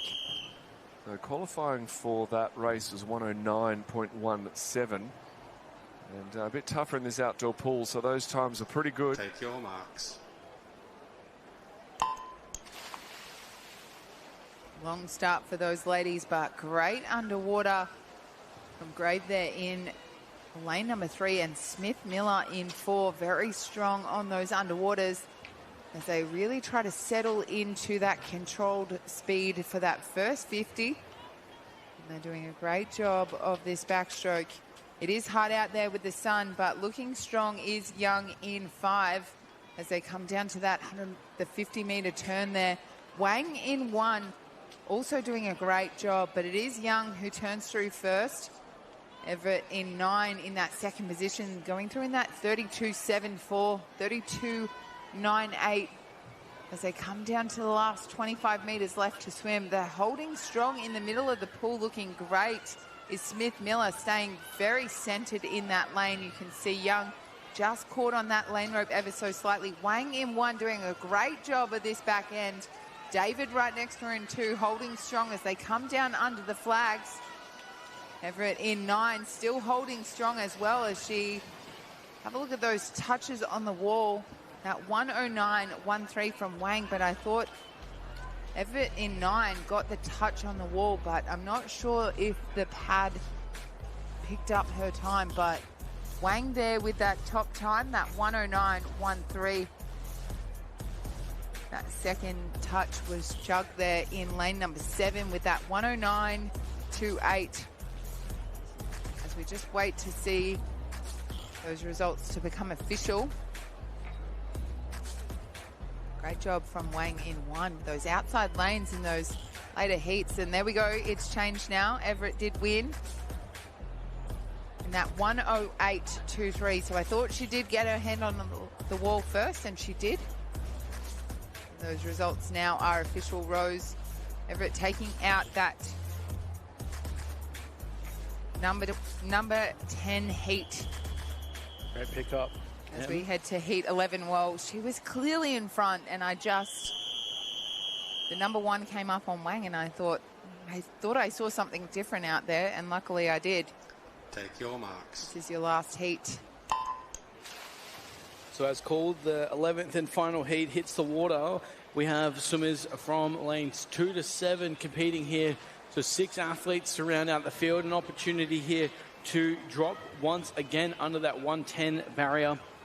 On screen, you can see Layla Pim of Gladstone South making her way through this opening 50 and doing a fantastic job at that.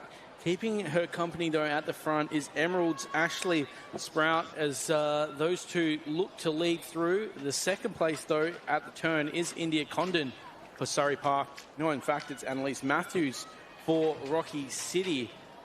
So a good final 5 metres into the turn there for Annalise Matthews. The lead still sits with Layla Pim, and I think it will stay that way through the final 25. Reminder, once again, 1:09.54 the time through for Pim into this lane 4 for the final heat. Gladstone South out by a body length now, and under the flags for the final strokes to wrap up this incredible event 41. 1:08.11 coming home in a very swift second 50.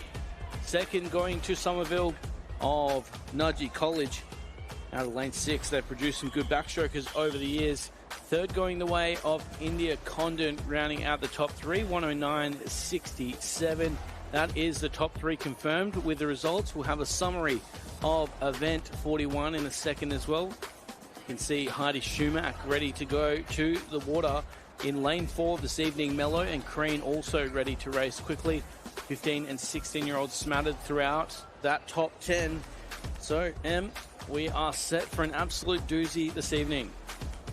We certainly are, and I think we say that after every heats program because we see those heats and they're so strong, and some of those swimmers are so dominant even at those younger ages. So it's fantastic to see our age national competitors here really take this competition so strongly, and it just helps them get that experience for that next level. That world-class level is all about really fast heats and really fast finals, and these guys are doing a great job of that.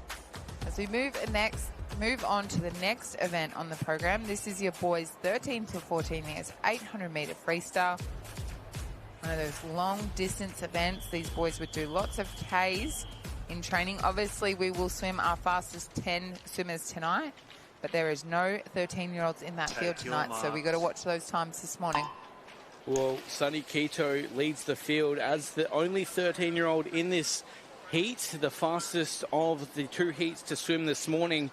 Sunny Quito as well, already claiming a gold medal at these championships. The 400 IM was a dominant victory to Quito, younger brother of Sydney Quito, also a prolific distance swimmer racing at these age championships. So good to see him back in the water. He'll be up against some 13-year-olds in the heat to come. Leading us through, though, Jackson Swingler out of lane 9 for SLC Aqueduct. But if we can see another Sunny Quito gold medal reaction, I'll be very happy with that. He was absolutely sensational last night, and he's sensational again, sitting near the front of the field as we come down to the 100-meter mark. The challenge, though, is on the far side of the pool. But Dushlik of MLC Aqueducts are really trying to push hard alongside Grant, Strahan and Quito, the top 4, as well as McGee on the wall second there, 1:02.74 in lane 7. So we know these boys are battling out for age champion, a gold medal, a silver and a bronze, and we know that we are going to crown our gold, silver and bronze this morning in the heats for our 13-year-olds. Sonny Quito, the first one off the blocks in this 800 in lane number 4. He's battling it out for the fastest time he can produce this morning, because this is where the gold, silver and bronze will come from. He's got competition in that third heat with a lot more 13-year-olds in there. There's 6 13-year-olds in that second heat. So he has really got to be on this morning to produce the fastest time he can to put his name in for contention for that gold, silver or bronze medal this morning. These boys doing a great job of this 800. It's all about finding that rhythm. Sorry, Will, I interrupted you there. Oh, no stress, no stress. Yeah, called it perfectly, though. That's exactly what they've done. I was going to say, I really like the way that they've approached this first 200, not getting too worked up about the fact that there is a national title on the line, just settling in. We saw Lincoln Waring approach it similarly last night, where that first 400 was really just setting up the second 400. The 800 freestyle is a new or relatively new event for the boys, especially in the older age group. So to see them approach this in a very mature way, to just not get too ahead of themselves in the first 100 and then build into that second 100 and hold some consistent splits here. It's great to see Sonny Quito actually moving through it a little bit faster. 33.7 on that last lap, and similarly for Dushlik out in lane 1, 33.86. So a very mature approach for some very young competitors. Doing a great job of holding on to their stroke, holding on to that pacing. Sonny Quito in 4 is your only 13-year-old in this heat. So he's really trying to stay with those top boys in those 14-year-old age groups, turning through in that 3:17.99, 3:19.03 for Quito there. And these boys are just battling with each other, really trying to find some great rhythm in this 800 meters freestyle. You can see some of the different strokes come into play. Some of these boys will swim in those open water events, so they'll do a different stroke for that open water, won't they, Will? That'll slightly change from open water swimming to pool swimming. It's almost a different stroke for some of these boys. 100%. Obviously, the major benefit of racing in the pool here is that black line that is so famous with swimming, or a little bit more blue here in the Gold Coast Aquatic Centre. But without that, you do have to be lifting your head up, and that certainly impacts not only the body position, but also the way that you swim that stroke to make sure that you can get through the chop and keep the consistency through each stroke without becoming too inefficient. So as we look to the water, Sonny Quito with a very traditional freestyle, you can see that's exactly what you want for a young 13-year-old approaching distance freestyle for just only a couple of years now. Whereas as you look over to Dushlik out in lane 1, he's got a bit more of a lope. He leans a little bit harder on that left arm, and for that, obviously giving him the opportunity to lift his head up without losing any efficiency should it be needed. That is a fantastic way to see how this swim has been developed here. Dushlik, again, just dropping 33.7, 34.13 on that final 50, 34.00 through the halfway mark, and he's doing a fantastic job out the front, holding off Quito, still sitting in second. Again, a very mature swim, and Shimer out in lane 8. These boys holding strong to that pace right now, so really on the mark with those 34s and those 33s out there from Sonny Quito. So quite strong in this 800 meters. So it's all about finding that rhythm in your stroke.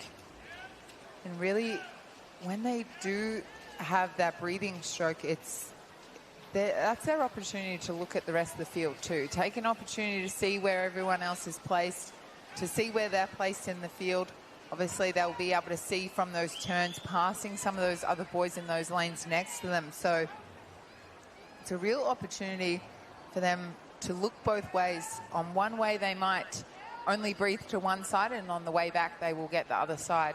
Whereas some of those boys can bilateral breathe as well, so they can pick up on both 50s where everyone's sitting in the field. But so strong out in front. I'm super impressed with Quito here, only 13 years of age, holding it against these 14-year-olds. He looks really confident in the water. He's not overrating. He's just leaning on each stroke as required and just making small moves through the field. That was an impressive 50 there to go through 550 metres swum, 34.17. So the only swimmer that's really pulling away from him here is Ethan Scheimer out of lane 8 for St. Peter's. Good for Keto out in front, though, as you mentioned them. They're only 13-year-old in this event, and for him not to get carried away with those swimming around him is a really mature way to approach this 800 freestyle. It'll be a fair bit of nerves to know that a lot of the 13-year-old competition is going to come from this next heat. So there is the potential to be racing for a gold medal here for Keto, but he's going to be up against it and relatively in the dark of what could be possible in this next one. But as we have that front-on shot there, you can just see he is starting to lift the rating a bit, bringing the feet in a bit more and engaging the core to do so. Those records too on the program. 13-year-old Australian record, that 8:30.95 from Robert Thorpe. So a fantastic record that doesn't look like we'll be in trouble tonight, but that 14-year-old record, that 8:17 from Mac Horton, a fantastic distance swimmer he was, and he was really successful at that Olympic campaign. So these boys have big shoes to fill, but they're doing a great job here this morning. As that battle for those first 3 spots, it will come down to this last 100 metres. And these boys are really putting on a great show, and so far apart too, Will, so it would be hard for them to sort of see where those other swimmers are. Yeah, and the fact that they aren't really panicking about that is really impressive for just such young age groupers. I think we can see Dushlik now just seeing eyes on Keto, the Cairns athlete that swims from lane 4, and vice versa as well. Sonny Keto has definitely clocked him. Unfortunately for them, the leader is sitting out in lane 8. That's Ethan Scheimer of St. Peter's, who's going to come away with this one, you'd have to say, building through 32.47 on that last 50, and that lead continuing to extend here. The final 50, Schumer wanting to be considered for the overall 14 years medals as he comes down with 15 metres to swim. St. Peter's Western are going to put another winner on the blocks here, and it will be Ethan Scheimer taking out the first of 2 heats this morning in a time 8:57.17. Sydney Keto are very impressive. 8:58, breaking that 9-minute barrier for the first time. Dishlet in third after starting so incredibly through that first 400 metres. He'll also be rewarded with a PB. So great swimming across the board. A beautifully timed race there for those boys. That 8:57.17. You've got to think his massive PB. Sitting at that program in that 9:08.09, and to come away this morning with a sub 9-minute swim. Great effort from those boys. And that was heat number 2, heat number 3 on the blocks right now. We'll see if they have what it takes to beat the times that we saw in the first of the 3 heats to be swum tonight. The fastest will be this evening, as we've reiterated throughout the coverage. This, of course, is event 42, the boys 13-14 years 800-metre freestyle. And we see a host of 13-year-olds hoping to compete with the time that Sonny Keto laid down in that heat prior.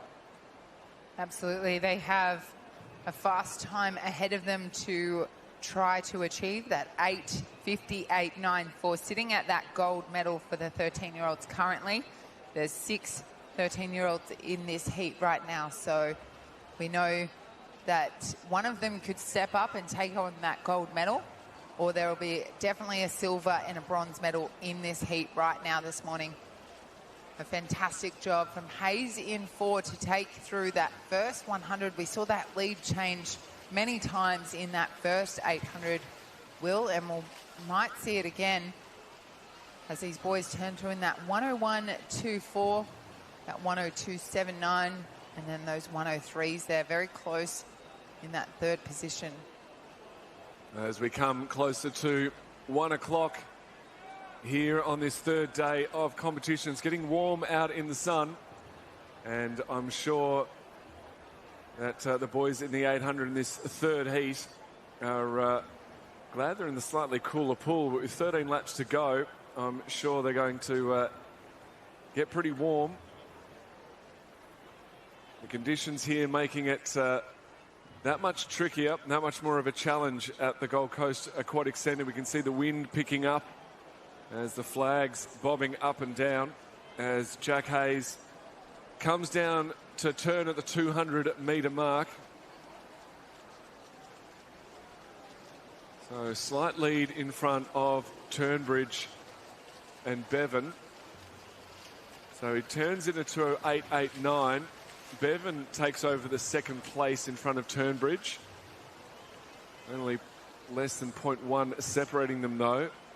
Fourth from O'Toole, then Leonard Hugh in fourth and fifth, and Wheeler in sixth. So the 200-metre mark. We're about a quarter of the way through the race, and this is where we're going to start to see a few moves.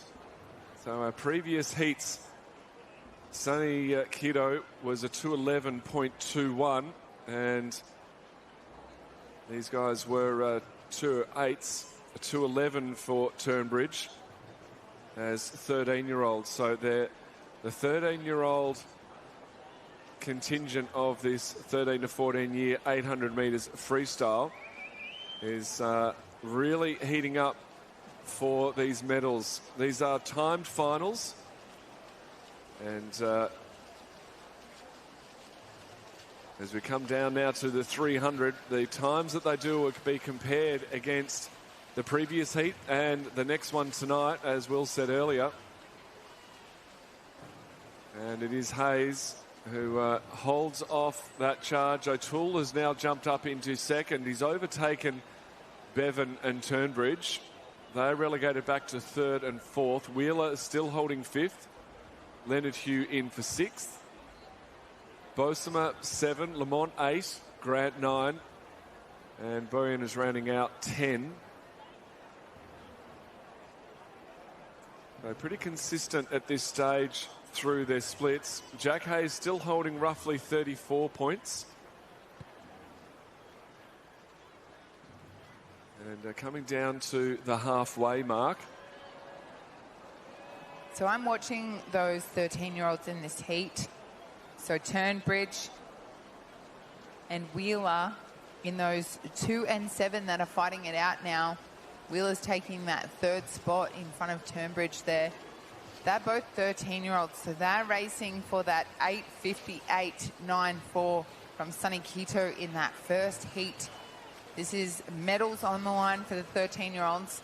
Hayes looking great in that lead now in lane number 4, doing a very strong pace 800 here. He's holding those 34s currently for the last 350s. He's been on that 34 pace, so we'll see what he turns through there as he comes down to that turn now.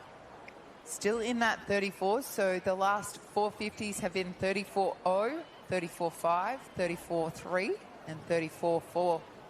We have a great screen in front of us that can show us everyone's splits per 50. Don't give away all the secrets. They might think that we're really good at this, but it's very interesting to see this information, and it really does highlight the consistency of the swimmers, and we can really see who's made pushes at what time. So some great insights there. So Wheeler coming through second, 5:36.28. He's about 2.5 seconds or thereabouts off Hayes. O'Toole in for third, Bevan in fourth, Turnbridge in for fifth. So fairly consistent in their placings, but the pace at which they're doing with the 300 metres to swim is the real story. So Wheeler is coming back hard. There was a fair gap there that Jack Hayes was able to push out in the first part of this race. But in the second part, Wheeler is catching every single lap just that little bit quicker.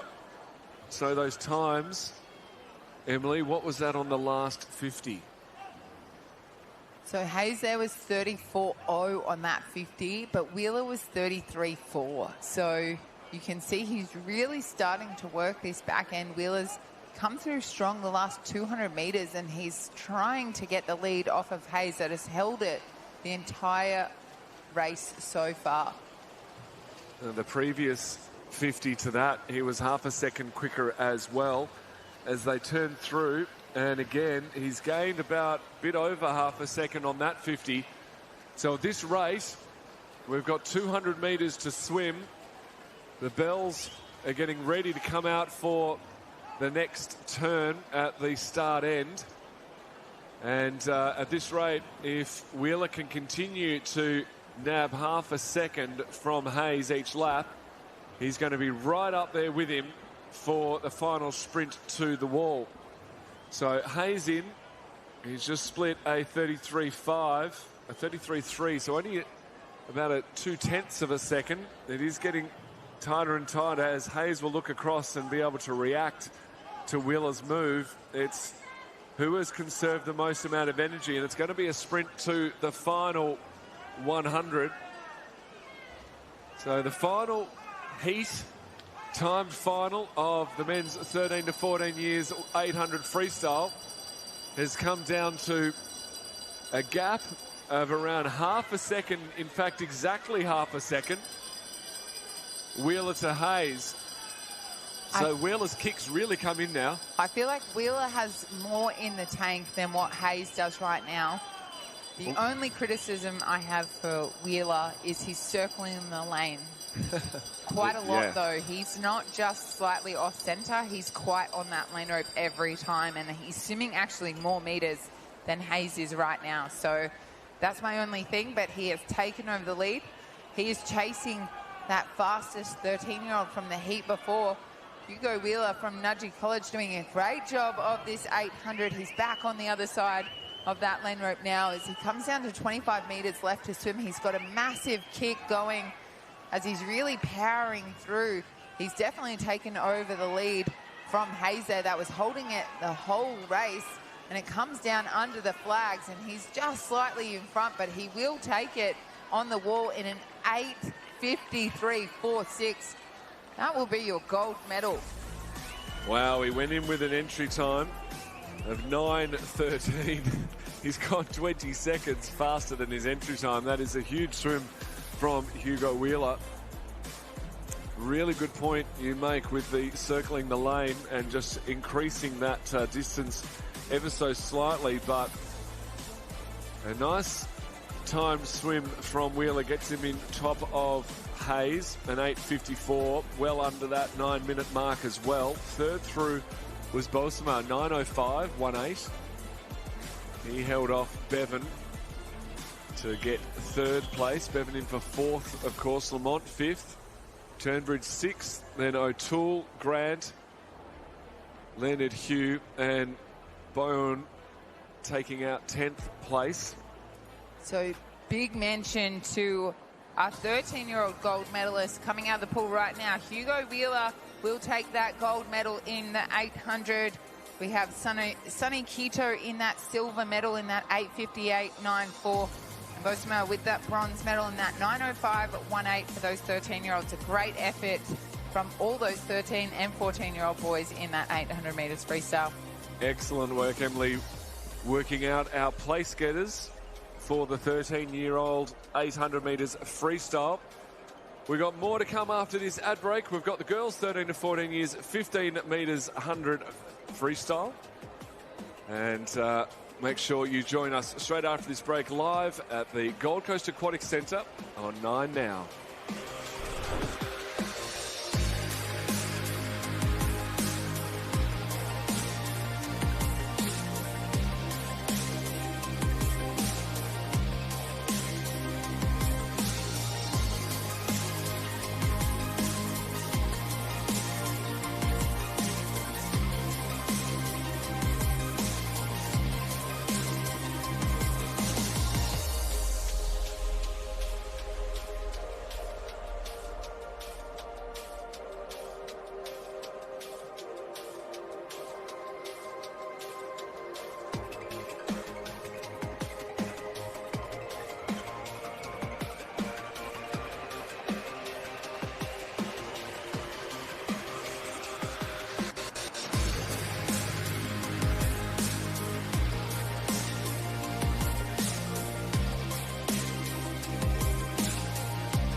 welcome back to the Gold Coast Aquatic Centre for the 2026 Australian Age Championships. This is day 3 and we have one race to go. This is the final individual swim for the morning before we come back for the night swim. It's only one swim, but it's a good one. It's the girls 13 to 14 years, 1,500 metres freestyle. It's a little bit more than 15 metres. It's a 1,500 metres freestyle. There's 2 heats. One of them will be swum tonight. Take your marks. This is the second swimming this morning as they dive in. So a mix of 13-year-old and 14-year-old racing each other for the best possible time. We just saw some great swimming in the boys' 800 metres freestyle, 13 to 14 years. And now it's the time for the girls to jump up. The Australian record for the 13 years, Danielle Somerville-Kimlin, a 16:45.93. The 14 years held by Chelsea Gebecka, 16:21.82. And our fastest qualifier in this second of the timed heats, Sienna Teven from St Peter's Western, 18:10.30. Not a lot between the girls considering this is a 30-lap race. And coming up to the 100-metre mark, it's Barling, Miller Barling in lane 7, who'll be leading through from Teven in lane 4. So Barling turns in a 106.40, Teven through 107.16. O'Connor, Mayer, Vic, Ramian in that order. My eyes will be on those younger swimmers in this, the 13-year-olds. There's only 7 in this heat right now, but there is only 2 13-year-olds in the timed finals tonight. So we know that there will be a medal somewhere in this heat this morning. We just got to work out where that's going to come from and what times they can produce to stamp themselves into a good place for that final swim tonight, to see if those 2 13-year-olds, Molly Young and Mia Hu, their fastest 2 qualifiers for tonight's final. So we'll see if any of our 13-year-olds can pip them this morning in this 1,500. Doing a great job, these ladies, in this 1,500. It's not an easy swim, but it is easier to find that rhythm and be able to stay in that pacing. Barling doing a great job in 7 to hold off those girls in that first 200 metres, that 2:18.37 in front of Teven there in that 2:19.35. And Ma with that third turn on the wall, that 2:20.24. We've seen some great ladies in our distance events over the years, and it's such a strong event that we've held on those Dolphins squads. We've had Titmus, we've now got Pallister that's taken over for Titmus. It seems like that spot at that open level is just exponential, but this is where they all came from. The Age Championships is where they came from, where they developed their skills and where they got that racing experience. And these ladies are doing a great job of that racing experience this morning. Yeah, you make a very good point. Great history. And we read out the Australian record at the start. And this 13-year Australian record, Danielle Somerville-Kimlin, set in 1983, just to put that in perspective. So a time of 16:45.93, set in 1983, some 40-odd years ago. And as a 12-year-old, she represented Australia in the 1982 Commonwealth Games. So absolutely incredible for a 12-year-old to not only represent, but to do it in such a fashion that she still maintains a record, and holding that 13-year-old record all these years later is quite remarkable. So they really, really is possible to make a huge mark on the history of swimming in Australia at such a young age. As Teven takes them through at the 350-metre mark. Mayer in 3rd. 2nd was Barling. Ramian in 4th. So still get to make some solid moves coming up now to the halfway, or not halfway, the 400 metre mark. I still have my brain in 800 mode, but it is hard for the 1500 swimmers to break it down. The 800 is quite easy, obviously an even number, half it, quarter it. The 1500 is a little bit trickier. Obviously, you can do it in 2 750s, you could do it in 3 500s, 5 3s, but it does make it a little bit trickier having that distance. And often it comes down to 3 500s, have a nice rhythmic 500 to start it out, and we're almost to the end of this. And then that middle 500, you've really got to start building and increasing the pace, compensate for the fatigue. And then the final 500, really got to build to a big last 100 or 200. So it really does ramp up towards the end. The 1500 is the longest event in our pool calendar and our schedule here, especially at the age championships. And to attack it at such a young age, 13 years and 14 years, is pretty brave. And you've got to think about the mileage they've been doing in the training in the lead up to this. Even doing a great job out in front. She is a 13-year-old, so she is aiming for the fastest time she can produce this morning to get herself a medal in tonight's race. That 18:10:30 is her best time from the program. Ma right next to her in lane number 5 is sitting at that 18:11:75. So we'll see if they can really battle it out as this race continues. This 1500 looking very strong from these ladies. Even doing a great job of that pacing. She's sitting in those high 35s into those 36s, very low, but a 35.73 from that last 50 and a 35.70. So she's just slightly stepped up that rating and stepped up that pace as she just gets a little bit quicker going through this. Barling doing a great job in 3, coming back into the race. Love to see what's happening here with Teven. You've talked about it throughout the coverage since day one.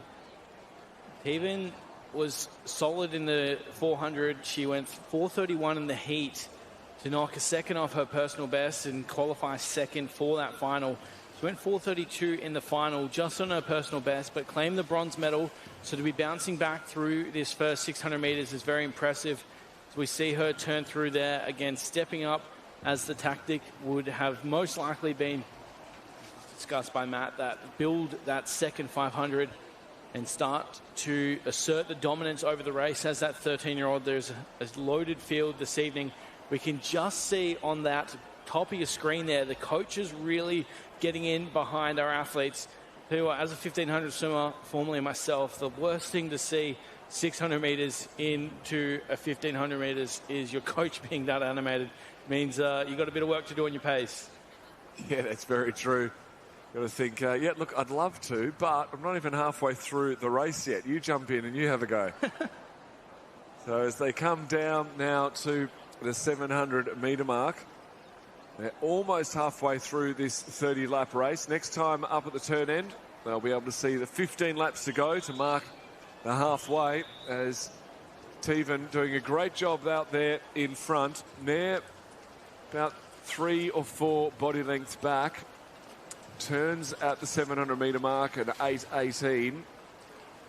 About 5 seconds back is Mare. Third for Barling, 3 seconds off that. Another second back for Ramian, who again is 2 seconds in front of Amelia Vick. Well, I'm interested from your coaching perspective. These girls are so young. They're 13 and 14 years old.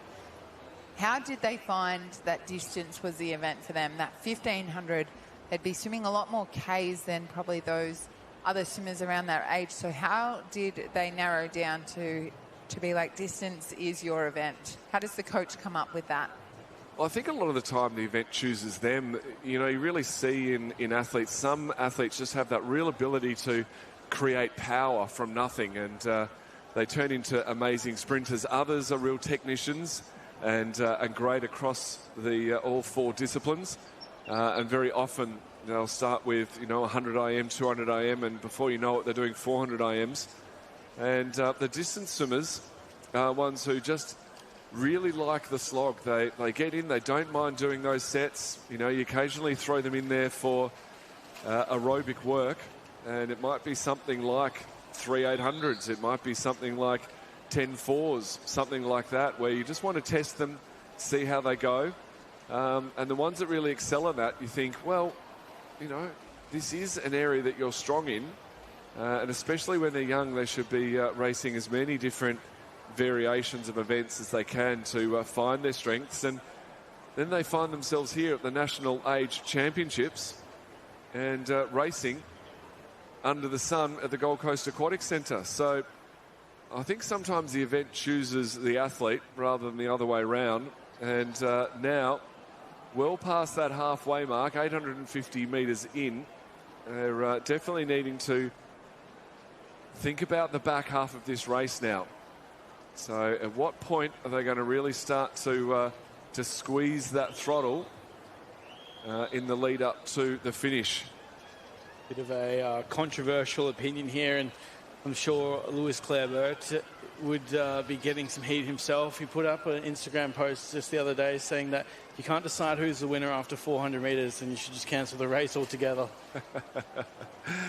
It sometimes is a case of that, but it's, why they run the marathon. It's a long way. It's a real test on the human ability and how fast they can go. Why do people climb mountains? Because they're there. And I don't think it's even just a test on physical ability.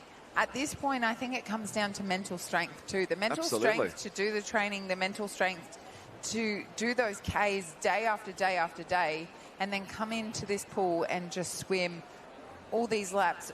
You're warming up more than any other of those athletes in your club. So it makes it hard on these athletes, and they just show so much mental toughness to come in here and do these distance events, because hands up, I know I can't do it. No, you make a good point. A lot of these athletes now swimming the 1500, their event goes longer than most people's warm-ups. So it really is mental fortitude that gets you there, but you've got to do the physical work, and that's what we applaud, both sides of the coin, that they have done the work to get here, and they're mentally strong to see it through to the end. So they touch there at the 1100 metre mark. So 400 metres to go. Teven's doing a great job of holding on to pace, but holding on to that lead and really working hard to stay in that lead. She's done a great job as one of the youngest swimmers in the field. Ma also in 5 now, trying to chase her down in the last little bits of this race to go. But Teven just showing that she has so much strength. She trains out of St. Peter's Western, known as that distance program, but also just a program of many different talented athletes. So it's fantastic to see those age group swimmers coming from St. Peter's Western too. Yeah, a lot of great athletes to look up to. And now coming down to the 11, I think I said 11 last time, that was the 1,000. It's 11 now. So 400 metres to swim for Teven, a little bit over that for the rest of the field, because she does have that roughly 15-metre lead over Alexandra Mayer right next to her. So fairly consistent through their swims, the both of them. Both of them splitting 36 mid, 36.5 roughly each time they turn. Third through, Ramian. Vic in 5th, Barling on the other side, somehow staying in the battle with them. Cutler and Fleming 6th and 7th, and then O'Connor, Toller and Bai bringing up the full 10 athletes in this final heat this morning. You're going to see quite a massive PB here from Teven. Relatively fresh to the 1500, which is no surprise at just 13 years of age, but especially Teven swimming just a handful of times to qualify and now represent St. Peter's Western here in the second heat. First this morning, the second this evening. of this 1500 freestyle.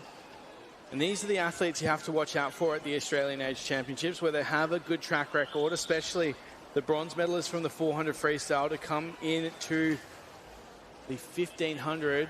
This is certainly one that the likes of Molly Young, Mia Hu would be looking to this morning to say, is this the athlete? Is this the time that we have to beat to get on the podium this evening?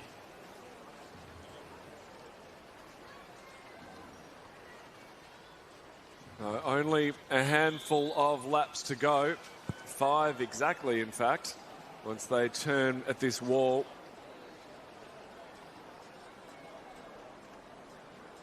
So good point, Emily Seebohm, you made before with that mental fortitude, and it really is this part of the race that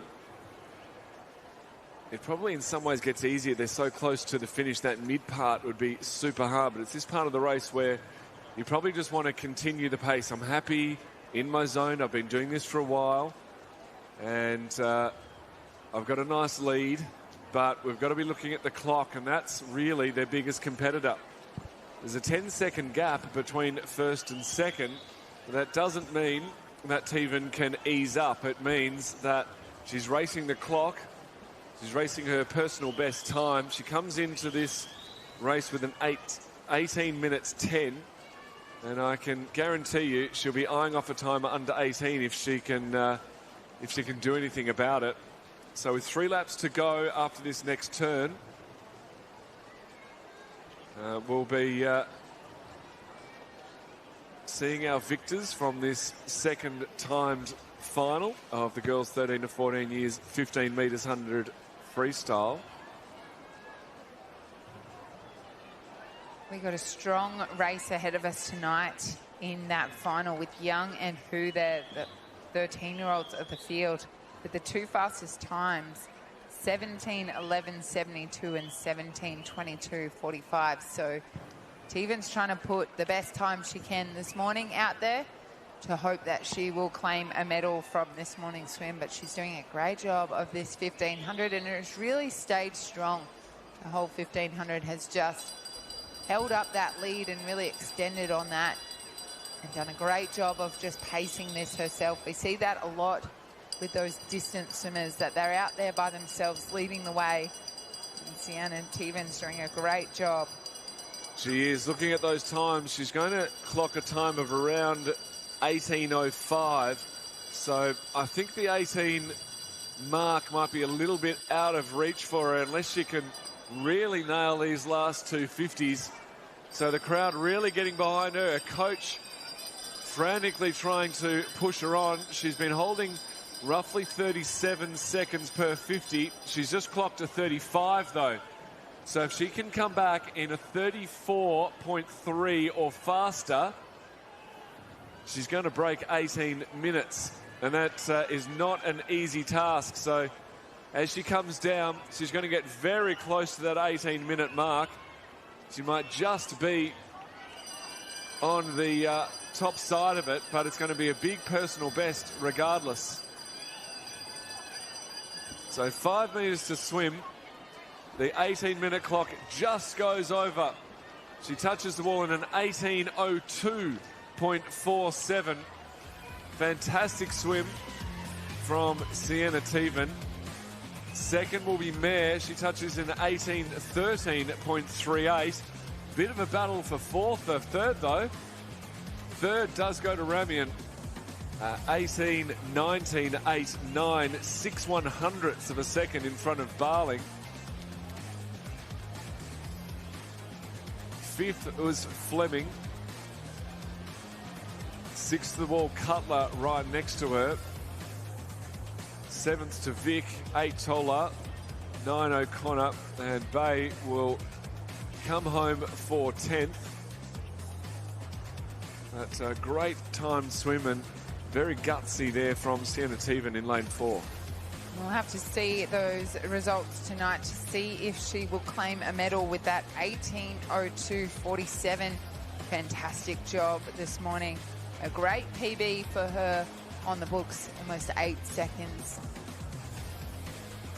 As Bay touches the wall there in that 19:10.51.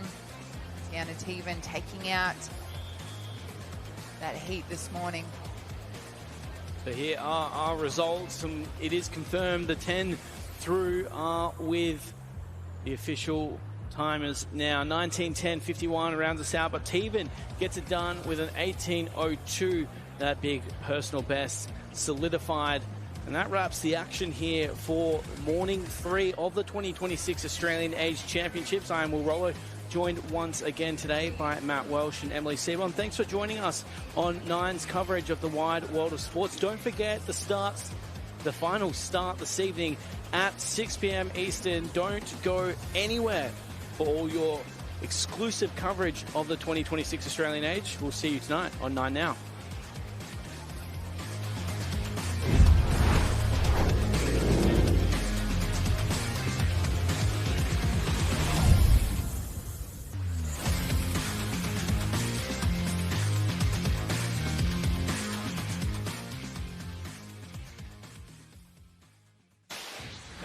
This has been another presentation from Nine's Wide World of Sports.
Lane 0. Lane 1. Lane 2.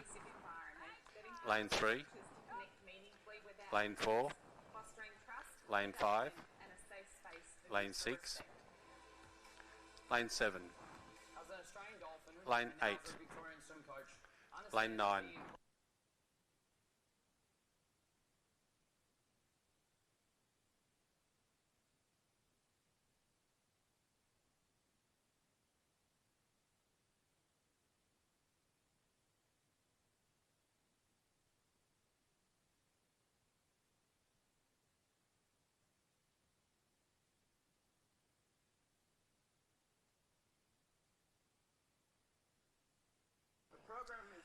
Lane 0. Lane 1.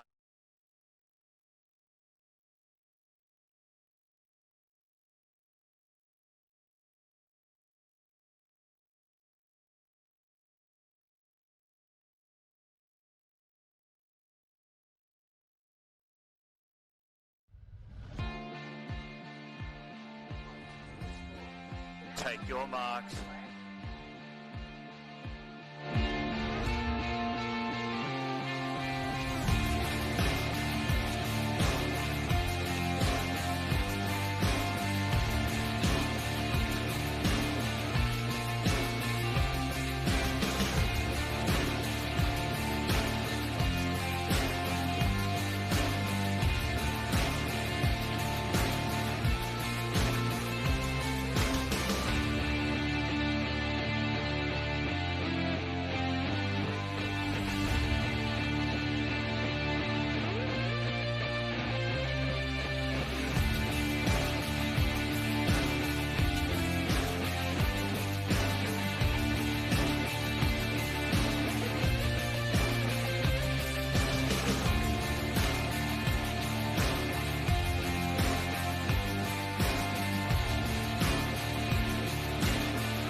Tonight, the future of Australian swimming takes to the blocks.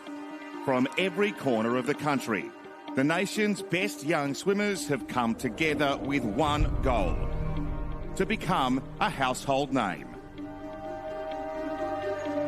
These athletes are chasing a national title.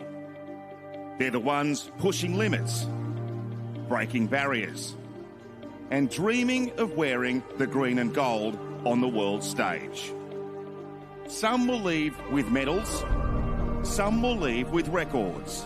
Lincoln Wearing in lane 4. He's broken Mac Horton's Australian record in the 15 years. An Australian record there, breaking Nicholas Stupas' record at 29.84. For some, it's the start of something extraordinary. 16-year-old Sienna Tui sealed her Dolphins debut, a dream realised amid tears of adulation. Among this group are the swimmers who'll become Australia's next champions, the next Olympians, the future legends of the pool. This is where it all begins.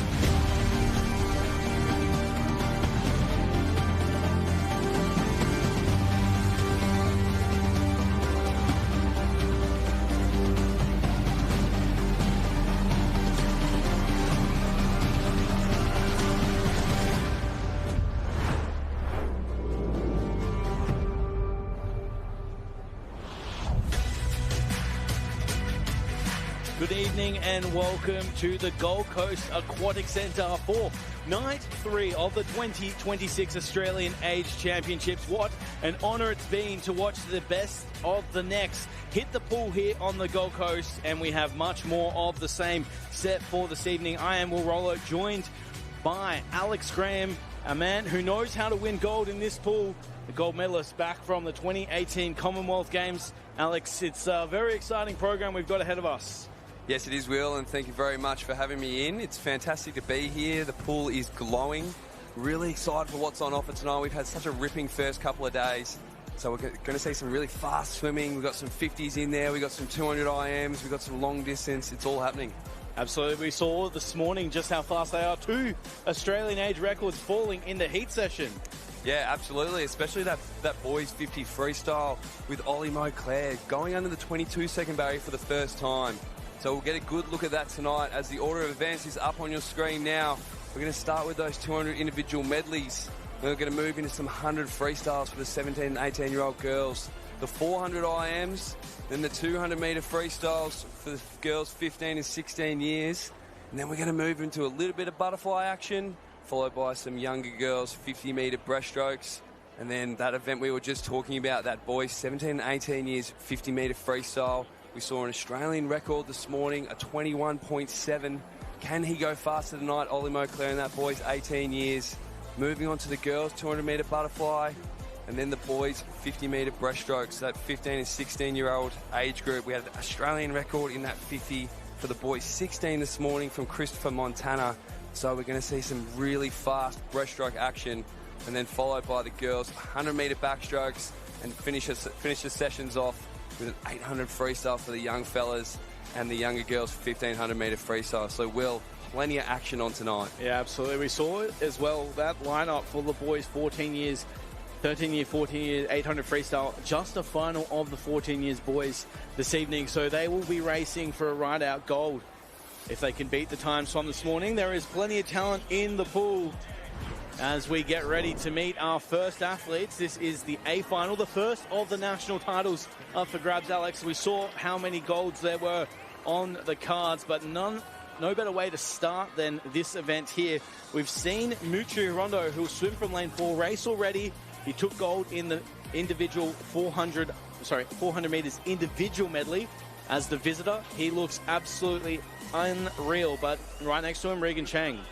Yeah, it should be a very epic race. I mean, Muchi Hondo with a 2:02.63 this morning, fastest qualifier by about 4 seconds. So we may see some clear water here, but definitely don't count out Regan Chang and Harrison Tancred, who are on either side of him. And it makes a huge difference when you are on either side of that race leader who is out in front. You can potentially get a little bit of draft on them if you can stay close to their hips. So we'll see if the boys are going to be able to try that tonight.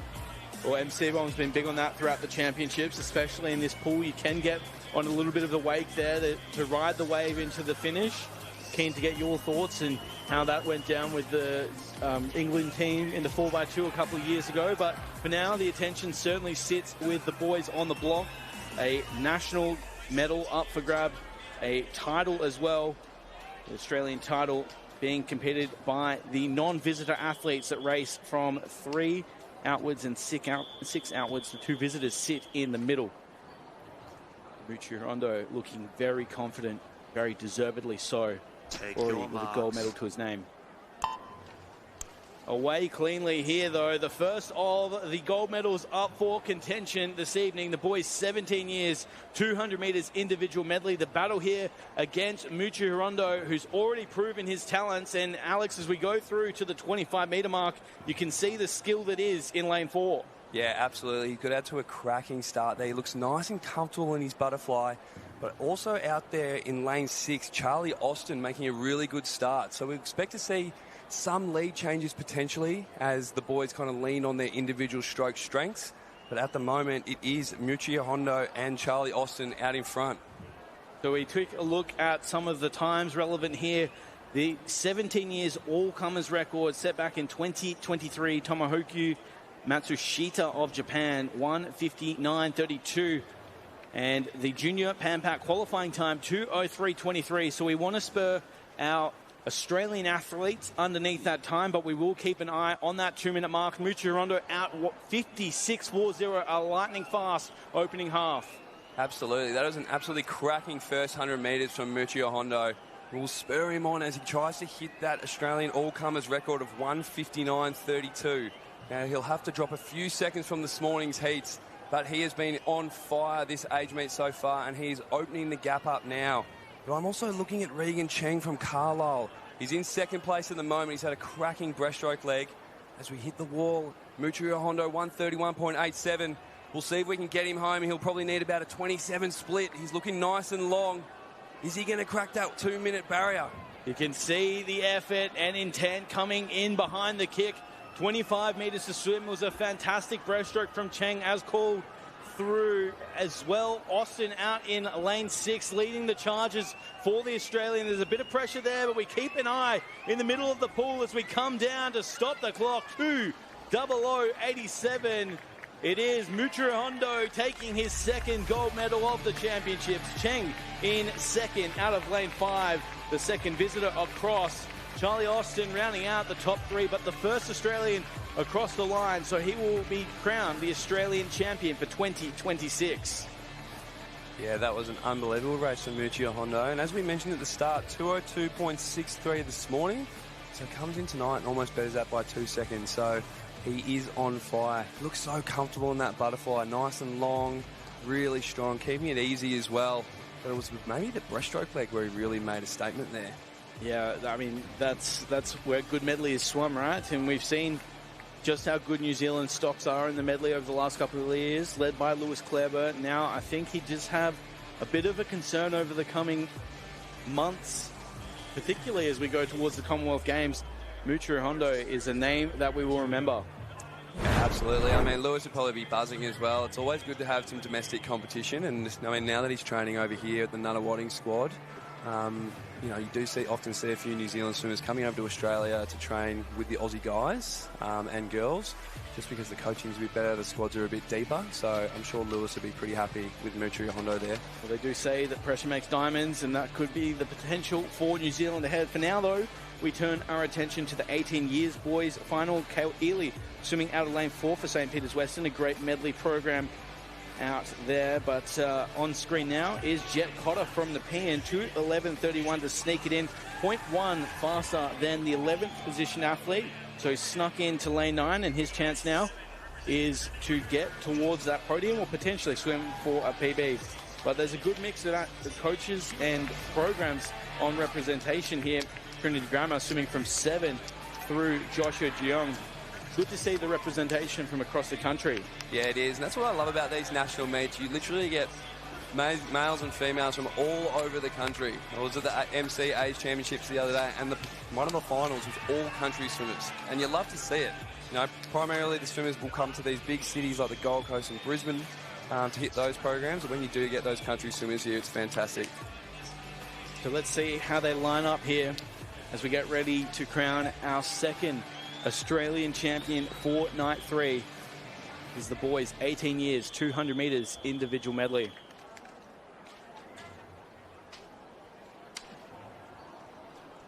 Take your marks.